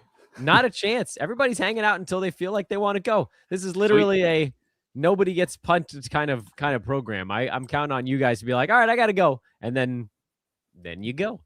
All right, deal. This show, just for those that are joining along the way, is of course the Old Man Squad Trade Deadline live show. Last year there were a bunch of things in the morning. I know it wasn't like all the stuff, but this is without question the quietest Thursday that I can remember, possibly ever. I remember one a couple years ago. Actually, that was this bad. It was also really this bad. I mean, this is Yeah. like Ayo Dosunmu is the most important player traded today, which is again not a knock on Ayo. He's a good basketball player, but we've had 5 moves. Ayo Dosunmu is the headliner. Luke Kennard and Jose Alvarado are probably the B the B listers that got moved today. So we're waiting, and maybe something will will happen here. We got some other trades that have gone official. The Miles McBride surgery is probably the biggest news of the day. And we wait. A lot of teams taking on salary for second rounders and so on and so forth. But hey, if you found us today, I'm extremely appreciative of that. Please hit the like button on YouTube. Subscribe if you're watching on Twitter, which again, I know is the vast majority of you guys. You're finding this on Twitter, on social. Come on over. Come watch it on the YouTube side. That's the big one for us. That's how we grow this thing. Hit that like button on it. That'll help us grow it. But again, subscriptions is the big one. And for those of you in the chat room, I've said it before, like if you badly need a question answered, you can super it. It's not necessary. If you want to become a member, I'll try to answer questions outside of the chat room. That's another thing as well with Old Man Squad. But again, the big one is subscribe. That's however you're taking it in. At noon on the nose, I'm not gonna end the feed, but it's gonna be like a restart at maybe like 12:03 because a few things tend to trickle in. And then we'll do about a half an hour full deadline week recap show. That'll also be put out as its own half an hour chunk. So for folks that are just picking up bits and pieces, have joined us for part of the live show, that'll be an opportunity to get your actual trade deadline recap at the very end. I feel extremely fortunate today. There will be weeks where I do college basketball play-by-play. They play Thursday, Saturday. There have definitely been weeks where I've done 2 basketball games on trade deadline Thursday and broadcast for 10 hours. I don't have that this afternoon. I only have my 5-year-old's Little League baseball practice, which is going to hurt my voice just as much as 4 hours of basketball, of play-by-play. But at least at 12 o'clock, I should still kind of have enough voice to get us through that recap. But that's kind of what's going on here. That's the plan. Over the rest of this program, we're going to get a visit from Mike Catron, who took the year off, but he's bopping back in to talk a little fantasy basketball.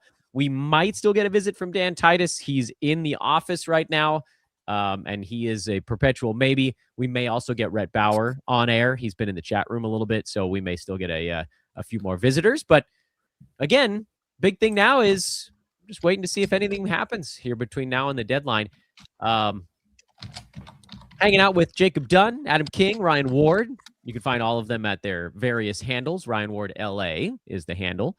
Dan maybe Titus. Adam types in the chat room. Ain't Done Yet is our points league guru here at Old Man Squad. And of course, you guys all know my boy Kingy, one of the founding members here of the Old Man Squad. So here's the thing. I need to give a little background. The Old Man Squad has taken on a life of its own. It's not because we're a bunch of old men. That may actually happen to be the case, but it's because of the way I draft my fantasy teams that was created. I give out a list at the beginning of every season of the Dan Besbris Old Man Squad, which are like, these are the guys that are old and not shiny, but are great fantasy assets. And then I also just happen to be like a 92-year-old trapped in a 42-year-old's body with the digestive system, both of a 90-year-old and of a 7-year-old at the same time. I don't know how that's possible.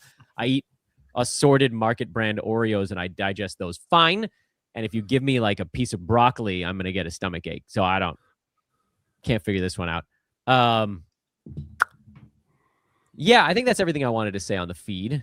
I don't know, almost 4 hours into this thing, I can feel a little bit of dryness starting to creep into the old delirium even. And yeah, but I didn't have to wake up at 4. I got up at 5:55. That's easy by comparison. I've got to jump straight on a mailbag show once we're done on here. Oh, animal. And then my family goes off for the day and I go back to bed. Yeah, I don't think I'm going to sleep anymore today. I eat lunch when this is over. So Ben Stiller has reacted to the Jose Alvarado. That's where we're at. We got? That's where we're at. Right. He said, "I'll be waiting with open arms." Did they have like a kerfuffle or something that he needed to make up for, or is he just excited about it? I think he's just like he's actually a real fan. He's a big fan. Yeah, he's not just like a celebrity trying to get his face on camera. Yeah.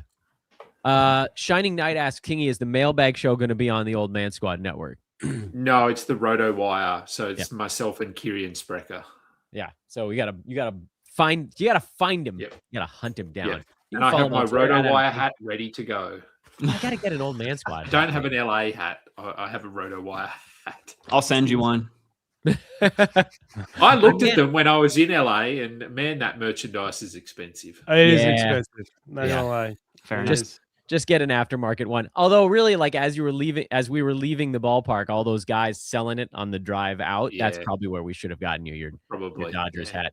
This has turned into a Dodgers hat show. If we had any viewers in Toronto, they are long gone. Ooh, long gone. Too soon. Bye, Toronto fans. Yeah, I know. My bad. Maybe the Raptors will make a move though. We'll get him back with like a Sabonis trade here. Yeah. I can switch. I've got other stuff.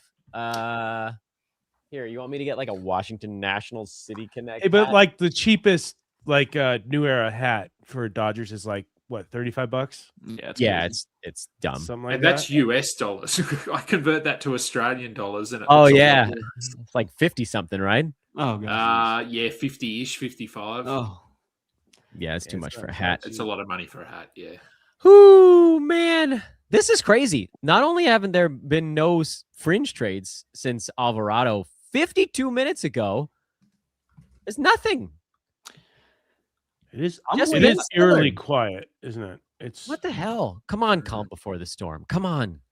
I Come on. honestly thought once Another Giannis Oreo. was off the table that there would be a ton of moves, just like one Right, after like- the other, and it just maybe they people just not interested in the guys available right now. I mean, that's what we keep seeing. Jaws, the all-time low value, you know. These teams just might be waiting until the last second, already have a Maybe. deal in place, but just waiting on a better deal, and then just going to smash accept at, well, I was going to say for me, wonder it'd how be that at 12:59 p.m., but How does that work though? What if you can't get the guy on the phone or whatever, or like it's busy or he's on the phone with somebody else? Like, how does that work? There's the facts. You're waiting for the facts to come through. It's like I love my favorite part of that movie, Moneyball, is when he is like working the phones to make that trade with Jonah Hill, and he's like talking to the Giants and I think the Cubs or whatever. I'm like, that is so interesting. Like, I would love to see, Rob Pelinka, what he's doing right now, like right this minute, right? Oh man, you're gonna get a lot of really good memes if you ask that question. Well, I'm just looking at one right now. Him with a do-rag on, a purple do-rag, and a cigarette in his ear. It's not the Disneyland one. No, or downtown Disney. I saw somebody edited the mask out of it because it was around COVID, I guess. Oh, So yeah. he had like a mask underneath his chin, and somebody took it out. Yeah. So now, it's more modern. Yeah, I guess. Yeah, They've yeah. updated it for 2026. Non-COVID illness. Or like that meme with the stick figure with the stick poking, saying "do something" or whatever. Yeah, it's Just what's do going on something, right yeah. Yeah. Yeah. I'm- Can we, like the Kings? Dem Birds is right. If the Kings don't do anything, they deserve to be relegated. They I already feel did so something. bad. They got 100 though, didn't they? They did, but like not getting rid of DeMar DeRozan or Zach LaVine or Or Malik Monk Sabonis. or Domantas Sabonis. Yeah, I guess Even the that's- Bulls right. are getting garbage, but even the Bulls are getting rid of their guys. Even the Bulls have figured out that sometimes it's okay to sell for not Low. 100% value. right. I don't understand how there's no interest in DeRozan and Malik Monk. I mean, those guys are, instant offense. I'm more I'm not surprised seeing- there's no interest in Monk. He can at least space the floor. Right. Yeah. DeRozan's, I 30, mean, he's old, but 12. like, a guy just Yeah. to come off the bench, and get you some points when you need it in the Corky. playoffs. Keith Cork. Hey, it's garbage, but it's our garbage. But Cork, you must be like kind of. Oh, by the way, if you're in front of a webcam, Keith, just come on this damn thing. You must be kind of satisfied. Like I know Mike Barner was furious, but Mike is hilarious, and I like the Mike Barner rants. But like, at least the Bulls are trying to get out of 9th, 10th seed purgatory. They're sending guys away. Ayo is a good player. They sent him away. Kobe White is a good player. They sent him away. Vooch, I mean, was a good player. Sent him away. They're notably worse than they were before, which is good. Because now they'll lose more games. They'll get better draft picks. They have 14 second round picks. You're not gonna be able to do all that much with that, but like it'll help you if financially. Kings, just do that. Just get 14 second rounders and continue to tank. You're not gonna like get I don't know. Did you see Shams thing? Did he the just Bucks tweet something? genuinely believe they can build a contender around Giannis this summer? Oh, okay. So they've ignored what we're saying is the Bucks have ignored Giannis's request to be traded. Okay. Well, I mean, Giannis went on a rant being like, you don't think I like Milwaukee? I got married here. My kids were born here. And I buried my dad here. Like he said all these things like, I love Milwaukee. Why would you think that I want to leave? I won a championship here. So, I mean, this is just such a weird situation. And we keep hearing conflicting reports back and forth every 10 minutes. It's just it's giving me a headache. I'm not going to lie. Yeah. Me too. And it's going to continue now for the next, how many months? Right. 6. Yeah. 5. Another half a year of this crap. Yeah. And then watch, nothing happens. Right? Yeah. And then nothing happens. Exactly. Same thing happens again. And it's like, dude. But it's okay because he's an actual superstar. He's not the winner of the Jonathan Kuminga Award. You have to be middling to receive that award. Right. At least with Giannis, like we're talking about somebody who's a legit franchise-changing difference maker and not guy who can score 16 points if you let him take 16 shots. Right. Giannis with 16 shots to get you 32 points. Because he makes them all. I hope you have time though for long game times because the free throws. Now I wonder if anybody's ever done this. Like, is the Bucks' average game time longer than other teams by 2 minutes? Because of his free throws? Because of the free throws. Okay. What does he take? 10 seconds every time? Yeah, because they're like every visiting arena, they do all their like fan sections. It's always a quick count though. I feel like it's probably about 9 seconds. Yeah. Let's give him some credit. A quick 10. Quick 10. They want it. Perpetual optimist, Kingy. It's only 9. Some of these guys, they get to the line and they just fire it. LeBron takes one dribble, puts that thing up. If you're going to be not the greatest free throw shooter, get it up there quick. Yeah, but LeBron also airballs free throws. Yeah, sure does. Better get Giannis does too, right? Yeah, Giannis does too. I don't want to wait 9 seconds for it. And Rudy, yeah. Wait, players' inability to hit free throws always confuses me. I don't get it. Too. I haven't played basketball since I tore my ACL a year ago. And I was up at training the other day, and I shot 9 of 10. It's not hard. If you've shot, like it's a mental thing, right? Because you have everybody in the arena staring at you, right? Yeah. It's like being a pitcher on a mound, right? Like it's all that mental pressure, and you can't feel your legs. Your legs are dead. You know. Yeah. So it's hard. It's harder than people think, but they are free for a reason. So that's why it's like Nick Anderson in the finals. Right? When he missed 4 in a row and they just gave him 2 or something. Right? Or 3? Yeah. 4, 3. Well, because he missed 2, but he got the rebound and then he went back and then he missed 2 more. Yeah. And that was it. They couldn't recover the whole series after that. It just killed him. Yeah. And then after that, because he was a traditionally good free throw shooter, right? He didn't want to go to the line anymore. He was so screwed up in the head. It ruined his career, really. The Bucks team Twitter account put out a yawning emoji. Excuse me. Really? Yeah. I got to get this up on the screen. I always wonder if the team's like social media is teaming up with the front office because, you know, like we saw that Jock Landale got like an AI Jazz jersey, but he was traded like an hour later to the Hawks, or who was he traded to? I forgot, but you know, like they're like, are they working with each other? Like, you know, like why would you put that yawn emoji? It kind of signals to your own team, like this is boring, make a move, you know? Or they're trying to rub it in our faces that we all got hyped and now, too bad. It's like the Jerry Seinfeld, like, what a shame. kind of thing. Maybe they're watching this and they're aware that I woke up at 4 a.m. Yeah, they may, They they may also have gotten up at 4 a.m. to find out where Giannis was going. Diabolical. Unbelievable. All right, well played, Milwaukee Bucks team feed. Yeah. You get 2 points for that. You get 1 point because it's a free throw.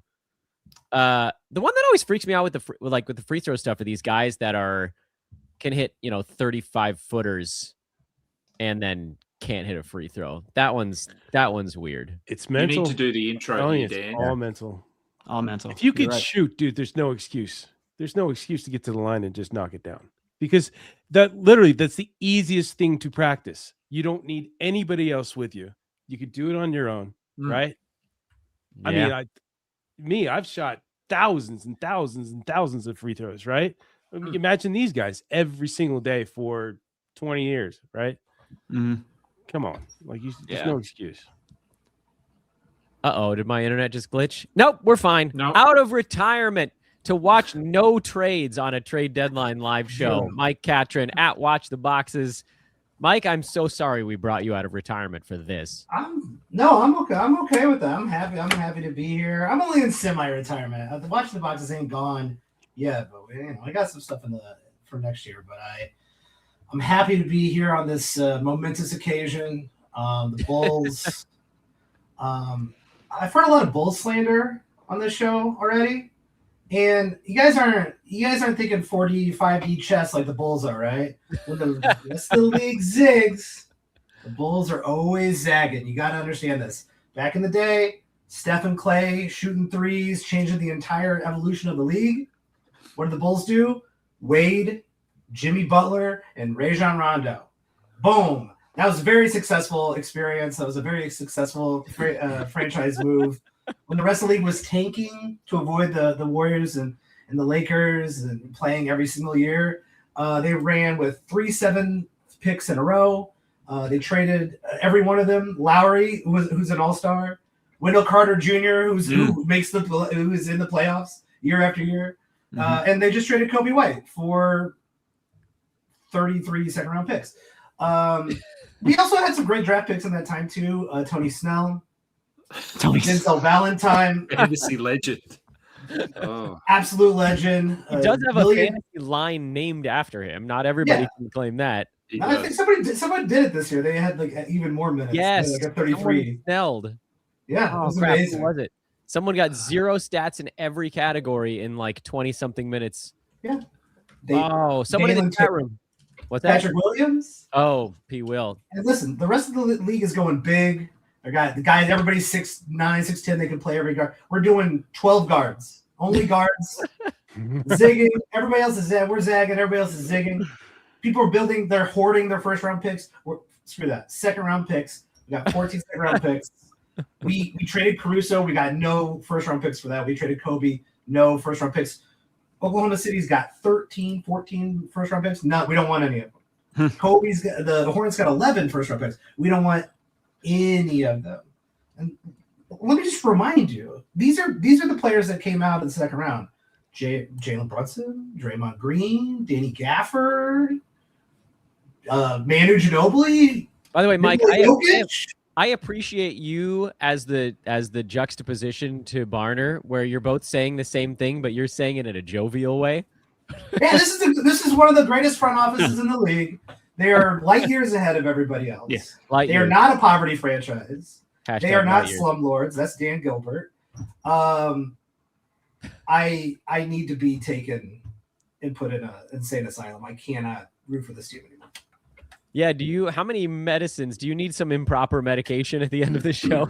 That would be, I need a lot of medication at this point.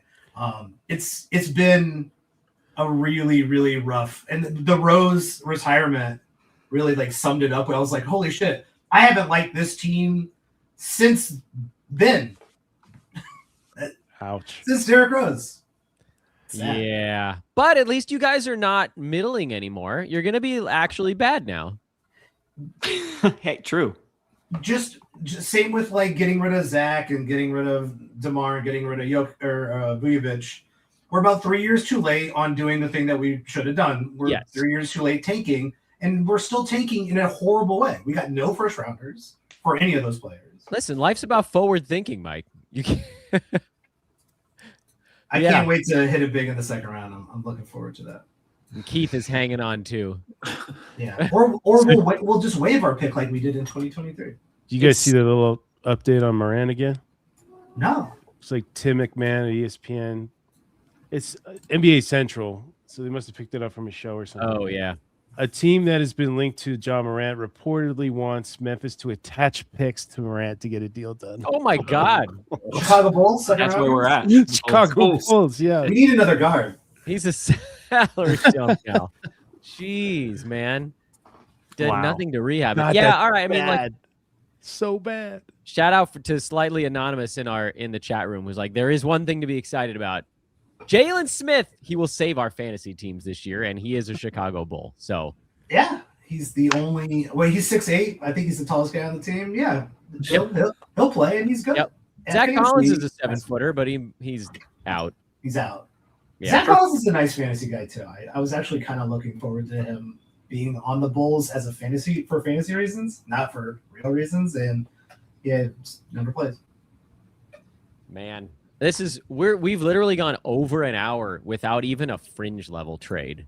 I am sad. I'm sad, gentlemen. I wasn't expecting a lot, but I was expecting more than this. There's another one for Kuminga. He was reportedly shocked he was traded to Atlanta. Shocked. Like, where you been, bud? Where you been? The last 4 years. He really thought the Warriors were going to send him to some team where he was going to get to play 35 minutes and get 20 Exactly. shots. I thought so too. I'm not going to lie to you. I was hoping. Like, here you go, bud. Do you think I'm curious what all of you guys think on this. We'll steer it back into basketball for a minute as opposed to us just sad and waiting. Do any of you guys think Kristaps Porzingis suits up for the Warriors? Like, and again, I want this to not come off as upset with Porzingis. He's obviously dealing with a lot of stuff. He's got the autoimmune thing. His body was breaking down long before he had the autoimmune thing. So the combo, I'm sure, is like, there's no shot. This ends up feeling like a Warriors salary dump, doesn't it? Is he not playing right now? Is he out? No, hip, hamstring, other sickness, unknown illness. Achilles. Body. Achilles was his latest injury. Achilles. That's why he's been out the last couple of weeks. And then he was upgraded to questionable, and then he was downgraded to out due to illness. So, but whether that's trade related potentially. That's what I was thinking. I was very confused why he went off the IR the other day. I was like, is he going to play? Yeah. And I think maybe just has to come off for the trade, or yeah, I'm not sure whether it's the Pots playing up or it was just the trade, and hey, they went, he's always sick, so we'll list him as sick. Yeah, that's been lingering for a long time, hasn't it? Yeah, going all the way back to Boston. Yeah. Yeah, I don't know, man. I have this weird. There's a chance that Quentin Post becomes a silly season helper this year if the Warriors, like if Steph doesn't get right, if they start to fall out a little bit. We're not there yet. It's not a deadline thing. We're talking silly season. We're talking March instead of trade season. We've got this is wave 1. Trade season is wave 1. Silly season is kind of wave 2. It happens earlier and earlier every year, though. It does. Yeah, Utah set the standard with November last season. Yeah. Utah. I'm surprised Michael Porter Jr. didn't get moved. Not yet. We got time. Right. Not yet. Cam Thomas, right? Cam Thomas is still there. Chicago. The Bucks are supposedly going to make trades. This is the most Chicago's ever done at a trade deadline. I was going to say that. They're traditionally, they don't do anything. Yeah. There's rumors and nothing happens. Just 3 group chats of me, everyone screaming, do something. What is going on? This is somehow worse, though. Them actually doing something somehow ends up being worse than them not doing anything else. Just trying to get Keith's stuff up on the stream. What does the little gear next to his name mean? Keith, did you just put that in there? Maybe. Or maybe his... Oh, you know what? I think it's because he's logged in on the back end here. Keith is one of our podcasters at Old Man Squad. He does our DFS shows. So you guys should definitely check him out. And I'm There, that's his handle. Pivot Point DFS. It's also the name of the show. Let's see if Gear means moderator. Yeah, because he's logged in. My bad. I figured it out. It took me a sec. It means I can kick people. There you go. Get him. DeAnthony Melton. I'm a little bit worried actually about Melton if the Warriors fall out of contention. Yeah. If they're in contention for any reason, then I love DeAnthony Melton. But the second they're not going to play him more than 22 minutes. How many times have I been like, ooh, I can't wait to pick up Anthony Melton when they play him? I have him in a lot of spots because we're waiting on that minutes cap to go up from 25 to 27. It'd be nice. But because he's been good enough in 24 lately. But we got to get that last couple of minutes. And if the Warriors clunk out here, then they may not. Although we'll see. Maybe being on the trade block will wake Draymond Green up and they'll go on a little run or something. Hey, here we go. There's a rumor floating around that the Lakers are interested in Cam Thomas. I don't buy it, but God, I hope question not. for you. Please, yeah, dude. Come on. Awful fit. That Awful sounds fit. like a Lakers move, though. Yeah. Who's in the mid-barrel? Who he's a name that people know? Cool, let's get him. That would be one where you'd have to attach picks to him, in my opinion. Oh, the only reason I would take Cam Thomas Jack on would mode. be... Yeah. Just. Can you imagine the looks he'd get from LeBron? It'd be J.R. Smith times 1,000.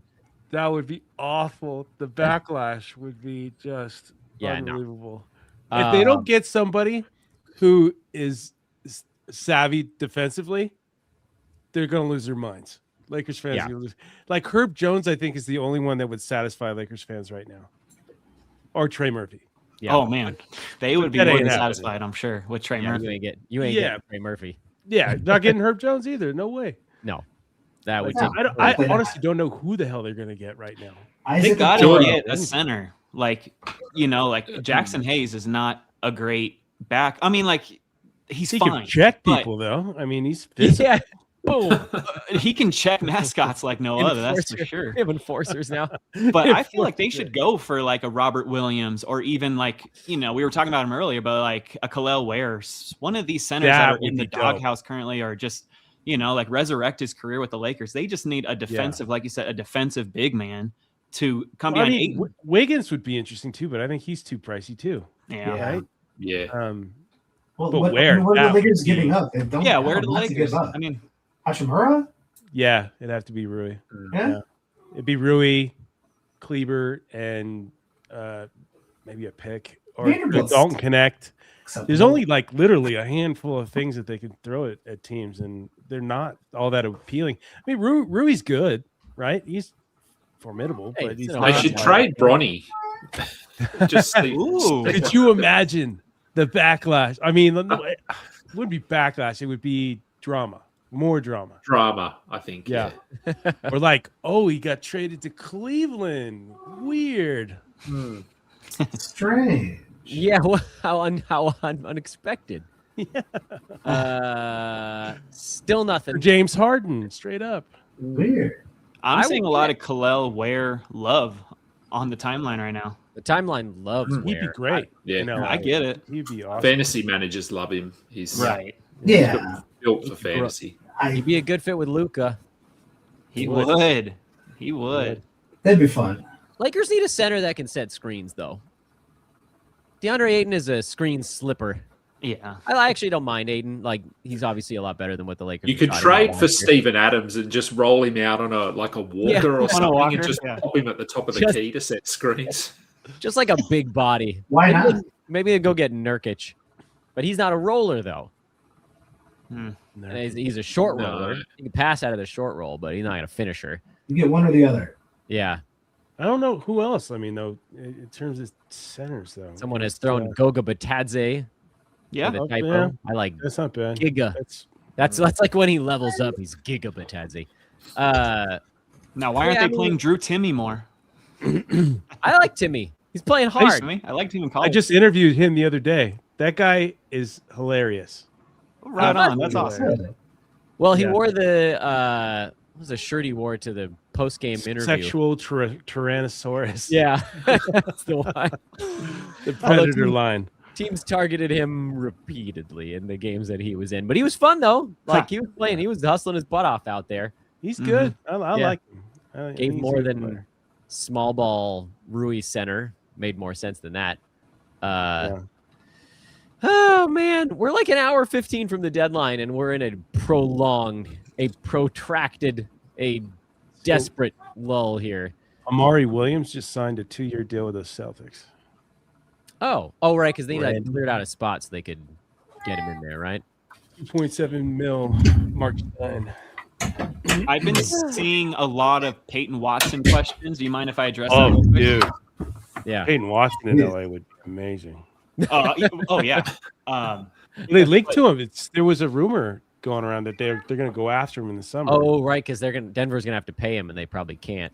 Yeah. Right. So the Nuggets were actually quietly shopping him a little bit just because of that contract situation over the summer. But with this hamstring injury, I don't see his trade value.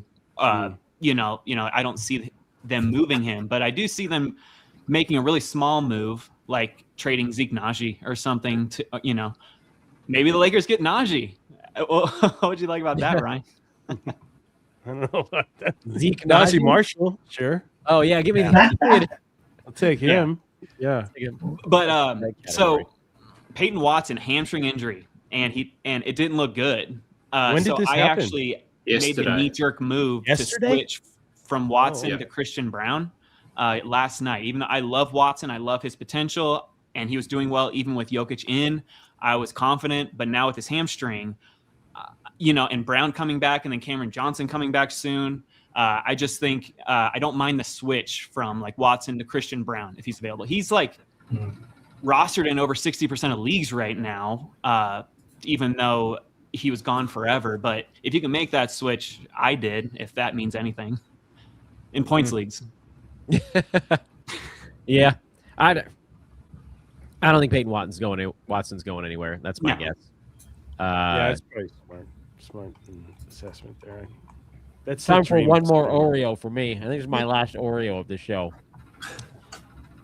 There's a player on the Pelicans I have high hopes for his offensive game, Jordan Hawkins, who's been bogged down the depth chart, only getting like 15 minutes a game. I wonder if like a tanking team like the Pacers or something takes a shot, or if he goes on a team that's going to be tanking at the end, I think he can put up anywhere between 13 to 15 points a game.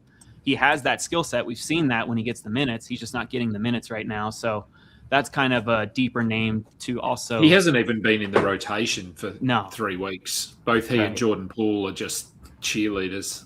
Right. It's like the Pelicans are just keeping them on ice to maybe trade either both of them at the same time or trying to get it's weird. Poole hasn't played, which would signal a trade, but we haven't heard anything about him really. Yeah. Somebody's got to punch him to get traded. Yeah, right. Yeah. Are the Pelicans like trying to move the franchise? That's what's going on here. Are they trying to get out of New Orleans? Like maybe. Every decision they're making is just odd. Yeah. I'm just coming from Chicago. As soon as I saw Trey Murphy's name in the rumor mill, it's like, why? Why would you trade away probably your best asset? And and he's young, he's 25. Yeah. It's like, why would you trade him away? That dude's if you're just trying to haul picks and stuff. That dude is the number 11 player in fantasy basketball this year. That is wild. That's kind of the most shocking thing that happened this year. Yep. Surprised they haven't got rid of Zion. Sorry, go ahead.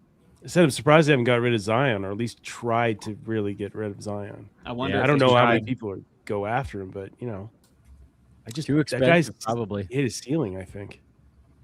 The Bulls can send 14 second-round picks for him if that would be accurate. But you gotta have 14. Oh, wait a minute. Yeah. So I like last night I went through and I did all my trade deadline winners and losers, and I was all excited to sort of like get into that a little bit more.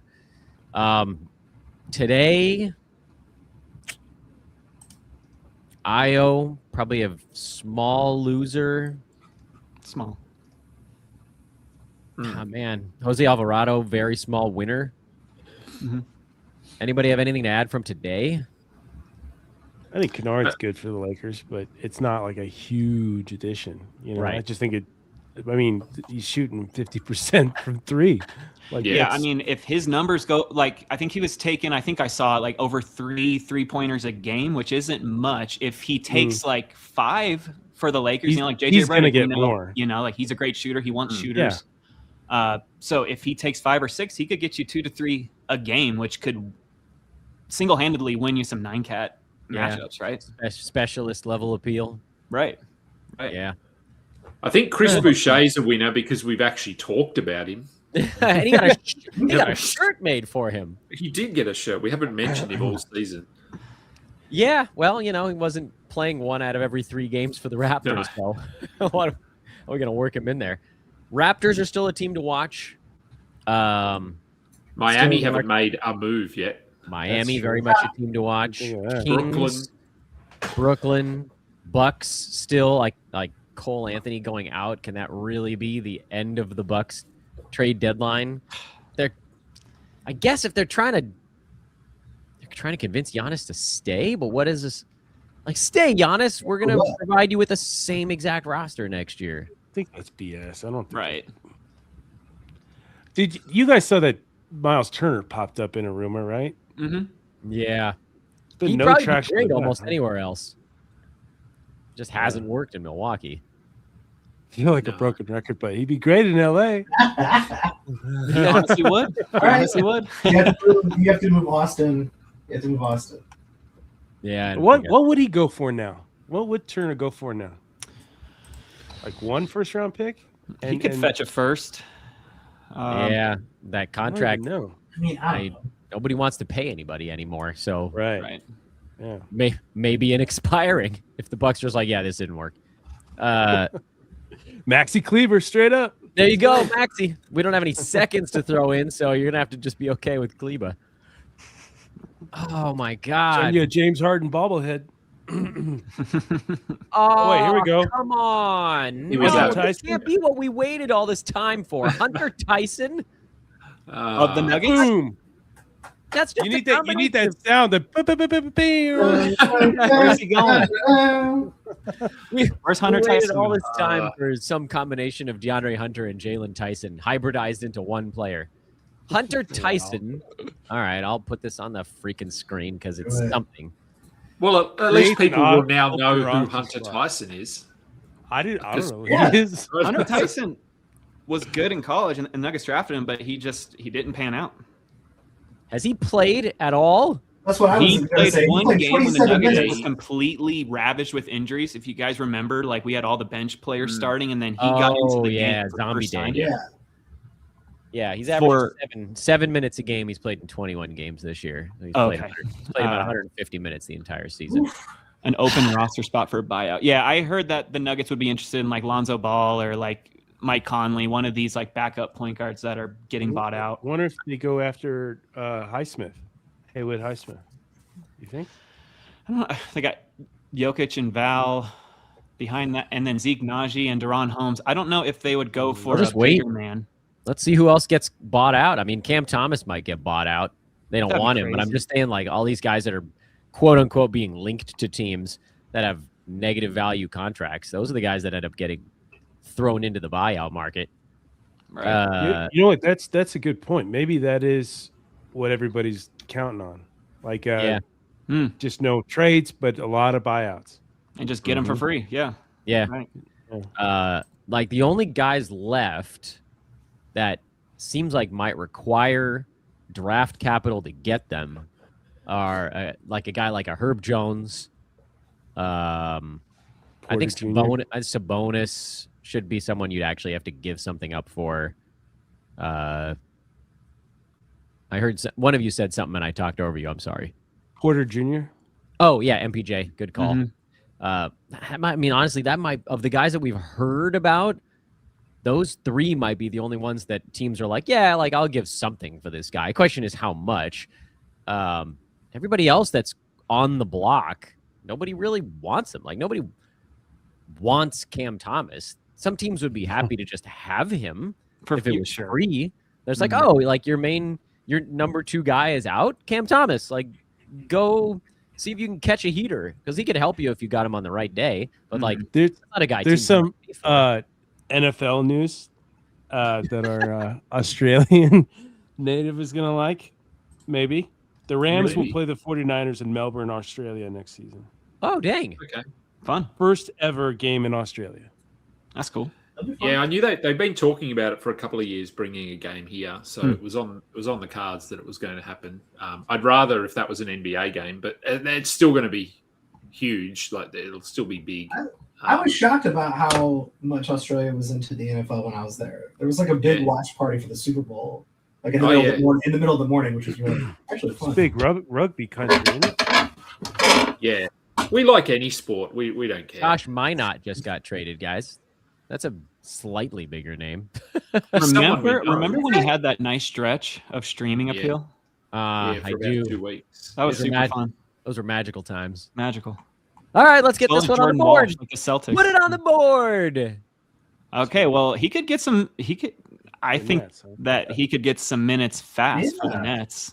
I mean, that's just collected two players. It feels like every one of these trades, right, has been like, I guess minutes sure. in the future, possibly. Yeah. That's all I care about in points leagues is minutes. Yeah. Just give me minutes. But I can't even like sit on any of these players and go, definitely getting minutes. So this one does have some appeal, not for Minot necessarily, but I think it, like every guy the Celtics give up, gives Sam Hauser a little bit of a better avenue. He's been playing a lot of minutes lately. It feels like he's kind of secured that job. Like the rest of these guys had it for 2 weeks and Hauser's had it for like 4. So from a fantasy standpoint, probably good news for Sam Hauser and nothing for Minot because he goes to a Brooklyn team that's already playing 42 guys per night. Right. Like I Brooklyn, how can they not be out of roster slots? I know they dump Highsmith. Feels like they need to dump 2 more guys. This is better for just clearing a player out of Boston. Although Minot, I don't think has played in the last. Has he played in the last couple of weeks at all? No. I don't know if he's played no. 4 minutes a game. So he's already out of the rotation, but at least it's one of the power forward carousel names for the Celtics. You don't have to worry about coming back into the mix. So I know Hauser's not like a super exciting play, but I do think he probably sits like near top 100 with the 3-pointers mostly the rest of the way. And this is nominally helpful in keeping his minutes there. So Danny Ainge is going to trade for him in an hour. Yeah, probably. Yeah, I mean, send him in. Do we think that this is a thing that if Vooch stays in Boston, the trade hasn't been finalized yet, but if he stays, do we think that they try to play him alongside Nemesh Keita at all? They're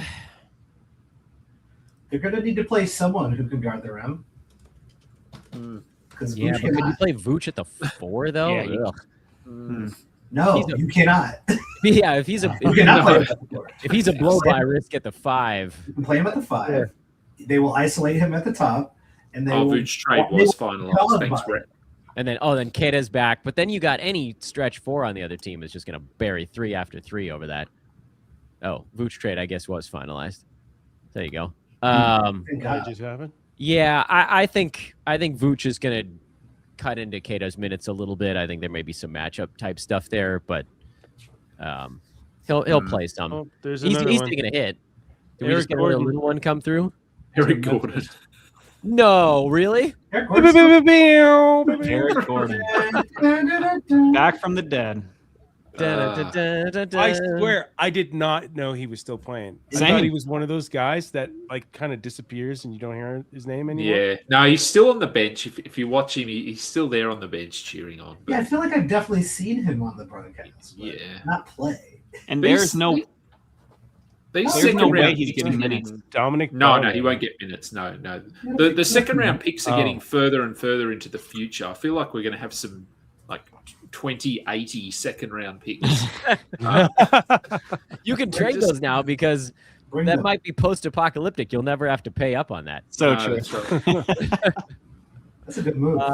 Eric Gordon and a swap. Wow, the Grizzlies. Nice job, Grizz. Way to Way to get That's Jaws replacement right there. There you go. Jaws replacement. I'll always picture Oh my Eric Gordon God. playing in a cast on his arm. Like, I'll never think of him without a cast. You guys remember that? Is that Clippers? Yeah. He was playing with like a broken wrist or remember that. forearm. Yeah. All right. Tough. Tough. Like, literally had to go like and like push it like with his cast on. Insane. Yeah, I mean, good toughness award there, but also is He ain't getting minutes. Yeah. let's play how old is Eric Gordon? That list of names you've got on the screen there, Dan, 35 that's maybe? depression in a 35. glass. 36, 35. 37. Correct answer is 37 years of age. 37. He was born on Christmas Day in 1988. Yeah, Christmas We're baby. playing for Indiana. Christmas baby.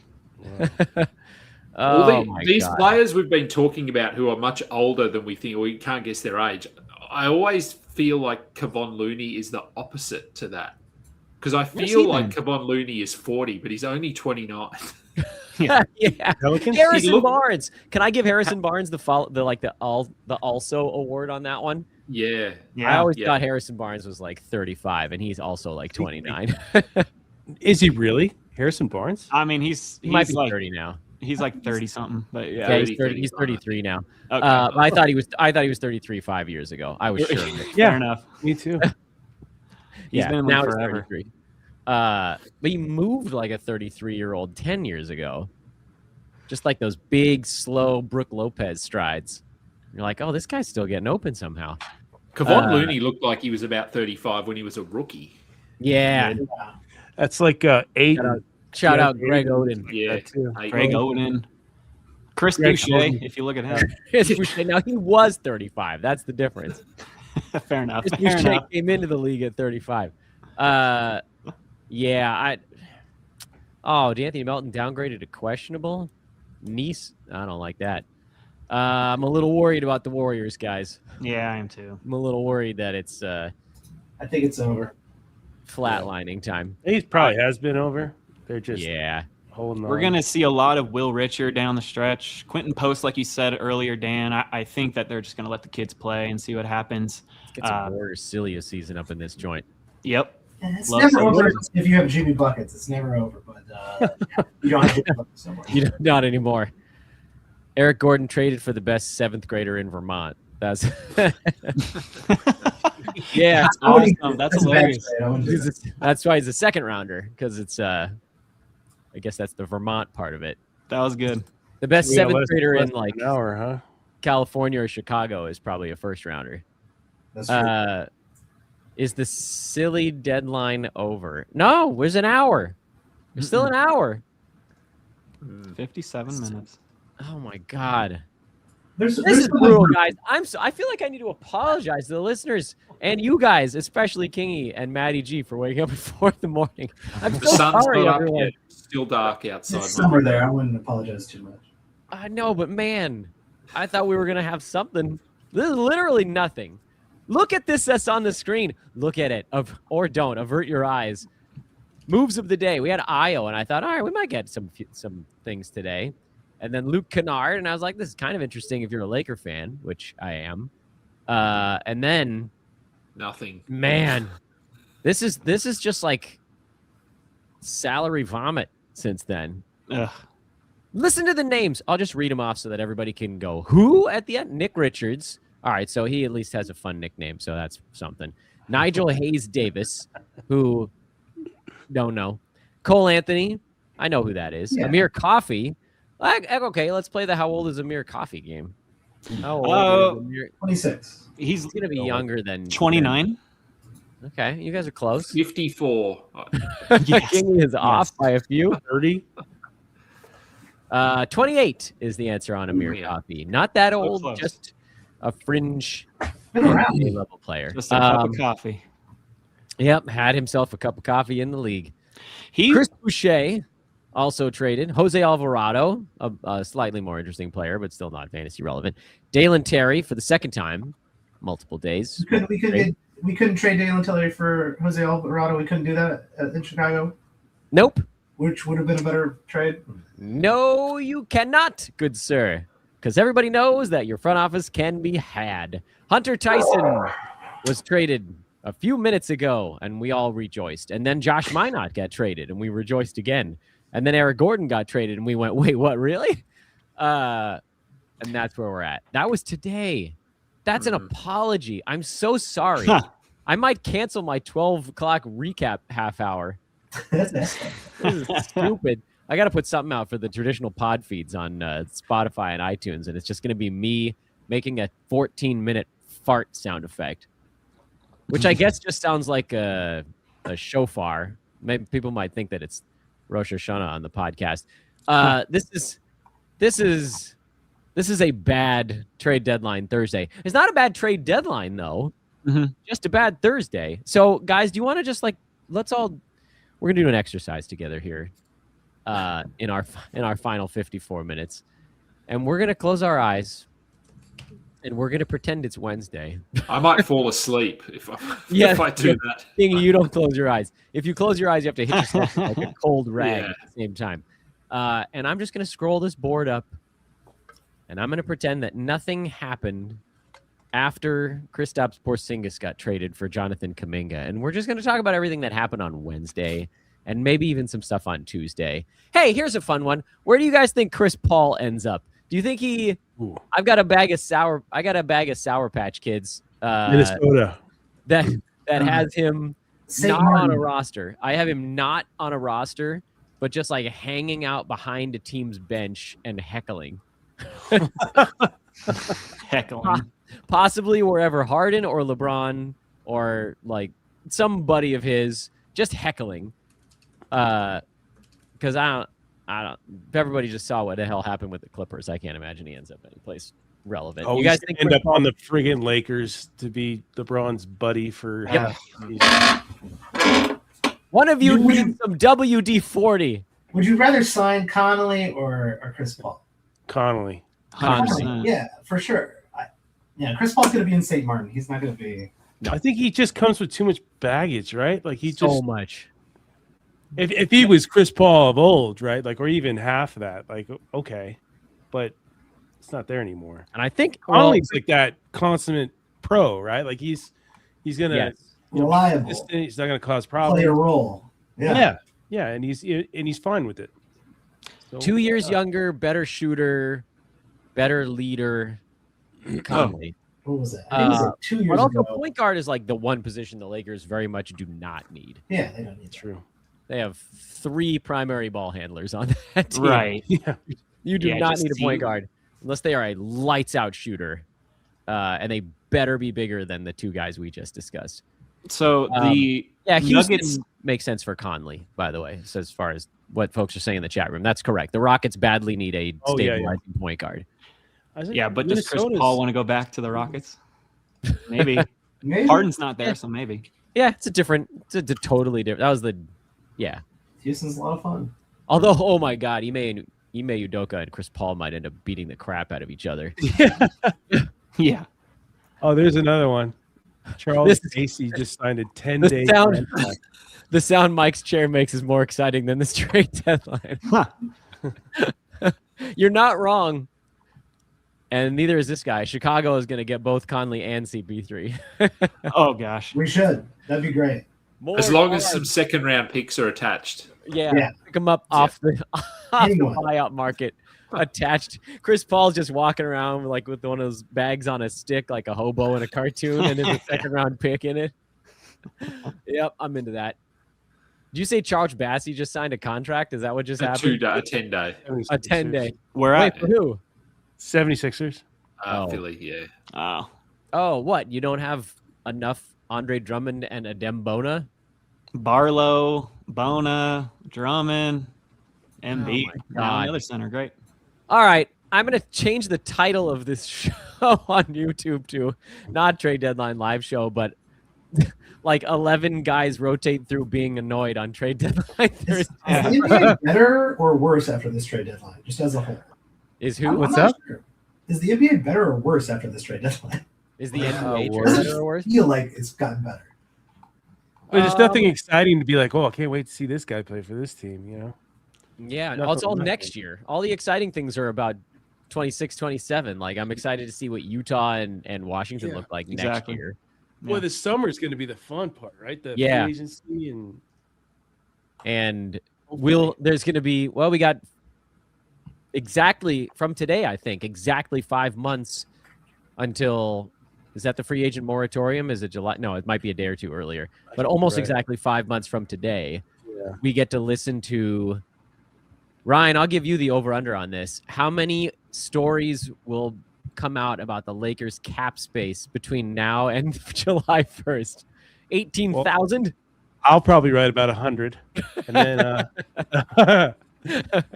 but it's got to be more of Giannis. The Giannis sweepstakes for the Lakers, because the best thing that could have happened for the Lakers today is Giannis not getting traded. Right now, they have a shot. They didn't even have close to a shot today. No shot. Yeah. So the minute I saw that, I was like, okay, Lakers will have new management in place. That's possible. Which, I mean, golden age of management Bob here Myers. in Los Angeles. Yep, we got. I thought that it was a layup when he left the Warriors. I was like, throw the bag at this guy, right? And now they have the bag. Exactly, Mark Wilson. They didn't have a bag to throw before. Now they have Guggenheim bag. That's a big bag. 50 minutes, guys.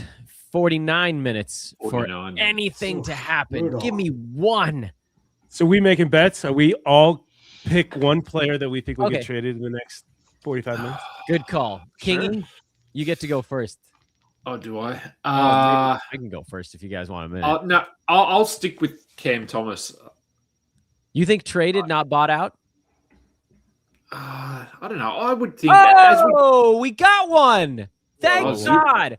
Pick up Brooke Lopez and do it fast. No, I was going to say Zubac is on the move. Oh, wow. On the move. Why would the Clippers do that? And Rhett Bauer, Indiana fan, has just jumped in. That's why. Now, my feet is not even. Do it. Great timing. Lopez, old men. We're not dead yet. I knew there was one waiting. Take that, universe. Hey guys, center for the Clippers. Man. Who's the backup center? The rookie from Penn State, Niederhauser. Yannick Niederhauser. I picked him up. He becomes interesting last night. We don't know what the Clippers got back, but he becomes very interesting. This was rumored, right, for a while. Yeah. Yes, it was. Yeah, I didn't believe it. I was like, why would the Clippers trade this guy? You will know when you see the price. Yeah, they're going to be getting something. What's up, Brett? Hi, guys. I've been watching you all day. It's nice to talk to you and not just chatting, put stuff in the chat to fact checking Kingy on whether Vooch's trade's been finalized or not. We got a thing, guys. We did it. If we waited long enough, a thing would happen. Oh, my pick was Zubac, by the way. Oh, yeah. My pick was Mathurin, and we're both going to be right. Nice one. I mean, I don't think that it's going to be all Niederhauser right out of the chute. We've watched him play a few minutes, and he's not very good yet. And the Clippers, it's too late to be full tank. They can try, but they've won 23 games. They're the 9 seed. Like, you might successfully fall out of the play-in, but you're not going to have a particularly good draft pick. So, you might be able to go from 15th to 12th or something like that. And every other team in the play-in is trying to tank as well. Yeah, also right. That. So I'm picking up Brooke Lopez, and I just want to see what happens. If it's not forever, I don't think they can just immediately, unless Kawhi is about to get suspended and they go into mega tank. Maybe. Yeah, John Collins will play a bit more center. Oh yeah, that's also true. That. Yeah. Why is Kawhi not going to the Timberwolves? I don't know. That'd be entertaining. You know, it's like you missed on Giannis. Go out and get Kawhi. Who am I dropping? This was the best. This is a rookie mistake. I didn't come ready with a drop. Is anyone else worried about Zubac rest of the season? I mean, the Pacers are dead last, not going anywhere. He's 28. The Pacers know what he is, and they're just playing for next year. It seems like, Brett, what do you think, man? he's gonna hurt himself on the transit. Right. The Indy airport, it's too many steps. He's gonna pull a hamstring. Yeah, exactly. Dangerous airport. Yeah, it's tough. It's tough out here. So, which would probably mean that Jay Huff still has value rest of season. But I'm sure that Zubac will play 1 or 2 games. But then, yeah, Rhett, as you said, he'll mysteriously roll an ankle, pull a hammy, and it's the Jay Huff show the rest of the way. I would set the line for games played where Siakam, Nembhard, and Zubac played together this season at 0.5. Okay, I was gonna say I'll take the under. 0.5. I guess. Now, Keith, I gotta fact check Keith on this. He said, "I see you waited to say anything on the broadcast before you picked him up on our Roto League." I picked him up last night, Keith. Ha ha! Got him. When the initial report came out that the Pacers were looking at him, I picked him up last night. Picked up Brook Lopez last night. Boom! Picked him up last night. Now, here's the thing. Like, Jacob, you probably have no interest in Brook Lopez at all because he's going to score 8 points with 3 rebounds and possibly block 2 to 3 shots per game with a 3-pointer. And for me, in 9-cat, I'm like, give me those 2 blocks per game. Sure. Give me bigger Jay Huff. I'm all in. And point seekers are like, no, screw that. This is the worst. But I don't care. All I ever want is for the oldest old dudes to have one last shot at it. Enough. And that's very much it. But you guys discuss. I'm going to try to get some tweets out about this. Yeah, 2 first-round picks. Is it 2? Brett Siegel said 2 that's quite the fetch for a 28-year-old. Word on if there's a player involved. But the Pacers are going to be scary next year once Tyrese is healthy. Yeah, that's a good move for them. Yeah. So if it's 2 first-round picks, I wonder if Isaiah Jackson is in the deal for salary matching purposes, that is an absolute fleece. But if it's like Jarris and Mathurin, something like that, Mathurin could be a good. I mean, Mathurin's in it. Like I can all but guarantee you that. So Mathurin plus 2 firsts plus Ajax to match the salaries. You know, let's get this. This stuff on the other side. Come on, Mathurin would be really interesting if he's on the Clippers. So especially if they go into tank. Right. I said this earlier today. I said I wonder how protected the 2026 Pacers first would have to be in the Zubac deal. And Alex Golden, setting the pace, said Jake Fisher says he'd be surprised if Indiana does not move their 2026 pick in the Zubac deal. So really? So that's high, right? That's like it won't be unprotected. It wouldn't be unprotected. I'd be baffled if it was. I'm guessing maybe like a top 3 protection. And then if it's top 3 protected, then it turns into 27, 29 firsts. Unprotected would be my guess. But if it's unprotected for 26, then you're going to see a lot of Zubac. I need to get another tweet out about this so I can get the show link into it. Come on, Besbris, get your head out of your butt. I got too excited about Brook Lopez and I lost track of all reality. That's like a once a week thing for you, though. Yeah, well, not with Brook anymore. He hit the too old part of the old man squad.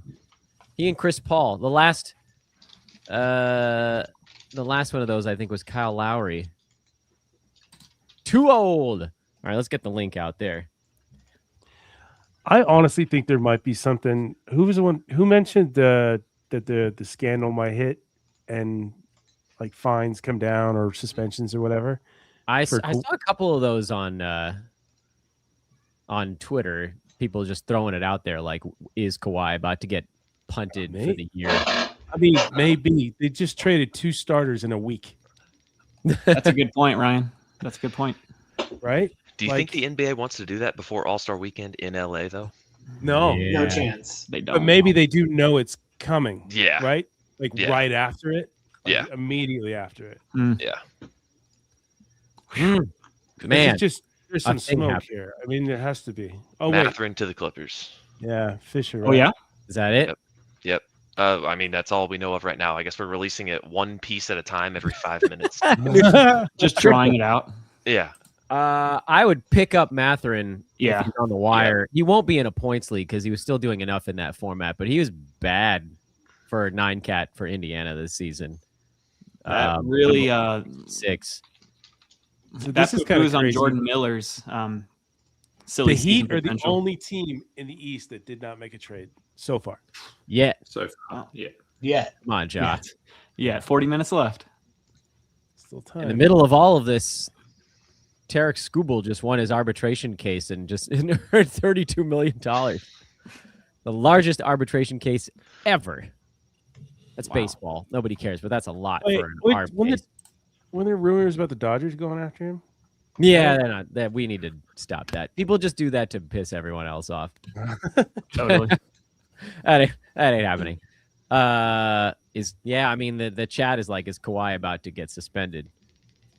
I honestly, dude, I would bet on it. Like, yep. Yeah. I didn't think so, but I'm thinking more and more like maybe. It's the only thing that makes any sense, right? We all thought that, but here's the thing though, like we all thought the Clippers were gonna do this a month ago or month and a half ago before they went on this ridiculous run. They were 5 and like 19 or something to start the year, and we're like, well, they're gonna sell off pieces. Yeah. The only reason any of this is a surprise is because they won a bunch of games in a row. So and we didn't think the suspension was coming then. I don't know. I mean, maybe, but the Harden thing still doesn't make any sense. Like, yeah. Why out of nowhere do you say you want out? Right. Why? Right. So wait, Red, I gotta come back to you. Okay. Catherine being gone. Uh-huh. Is there any, like, we got to do this real fast on the indie side because you don't think Zoo is playing, Mathurin out of the way? Like, is Jarris Walker an ad or is he a watch? I would guess that Jarris has probably already been picked up just after his hot stretch. I would have Jarris. Yeah. But that's basically it because we know Ben Shepherd can't hit a shot. Jay Huff's doing what he's going to do. How about Furphy? Furphy, he's going to play. I don't know that he's going to get like enough production to be worth anything. Quentin Jackson might be a name to keep on the watch list though, as Nembhard picks up his stubbed toes and stuff like that. Because we know he comes in and he just puts up stats. So, but I know that there's a chance that Quentin Jackson gets like a standard contract too. I know that that's something I've been talking with Tony East about.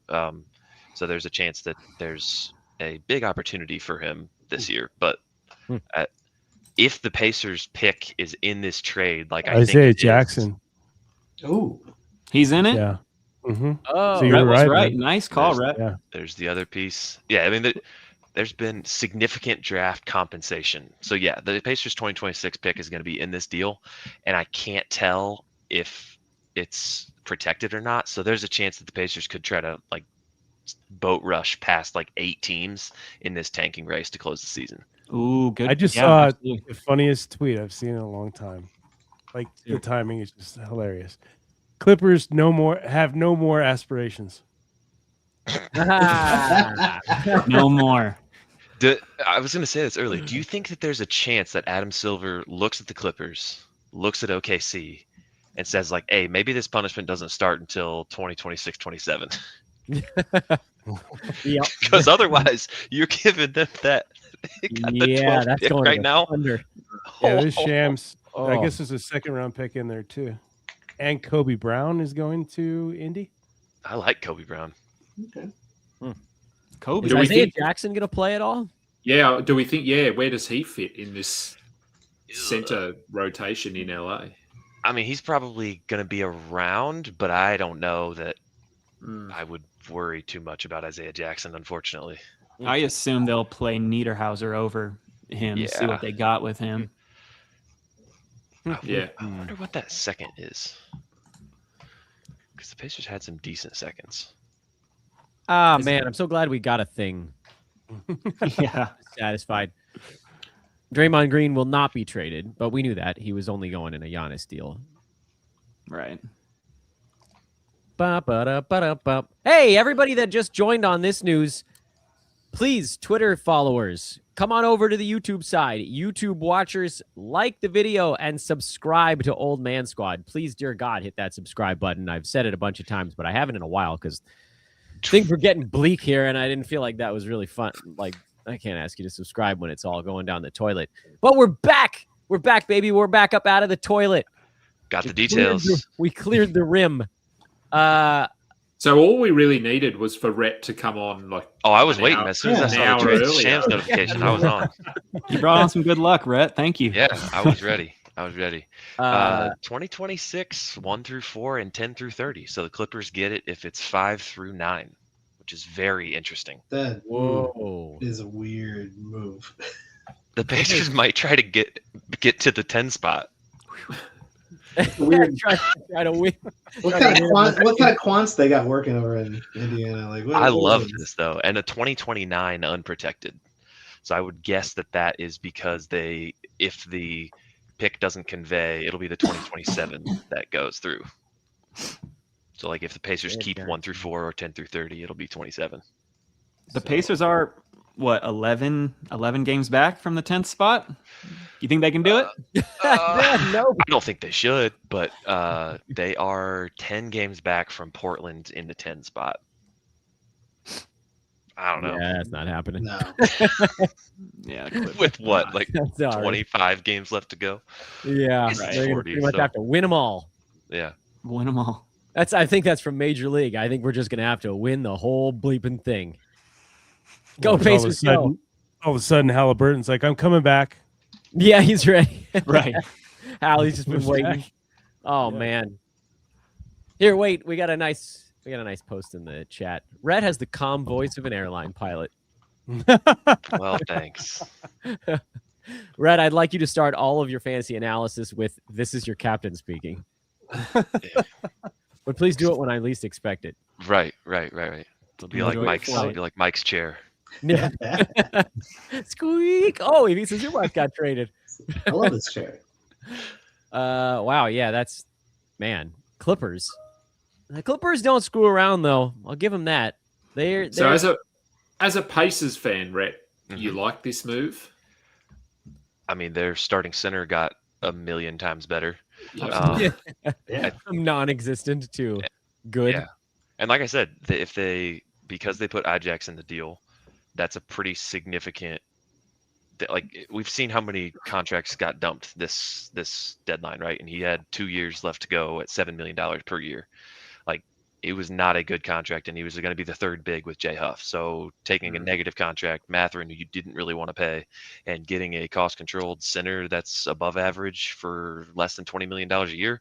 The only way it doesn't work out is if the Pacers end up being good or being bad enough to have good lottery odds and then have bad lottery luck and end up at 5.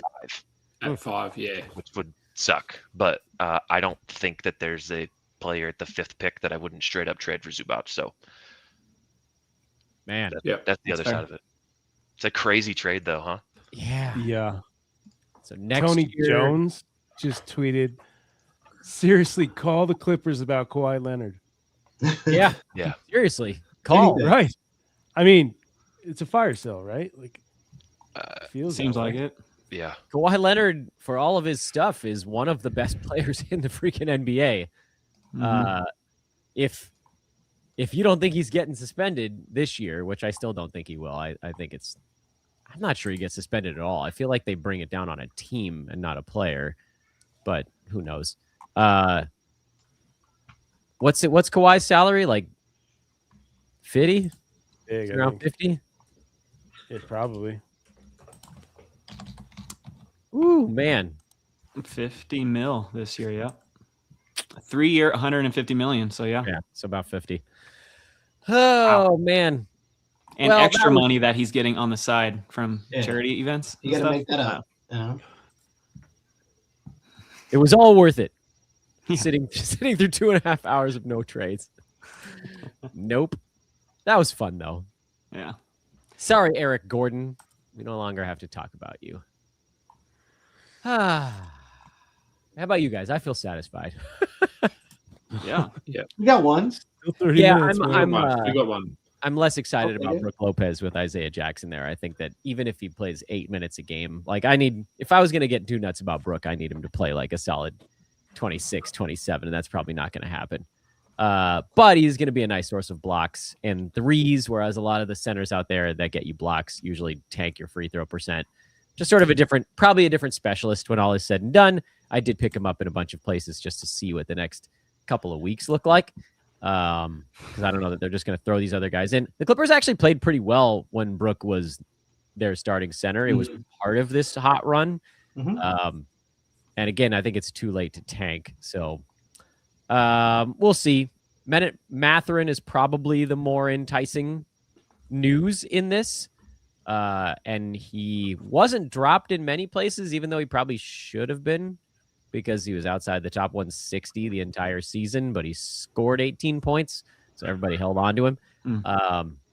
But he goes to a place that has a little bit of a usage hole with James Harden gone and Darius Garland out until after the All-Star break. Then who knows at that point? But Mathurin, possibly the winner of the day? Question mark? I don't know. We lost Rhett to real life again, but if something else happens with Indy, we'll get our sweet Rhett back. I don't know, like the winner of the day has to come from this trade, right? Because the rest of the trades today were turds. Hey, it's Indy. Yeah, I mean they're going to be ready to go. As long as they hold on to that first, that as Rhett said, they don't luck out and get the 5th pick. Oh man! So that would be a little bit of a dampener, but yeah, I think the Pacers. I think they definitely needed to upgrade that center spot. If the Pacers' first rounder this year falls outside of the protected range, it converts to the 2031 unprotected. Okay. So it pushes 5 years down the line if they can dodge it this year. Oh man! Wow. Ooh, the Pacers need to be top 4 so bad. They're gonna lose so hard this year. Yeah. Oh, it's gonna be ugly. They're in a really interesting situation, right? Like not a lot of teams gonna play with that. Hey, we're gonna be great next year. You know. Right. And they're gonna be a lot of these teams that are gonna be awful this season are looking to the next one. Zubac, Siakam, Nembhard, potentially so a draft pick. Pacers have the third worst record at the moment. Is that right? Yeah, they got to stay bottom 3 or all hope is lost. And in an NBA where like it is kind of still open, you could say the Oklahoma City Thunder are the obvious favorites, right? But like in a Eastern Conference that's pretty wide open, and obviously the Western Conference is still pretty valuable. A lot of teams are deciding to completely tank, and I don't know if that's because of the talent coming in, especially this year. And I know there's like a lull, but then there's some pretty good talent coming up. But it's interesting to see this much tanking going on when the championship is open. As Sacramento just looking at their roster and going, we're good. We're happy with what we have here. Because Sacramento fans are not doing that, I can assure you. Sacramento Twitter and Warriors Twitter are beside themselves at the moment. The Warriors, they can suffer for a while. That's fine. Brooklyn's just collecting players so far. They're just like a jar of marbles, and you have no idea who's going to come out. This is an interesting question.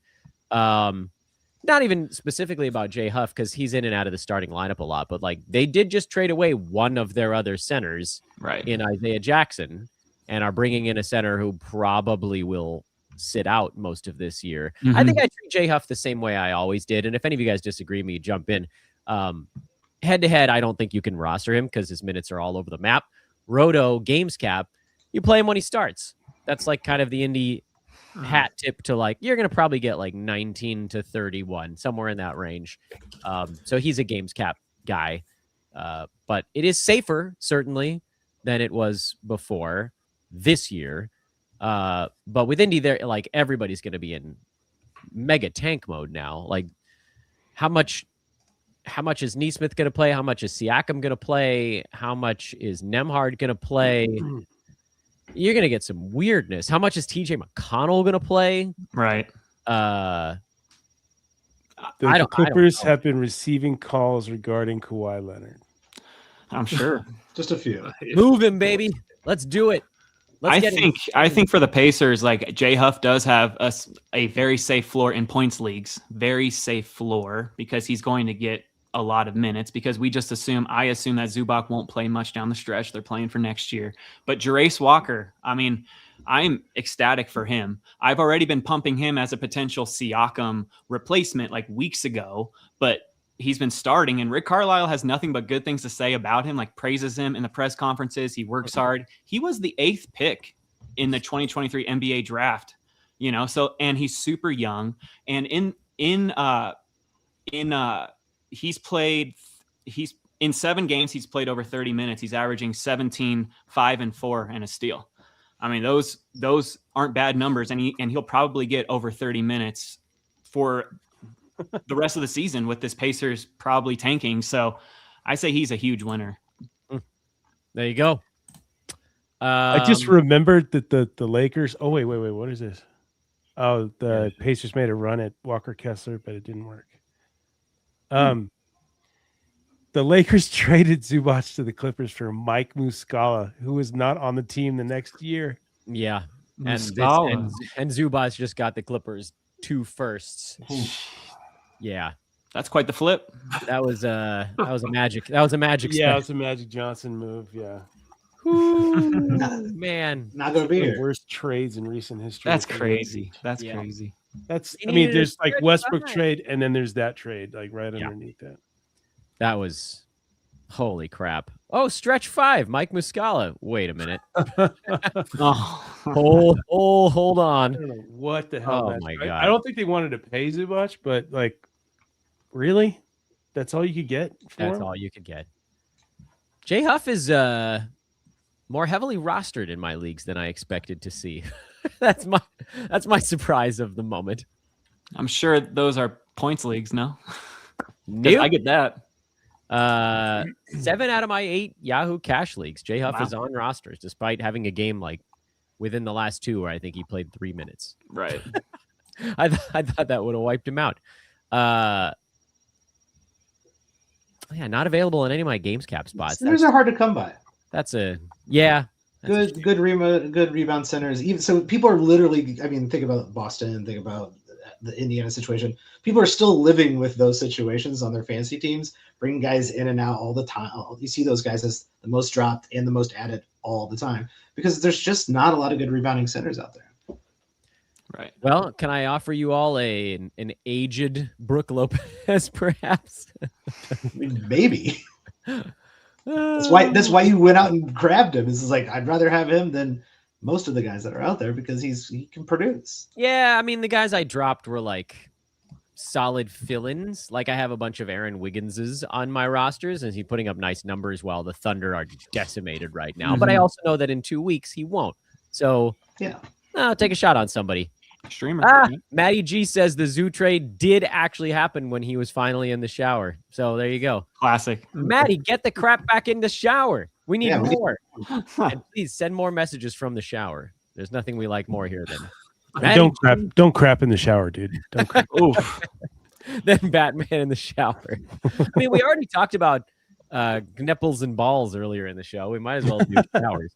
And weren't your children talking about penises? So honest to God, guys, like they might be home from school before this live feed is over.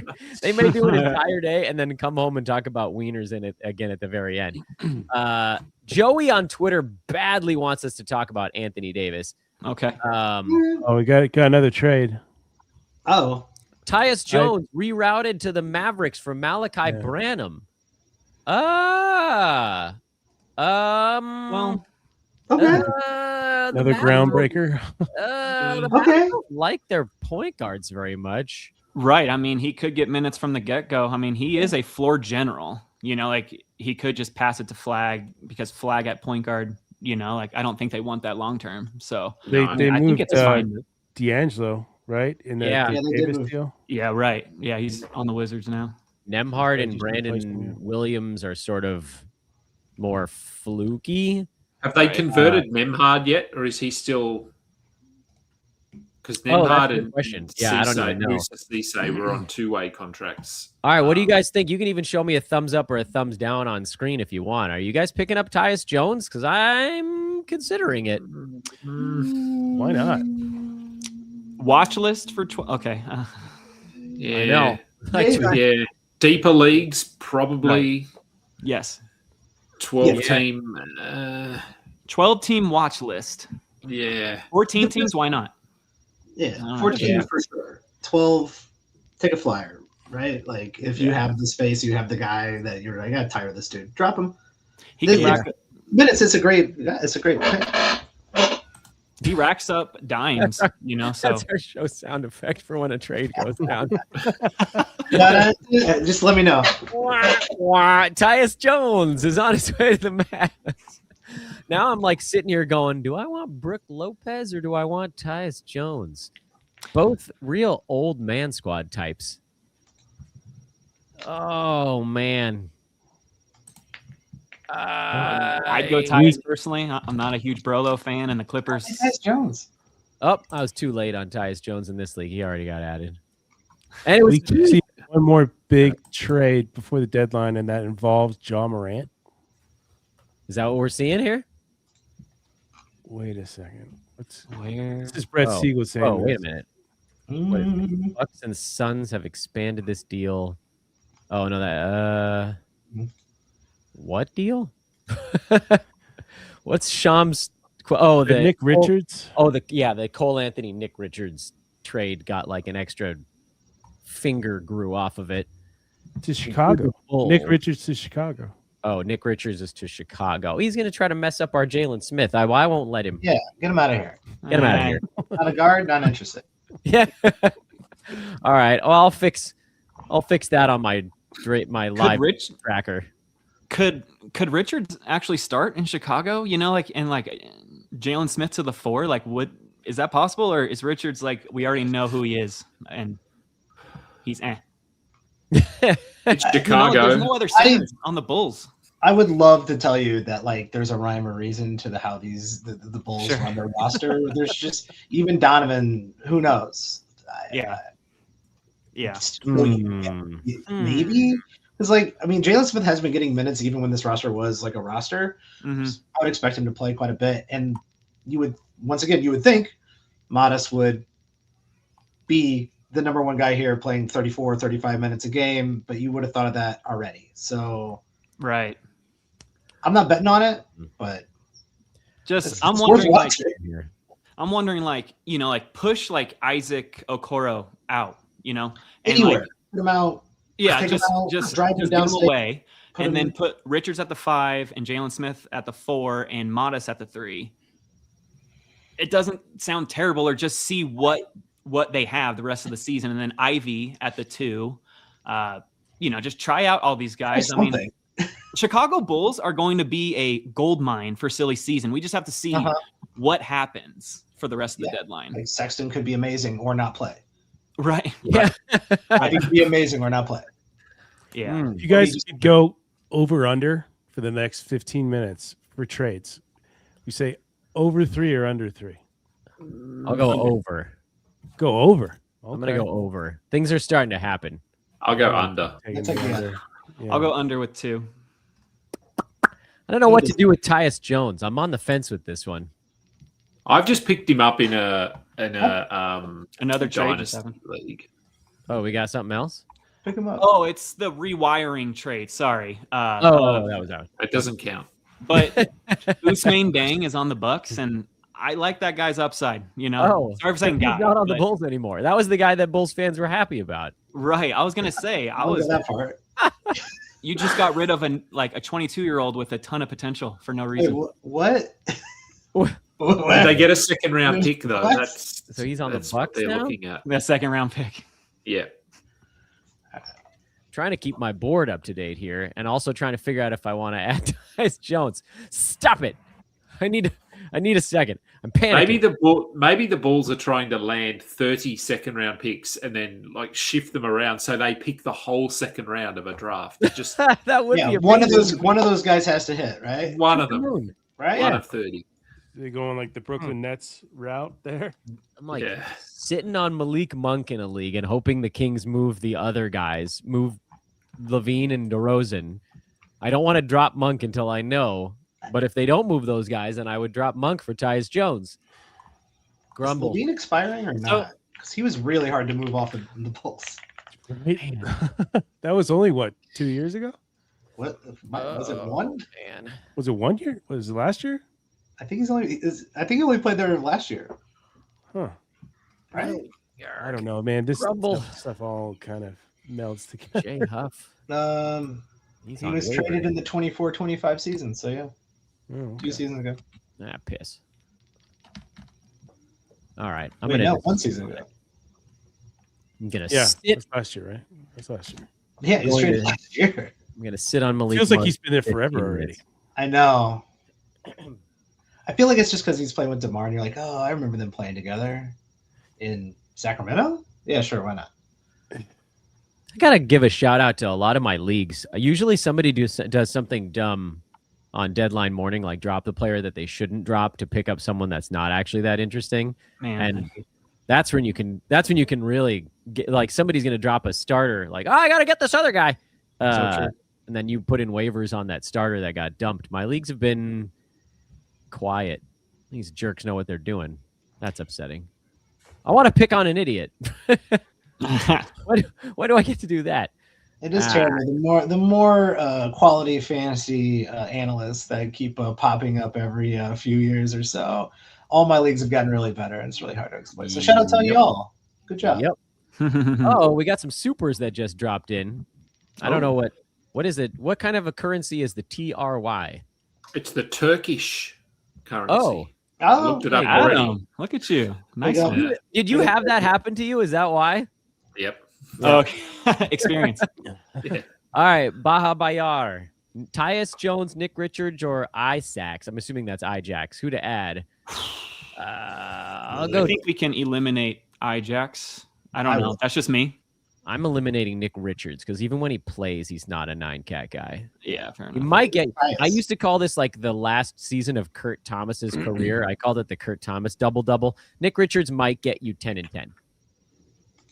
Is that interesting? I mean, mildly, just if you like the Points number league. 10. Yeah. I'm on Team Tyus from these three. If you had to pick one out of the three, Jacob, you're a points league guy. Which way do you go here? Mavericks traded for Tyus Jones after not getting good point guard play. So I just, in my mind, I'm like, there's no, like, they wouldn't purposely trade for him if they aren't going to play him a bunch. And he is a floor general. So I enjoy his game. I enjoy his assists. And I would love to see what the Bulls do with Nick Richards. But if you have to make a choice right now, I'd probably still go with Tyus Jones. But I think Nick Richards has a lot more upside with the Bulls having no real centers besides Smith. So safety play is Tyus Jones. Upside is Nick Richards. If I have to choose now, I'll go Jones. We'll go around the horn here unless a trade breaks. Who's next on the screen? Kingy.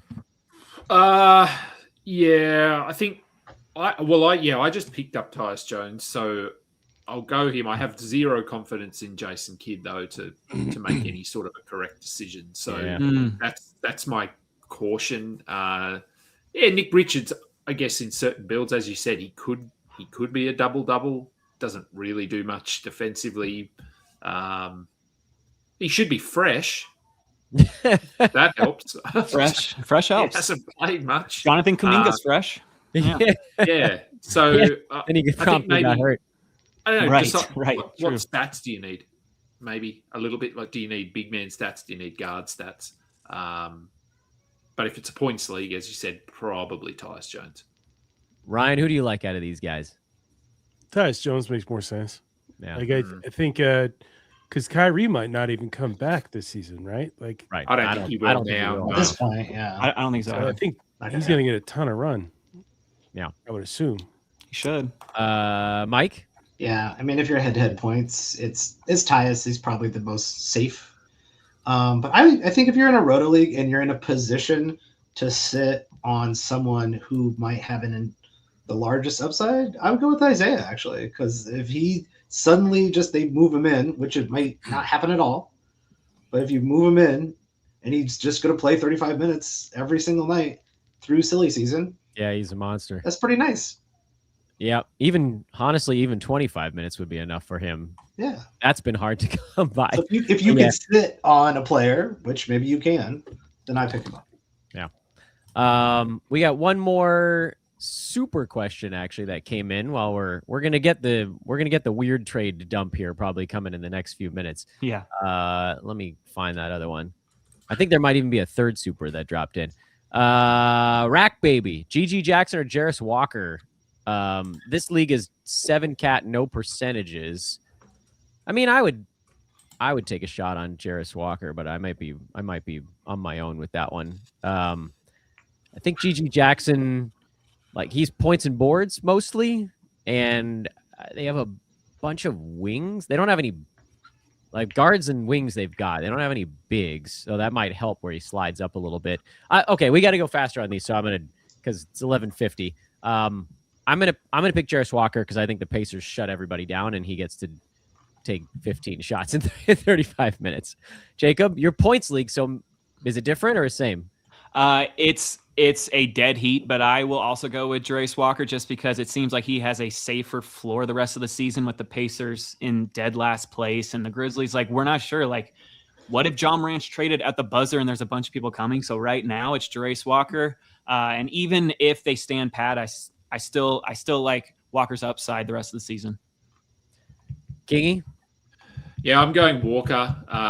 Swipe right. I think we've seen what he can do the last couple of weeks, and the Grizzlies also have Taylor Hendricks, Walter Clayton. They have guys coming in that aren't there yet that they might want to get a look at. So yeah, I'll go Jarris Walker.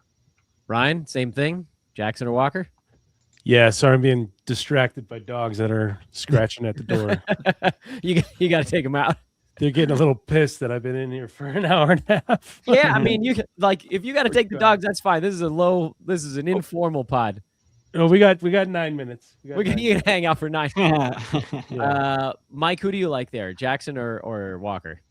Yeah, in a toss-up situation like this, like, it really is like, am I looking at the same guy? I just go through their game log and go, who has the most impressive line one time?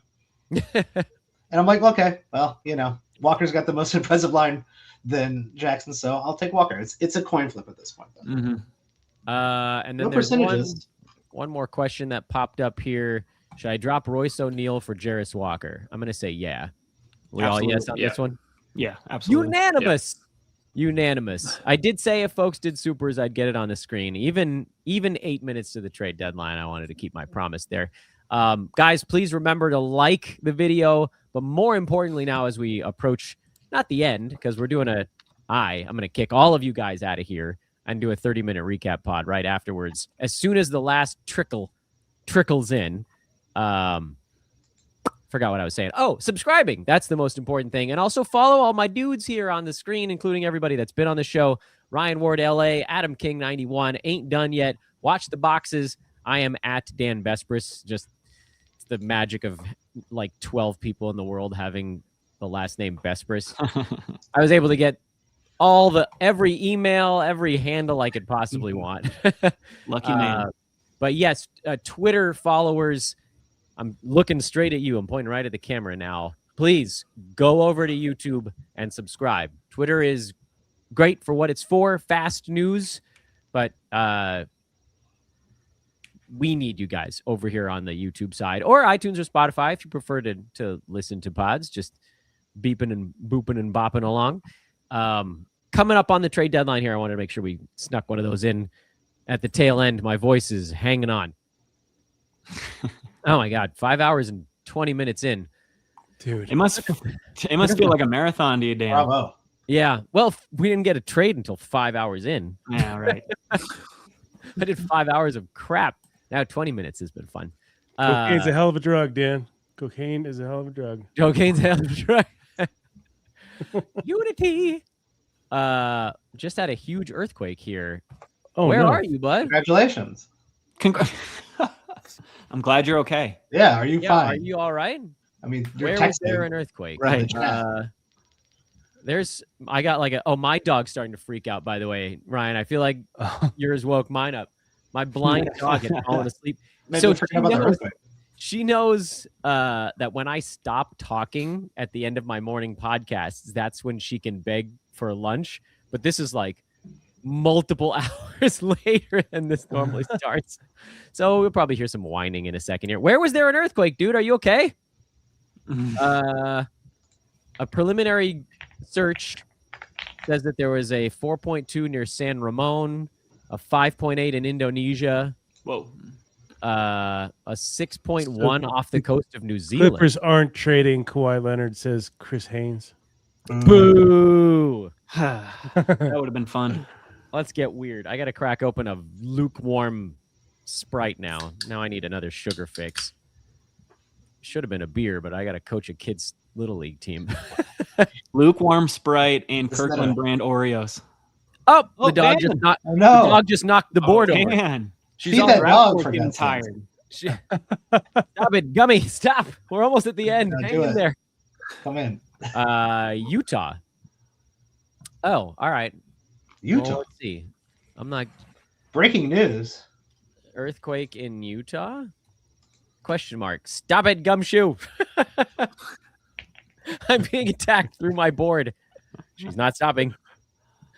Okay. So it's possible that I might need to feed the dog because if the news is Kawhi Leonard's not getting traded, but it's 4 minutes to the deadline. I can't believe she Why did does it always happen at the end? Like my Right dog's at the very going end. nuts, your dogs are Talk going about AD while you're gone, Dan, if you want. If you want to go feed the dog real Kingy, quick. you're in charge. Say I'm in charge. something. I'm the captain now. Yeah, Jacob can to take the lead. But yes, No, we can Adam, talk about. Adam, you're a much better host than I. No, but- look, we can talk about Anthony Davis. That we've had requests to Yes. talk about Yeah. what are we doing with Anthony Davis. So no trades are happening. So let's talk about Anthony Davis. Jacob, take it away. Which honestly, there's not much to talk about. I honestly don't see him playing a single minute the rest of the season. With his injury, also, it's like he has that mysterious hand injury, and now he's on a Wizards team that just wants the kids to play. So I think that's just the formula for 0 games the rest of the season. Yeah, I mean, initially when this injury happened, there was talk of surgery. He sort of debunked that and said, "No, hold on." But right. does he just end up getting surgery here? Is this a situation where he says, "Okay, well, I've been traded. I don't need to prove anything. I'll go get surgery." I think that's certainly an option here. Ryan, what are we doing? Where are with they? Anthony? Where are they in the standings? Washington.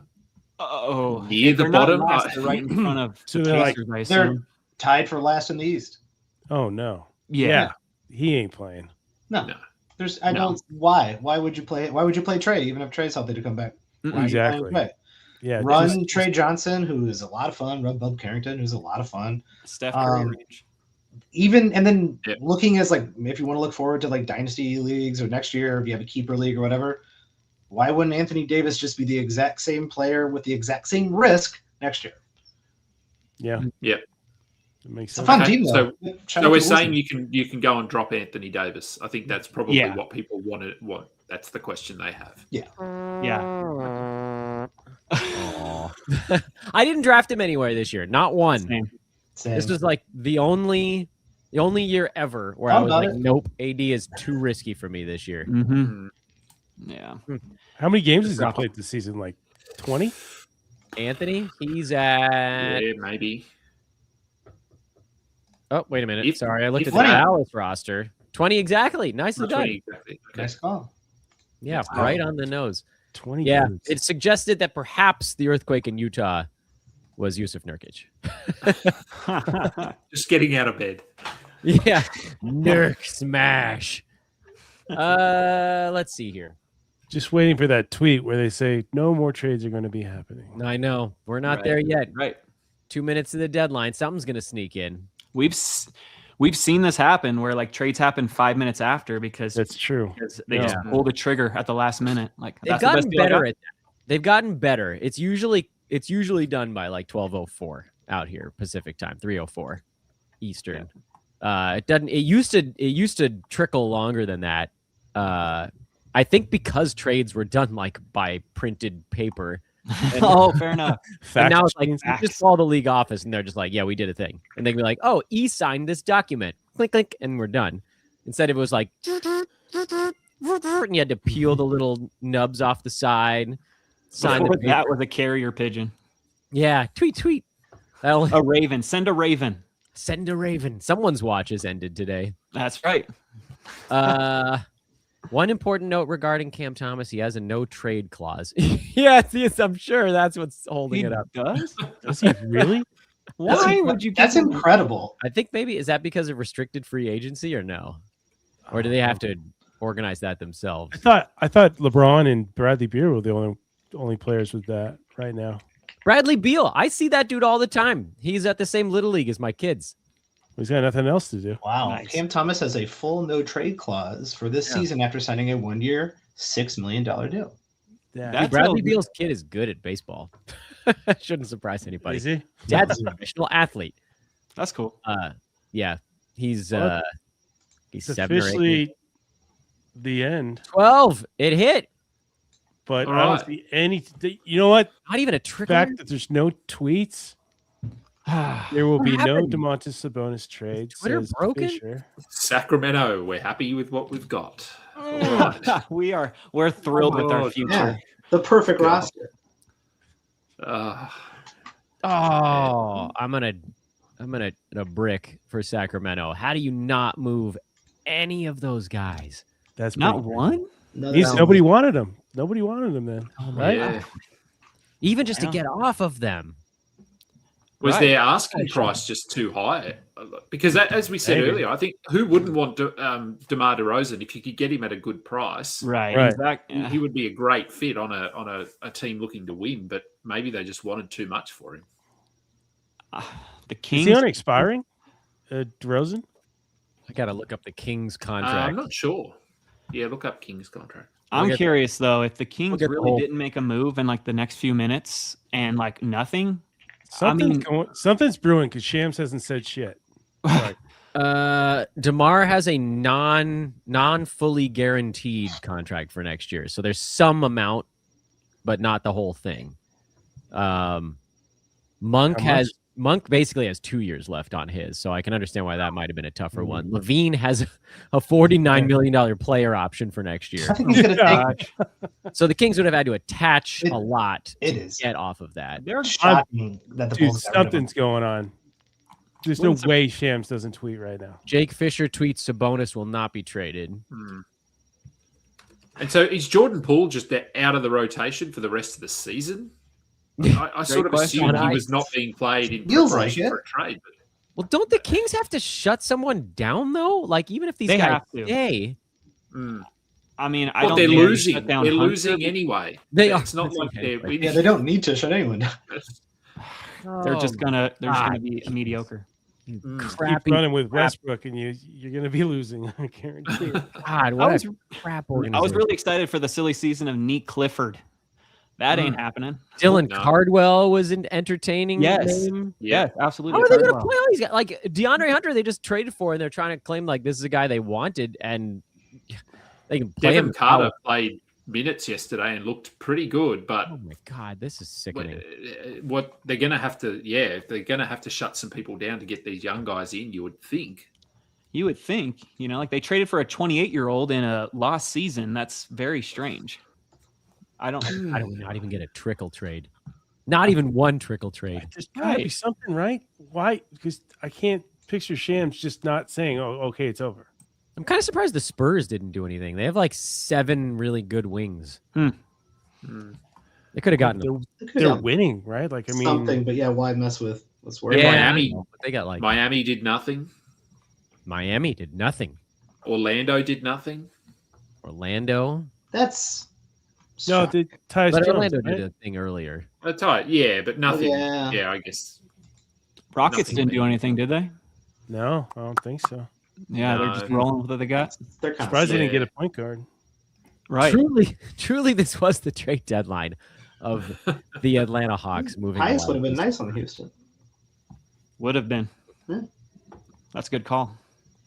I'm sure that Houston's going to pick up Conley, Paul, one of these buyout candidates. Yeah, You that's can what I guarantee it. The think. Nuggets will too. So I'll be Anything to curious. not play Reed Shepherd. Yeah, that's Would true. play anyone over Reed Shepherd. Reed Shepherd, do a thing. I actually didn't. I didn't draft him anywhere either. It's like you don't get a lot of things right, so I get to pat myself on the back a little bit. I was like, I don't I don't think Udoka wants to play this guy. Boucher, that's his name. He got waived.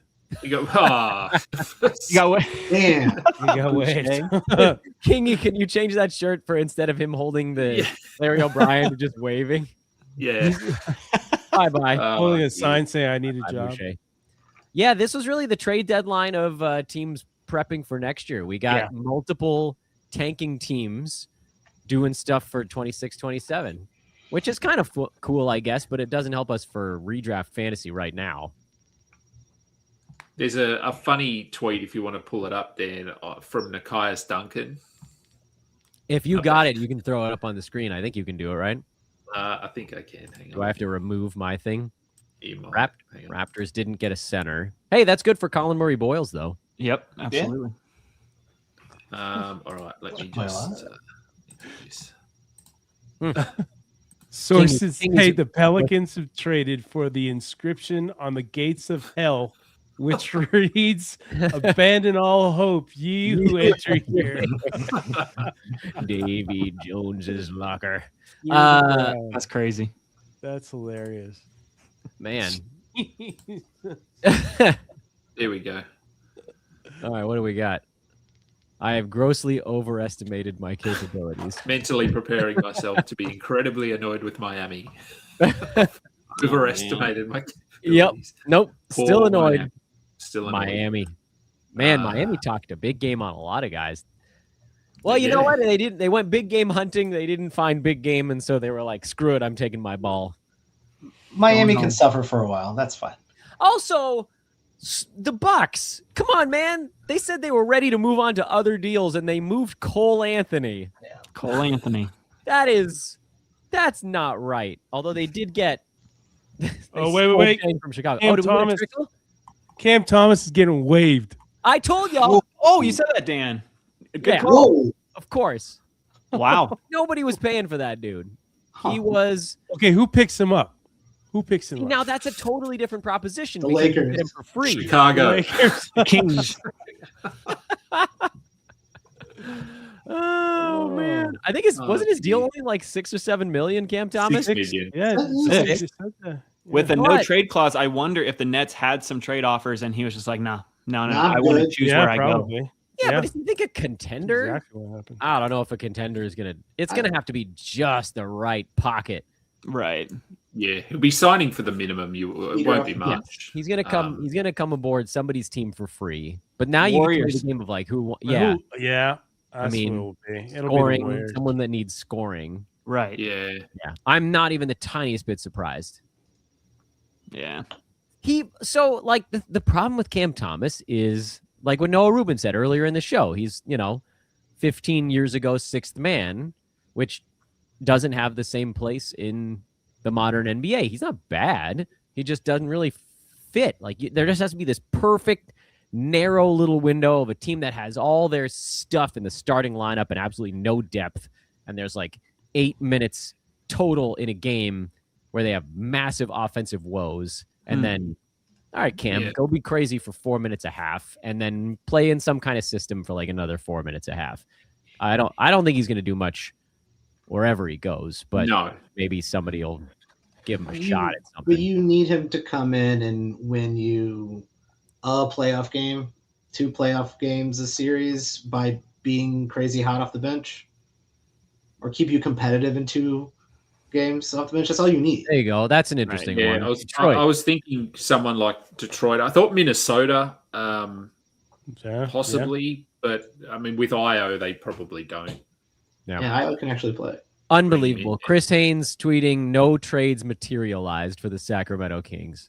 Their asking price was insane, I'm sure. Unbelievable. Domantas Sabonis, Zach LaVine, DeMar DeRozan, Malik Monk, all still Kings after the deadline. They are losing games with all of them, and I still think they're going to have to shut somebody down. I truly don't know what to do with. I don't know what to do with Sacramento Kings. I don't.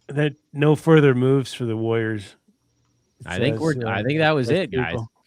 I will say, if Zach LaVine is all of a sudden hurt, like let's say like in a few games he's out with an ankle injury or something like that, he'll probably just sit out for like 3-4 games in a row and then ultimately be shut down. Like he's one of the ones that I can feel is going to get shut down. He will 100% be shut down. Which that's makes me no think question.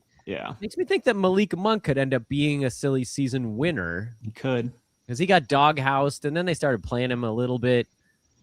I don't know. It'd be nice to see him. Next thing. Keegan comes back. That'd be at least they'll play him. He'll play on the stretch. DeMar, they'll probably like minutes restrict, but DeMar don't give up like that. Like DeMar will likely play, but he's a maybe hooper. not. Yeah. Oh man, as many minutes, All right. Westbrook ain't going nowhere. No, China maybe. next season. He's a ticket seller. They got what they want. Man. What's Westbrook average in the Chinese league? A billion of each 20, thing. 20? 48. He's back to being prime Westbrook. About 50 bad outfits, probably. 50 bad outfits. He would be unhinged in China. He would just try on the craziest kimonos and like just go crazy. Yeah, it'd with be his outfits. All right, gentlemen. I guess that's the deadline. I guess it's time for me to do my recap half hour. Everybody, Kingy, you go to bed. Ryan, I've got a mailbag show. You got a mailbag show and then go to bed. Ryan, you got to write about Luke Kennard, who, I mean, honestly, is a pretty good pickup when you compare it. I already wrote about him. I guess got to write about them. What do they do now? Like the honest thing and all that. Jacob, I don't know what you do next. Go make some moves. Deal. I'm going to write like a winners loser article and probably just pick up my daughter from school later. Yeah, that makes sense. We've all got a little bit of that on the docket. Mike, thanks for coming out of semi-retirement for a trade deadline show and giving us the official trade deadline sound effect of the day. I do what I can. Tyus Jones is on the move. You can find all of these dudes at their Twitter handles, many displayed on your screen before you. Ryan did his combining his name on the screen with a hat on his dome. Ryan Ward, LA. Check him out. He's been covering the Lakers since before you were a gleam in your father's eye. Adam King, 91 on social. Doyers. Go Doyers. Ain't done yet. That's Jacob. Watch the boxes. That's Mike. I have a bunch of other dudes that I need to thank. D Rose. That's when Mike still enjoyed basketball. Don't leave, though. I'm not shutting it down. We're going to do the recap feed right here on this same live show, but I just wanted to bid farewell to all my guys. Thank you, dudes. Enjoy the rest of your day. I love you all. I cannot believe how long you guys hung out with me. You guys are troopers. I would not have made it without all of you spending this much time. So grateful. Thank you, guys. Thanks for having me, Dan. Yeah. Thanks, man. It was fun. Great work. Marathon, man. Woo! But I got something left to do here. I'm going to start systematically removing faces from the screen. Not systematic. This is just the way it was lined up on my dashboard here. And then there was me. I am so grateful to these guys. Before I get to the recap hour, just a quick thank you to all the dudes that joined earlier in the program as well. D-Mac, Dan McKee, NBA Fantasy Bible. He was on with me right at the very front end. Thunder Dan was on with me for a couple hours at the front end as well. Thunder Dan DFS. Rhett Bauer popped in and out when the indie stuff was breaking. Roto Mike Barner gave her the amazing Chicago Bulls rant for the ages. Matty G, before he hopped in the shower. NBA G Wiz. And Noah Rubin, 22, host of the Young Man Squad Fantasy Basketball Podcast. Again, don't leave. I'm going to take a sip of this Sprite, and then we're going to do about 20-odd minutes of just its own standalone podcast that I plan on posting on traditional channels, but at least you guys will get a recap from the addled, swirling brain that I've brought to this show, and then I will finally go to the bathroom and eat lunch, possibly at the same time. I think I gave you where you can find all of these guides. I'll get it all in the show description for the show that I put up with the recap, so you can find all their Twitter handles there. I tweeted out all of them except for Jacob Dunn. He was not sure what time he might be able to come on when I did that tweet, but we were able to add him later. But please do find all of these guys on social media. And please, if you're planning on signing out, if you don't think you need the recap half hour, please subscribe on the way out. Sometimes on my individual shows, I say things like, hey, if you made it a half an hour, you have to subscribe to the pod. If you made it 5.5 hours, you have to subscribe to the pod. I'm sorry we didn't get more trades today, but I'm not in control of that. And so we now take an 8-second break while I take a deep breath. We'll cue up some music, and we'll get a new show started. Ready? Let's do a new one.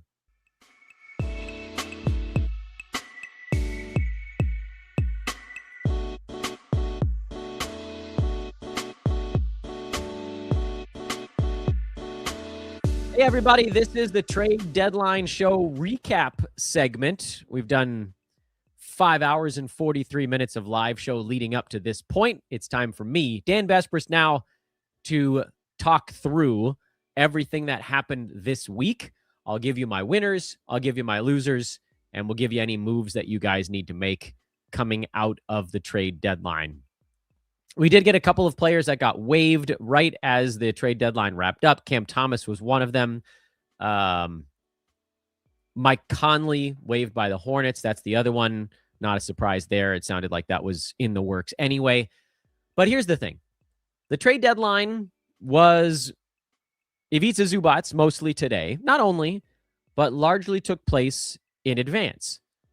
And that's why on the screen before you, I have my trade deadline live tracker document that we kept up throughout this whole thing. And we'll basically go through that piece by piece here, kind of lightning round style, and get you some information on each trade that went down.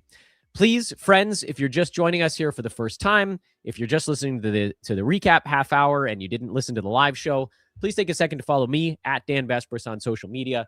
Subscribe, for goodness sake, to the YouTube channel. It's a massive, massive change. Today is our last big subscriber growth day in the fantasy basketball season. Things slow down considerably after trade deadline Thursday. You'll get some odd days here and there where, things kind of pop up and, a big piece of news lands or whatever. But I obviously really need you guys to help me out by subscribing, by liking, all that stuff that helps us kind of grow here. Everybody in the chat room today, big thanks to all of you guys. Those of you that dropped supers, that's cool. You didn't have to do that, but you got your questions answered. Everybody else, thanks for doing that, becoming a member, whatever it takes. Let's get into the stuff right now. This show, of course, is brought to you by FanDuel and the FanDuel Sportsbook. Let's go through the trade deadline live tracker little by little. Not little by little. We're going to go pretty quick. And this is all the way back to every trade that happened basically since the turn of the year. Trae Young went to the Washington Wizards for CJ McCollum and Corey Kispert. That was a month ago. Trae Young probably not going to play this season. If he does, it'll be a game here and a game there, but the Wizards are going to want to lose, so he can probably be dropped. CJ McCollum is a hold in Atlanta while we figure out where all the pieces settle. Corey Kispert is a three-point streamer, but really only when he's starting.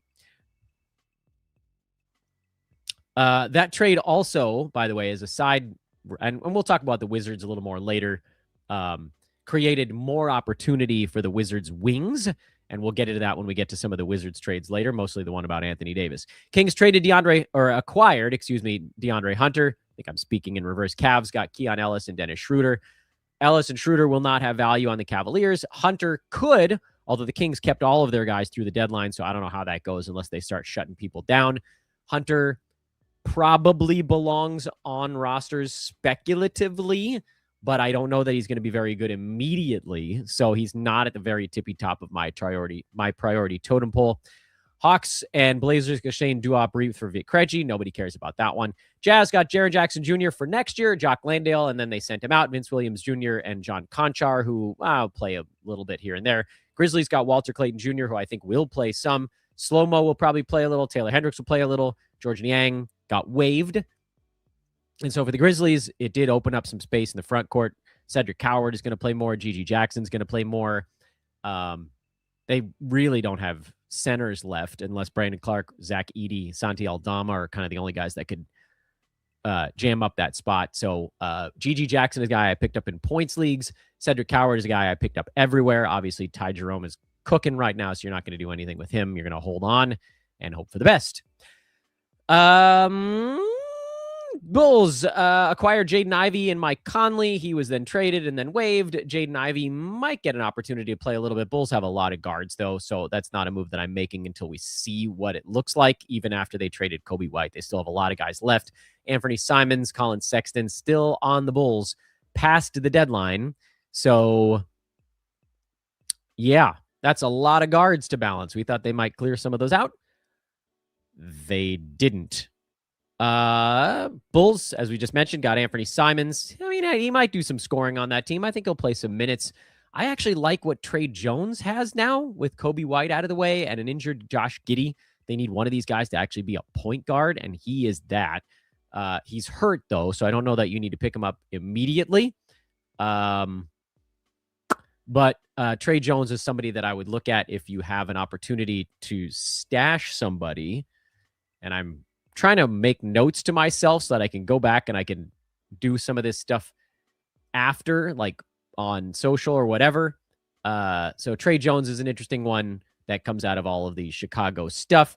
Obviously, Jalen Smith is as well because Nikola Vucevic got sent out. They did end up bringing in Nick Richards, who's going to play some center minutes. But look, Jalen Smith can play power forward or center. There should be plenty for him. He's arguably the biggest winner of the entire trade deadline. Clippers got rid of James Harden and Ivica Zubac. We'll get to the other one in a minute. They brought in Darius Garland, who's hurt in the short term.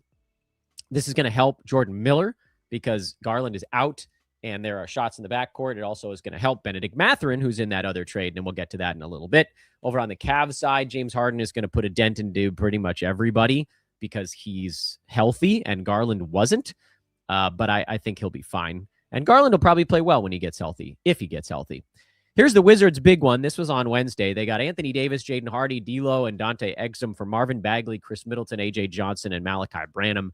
We haven't heard about a Chris Middleton buyout yet, and Daniel Gafford did not get traded, so he and Bagley are probably going to split the center minutes, which is not enough for Bagley to put up numbers himself.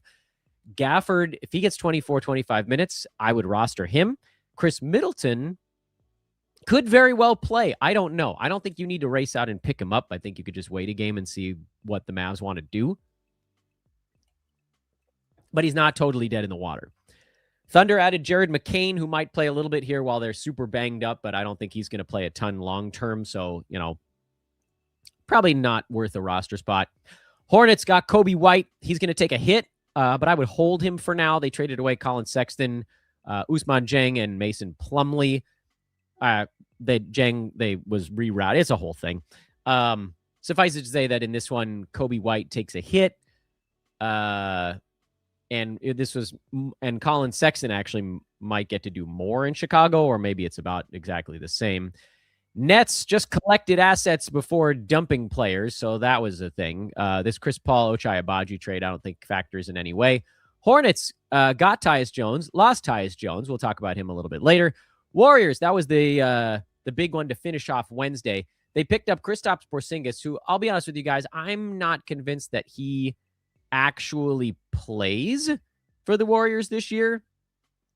I mean, obviously Porzingis is on rosters, so it's not like you're going to drop him. Jonathan Kuminga ends up on the Hawks with Buddy Hield. Kuminga is going to be buried a little bit. I would pick him up in points leagues, but I would not pick him up in 9-cat. If you're thinking about the Warriors, this doesn't really change them very much. DeAnthony Melton, Brandon Pajemski, these guys were already dudes I had on my roster with Buddy Hield and Kuminga out of the way. They get to do a little bit more if the Warriors actually try to compete. If they fall apart, we'll sort of change. Silly season, you might see some different winners there. Over on the Hawk side, I mean, Onyeka Okongwu was a winner here, but Porzingis has played, 15 games this year, if that? So Okongwu is already doing fine. Raptors picked up a backup center in Trace Jackson Davis. I still think Colin Murray Boyles is the guy to roster there, but they didn't pick up anybody else. Bulls picked up Gershon Yabusele for Dalen Terry. That's a non-factor. Wolves started today by getting Ayo Dosunmu, and he'll take a small hit in Minnesota. I would try to hold him. Bulls got Rob Dillingham and Leonard Miller.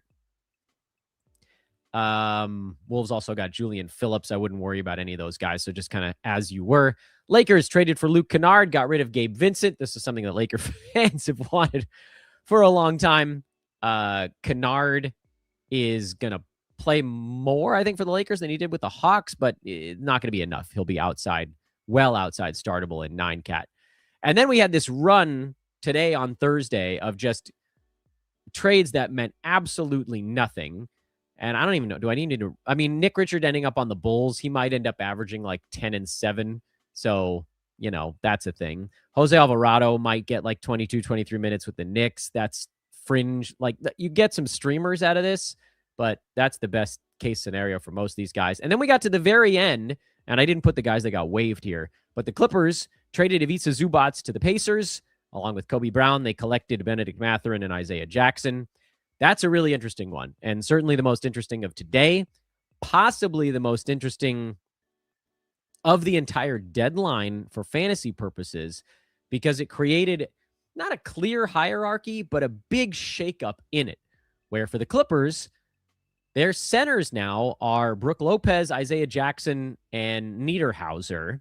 And Lopez is the guy that got the minutes last time. Kawhi did not get traded, neither did John Collins, so the Clippers can't really go into a full tank. And frankly, they've won too many games to be a full tanking team anyway. So I think they'll just sort of play it out. Kawhi's going to get rest days, probably more than he would have gotten anyway. Benedict Mathurin must be added here while Darius Garland is out. I don't know if he's going to maintain value when Garland's back, but I think you pick him up and then you sort of cross that bridge when you get there. It's possible that the Clippers see what they have in Isaiah Jackson and Niederhauser, and if that becomes the case, then I think you could pivot and pick up Jackson then. I don't think you need to do it just yet.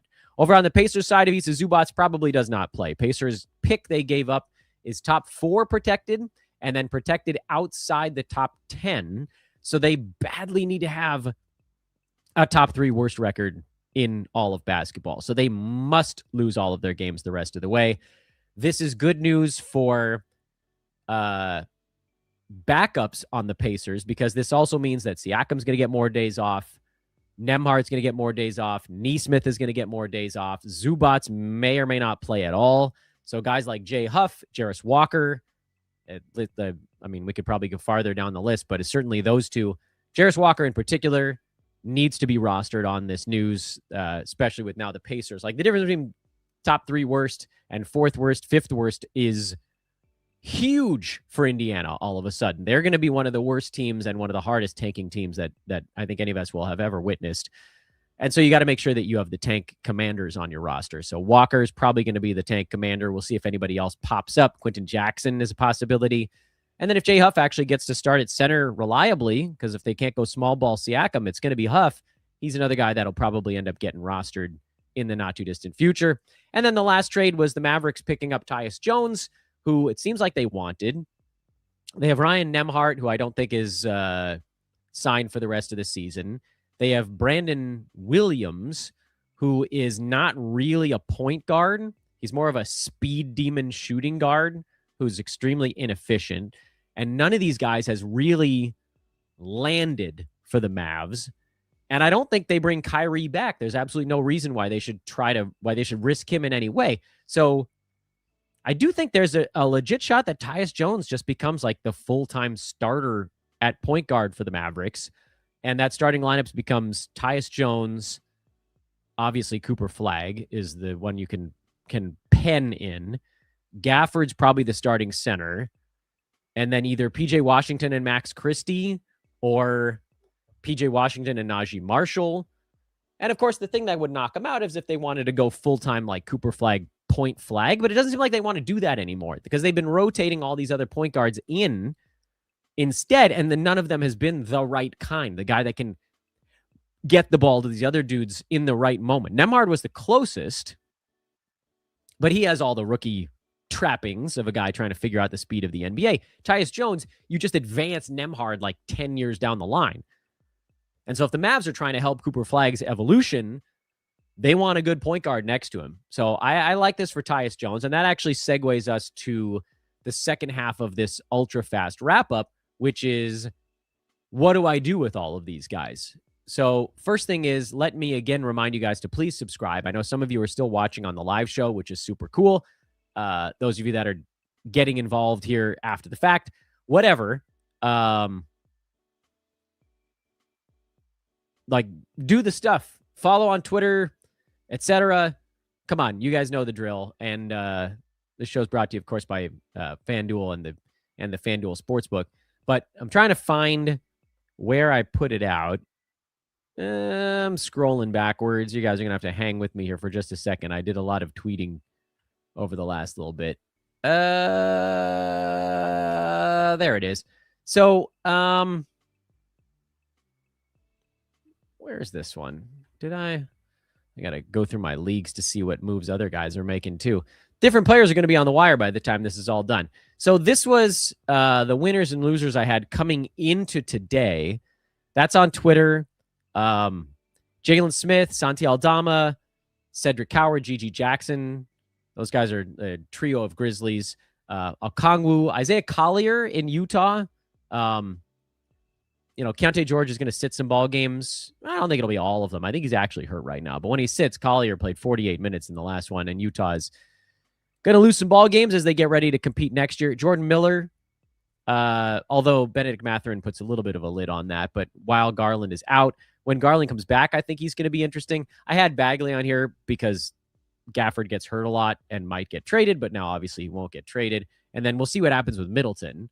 And then add that to what we just talked about today, which, again, not much from earlier today, but I think Tyus Jones is a winner.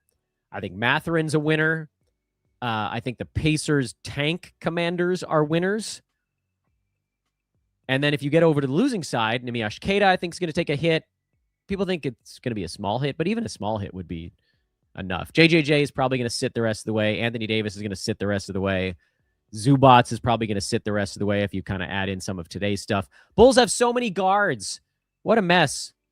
They traded the two guys that were out in front of the pack in Kobe White and Ayo Dosunmu, and now are Giddey and Trey Jones ahead of the pack? Because I don't know how interested they are in the guys they brought in. It felt like Simons was just to get a second rounder. Didn't get a second rounder in that one. And Colin Sexton was to get more second rounders. They're not interested in these guys. Jaden Ivey, maybe they're interested in. I think he's a restricted free agent at the end of the year, so maybe you see him get a little bit, but it still feels like we might get a healthy dose of Trey Jones. I thought Ivica Zubac was going to be a loser because he lost James Harden. Now he's going to be a loser because he doesn't get to play. Jalen Tyson's a loser because he's been filling in admirably for Garland. Kobe White, a trade deadline loser. And then the guys we talked about today. So I mentioned Zubac, who gets sort of like a double whammy there. Pacers starters are losers because now they really have to lose games like real bad. Oh, Brook Lopez is a winner. I forgot if I said that out loud or not. Ayo, I think, is a small loser. You can put him on that board. Not huge, but not non-existent. And that's probably the main ones that I wanted to call out. I'm sure there's 1,000 others that we didn't bring up, but we'll see. We'll see. In terms of what we should do, that's always the tough part here because I don't really have a great answer to that. I think Trey Jones, when he comes back, is someone... Well, hold on. Let's go back through this piece by piece so we don't... Let's try not to do it out of order. Where is that tweet? Okay, so Jalen Smith obviously needs to be rostered. Priority number 1. Santi Aldama, priority number 2, probably rostered already. Cedric Coward and GG Jackson are probably priority number 3, honestly.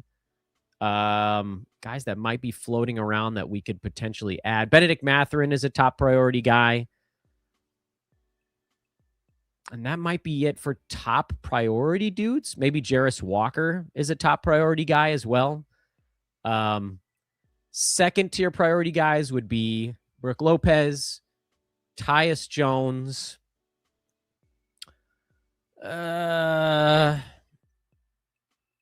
GG Jackson's probably the second tier, unless I said his name already by accident. Oh, man, this is hard to do because I didn't take any time between the live show to prep a graphic or go through the information. I'm trying to just remember everything we said. And I know that's not the best. If you missed the live show and you're just listening to the recap, you're like, come on, Dan, this is terrible and super disorganized. But what I'll say to you guys is, if there's somebody I forgot, I will get to them when I turn this back around for social media. Jaden Ivey is in the second tier of guys. I don't have a lot of confidence in Simons. I don't have a lot of confidence in Colin Sexton. And yeah, I think that's where I'm going to land on all of that stuff. So follow me over to social media. I wanted to keep this show to whatever it is, 20, 25 minutes on the recap. Follow me over to Dan Besbris. At some point today, after I perhaps finally eat and or go to the bathroom, because I haven't done that either of those things in like 6 hours of consecutive talking. We're going to get back into Twitter. We're going to do our thing. We're going to figure out who I'm adding. Priorities also, because I know you guys are going to be like, who's the more important one? And some of it's going to come down to statistical need. Like, you're like, Dan, who would I pick up between, Trey Jones or Brook Lopez if we're like talking about some of the second tier guys? Well, they're pretty different. Do you need assists and steals? Okay, well, you're not going to pick up Brook Lopez. Do you need threes and blocks? Okay, maybe you will. Would you rather have Brook Lopez or Jay Huff right now? Probably Lopez, which seems crazy. But in like 3 weeks, it'll probably be Jay Huff when we get into full shutdown mode. Do I pick up Marvin Bagley? I don't like Gafford's healthy right now. This is the healthiest he's been all year. Why is no one talking about John Collins, says the chat room. Yeah, I mean, he'll be fine. This is pretty good for him. I suppose he's a small winner with Harden gone. But Mathurin coming in, like, wedge him out a little bit. Should I add Ivy for Cam Spencer? I don't know. All right, I got to think some of this stuff through. I in real time, we got to look at all the rosters and we got to do it. So that's your priority totem pole, basically. This was the end of 6 hours of consecutive broadcasting. I've been literally on air live for 6 hours and 4 minutes right now. Chat room guys, I'm really sorry. I can't do more questions at the 6 hour mark. I'm completely gassed. Please, though, if you think about it, become a member, subscribe, like, all that fun stuff. Those of you on YouTube, if you've been watching on Twitter at any point throughout the day, please go find us over on the YouTube side and like, rate, or subscribe over there, because this is, again, kind of our last chance to really grow this thing. So please, dear Lord, one last time, please subscribe however you're taking in the content, because now we're going to still be in our rhythm, but because the All-Star break is next week, and at the end of the All-Star break, it's fantasy playoff time. We're going to start doing streaming stuff. We're going to lean more into the streaming. We're going to lean less into the long-term outlook stuff. The way we do these shows is going to completely change, and so this is my chance to present to you the case for Old Man Squad, and I hope we've done a good job of that. So please subscribe, because we go all off-season long, too. We're going to run you through your playoffs. We're going to run you through the off-season. You're going to be so ready from draft day next year to dominate. Whew. I'm pooped, everyone. Shout out to all my amazing guests today. Oh, they were so good. D-Mac, Thunder Dan, Mike Barner, Jacob Dunn, Noah Rubin, Adam King, Matty G, Ryan Ward, Rhett Bauer, Mike Catron. All of those guys. For all of those dudes, it's wrap-up time. Subscribe on the way out. Love you, dudes. Find me on Twitter at Dan Besbris if you haven't done that already. Many of you have probably already done that, and a lot of you are watching it through the Twitter side. Appreciate you guys. Thanks for making this one a fun one, even if not really many trades went down today.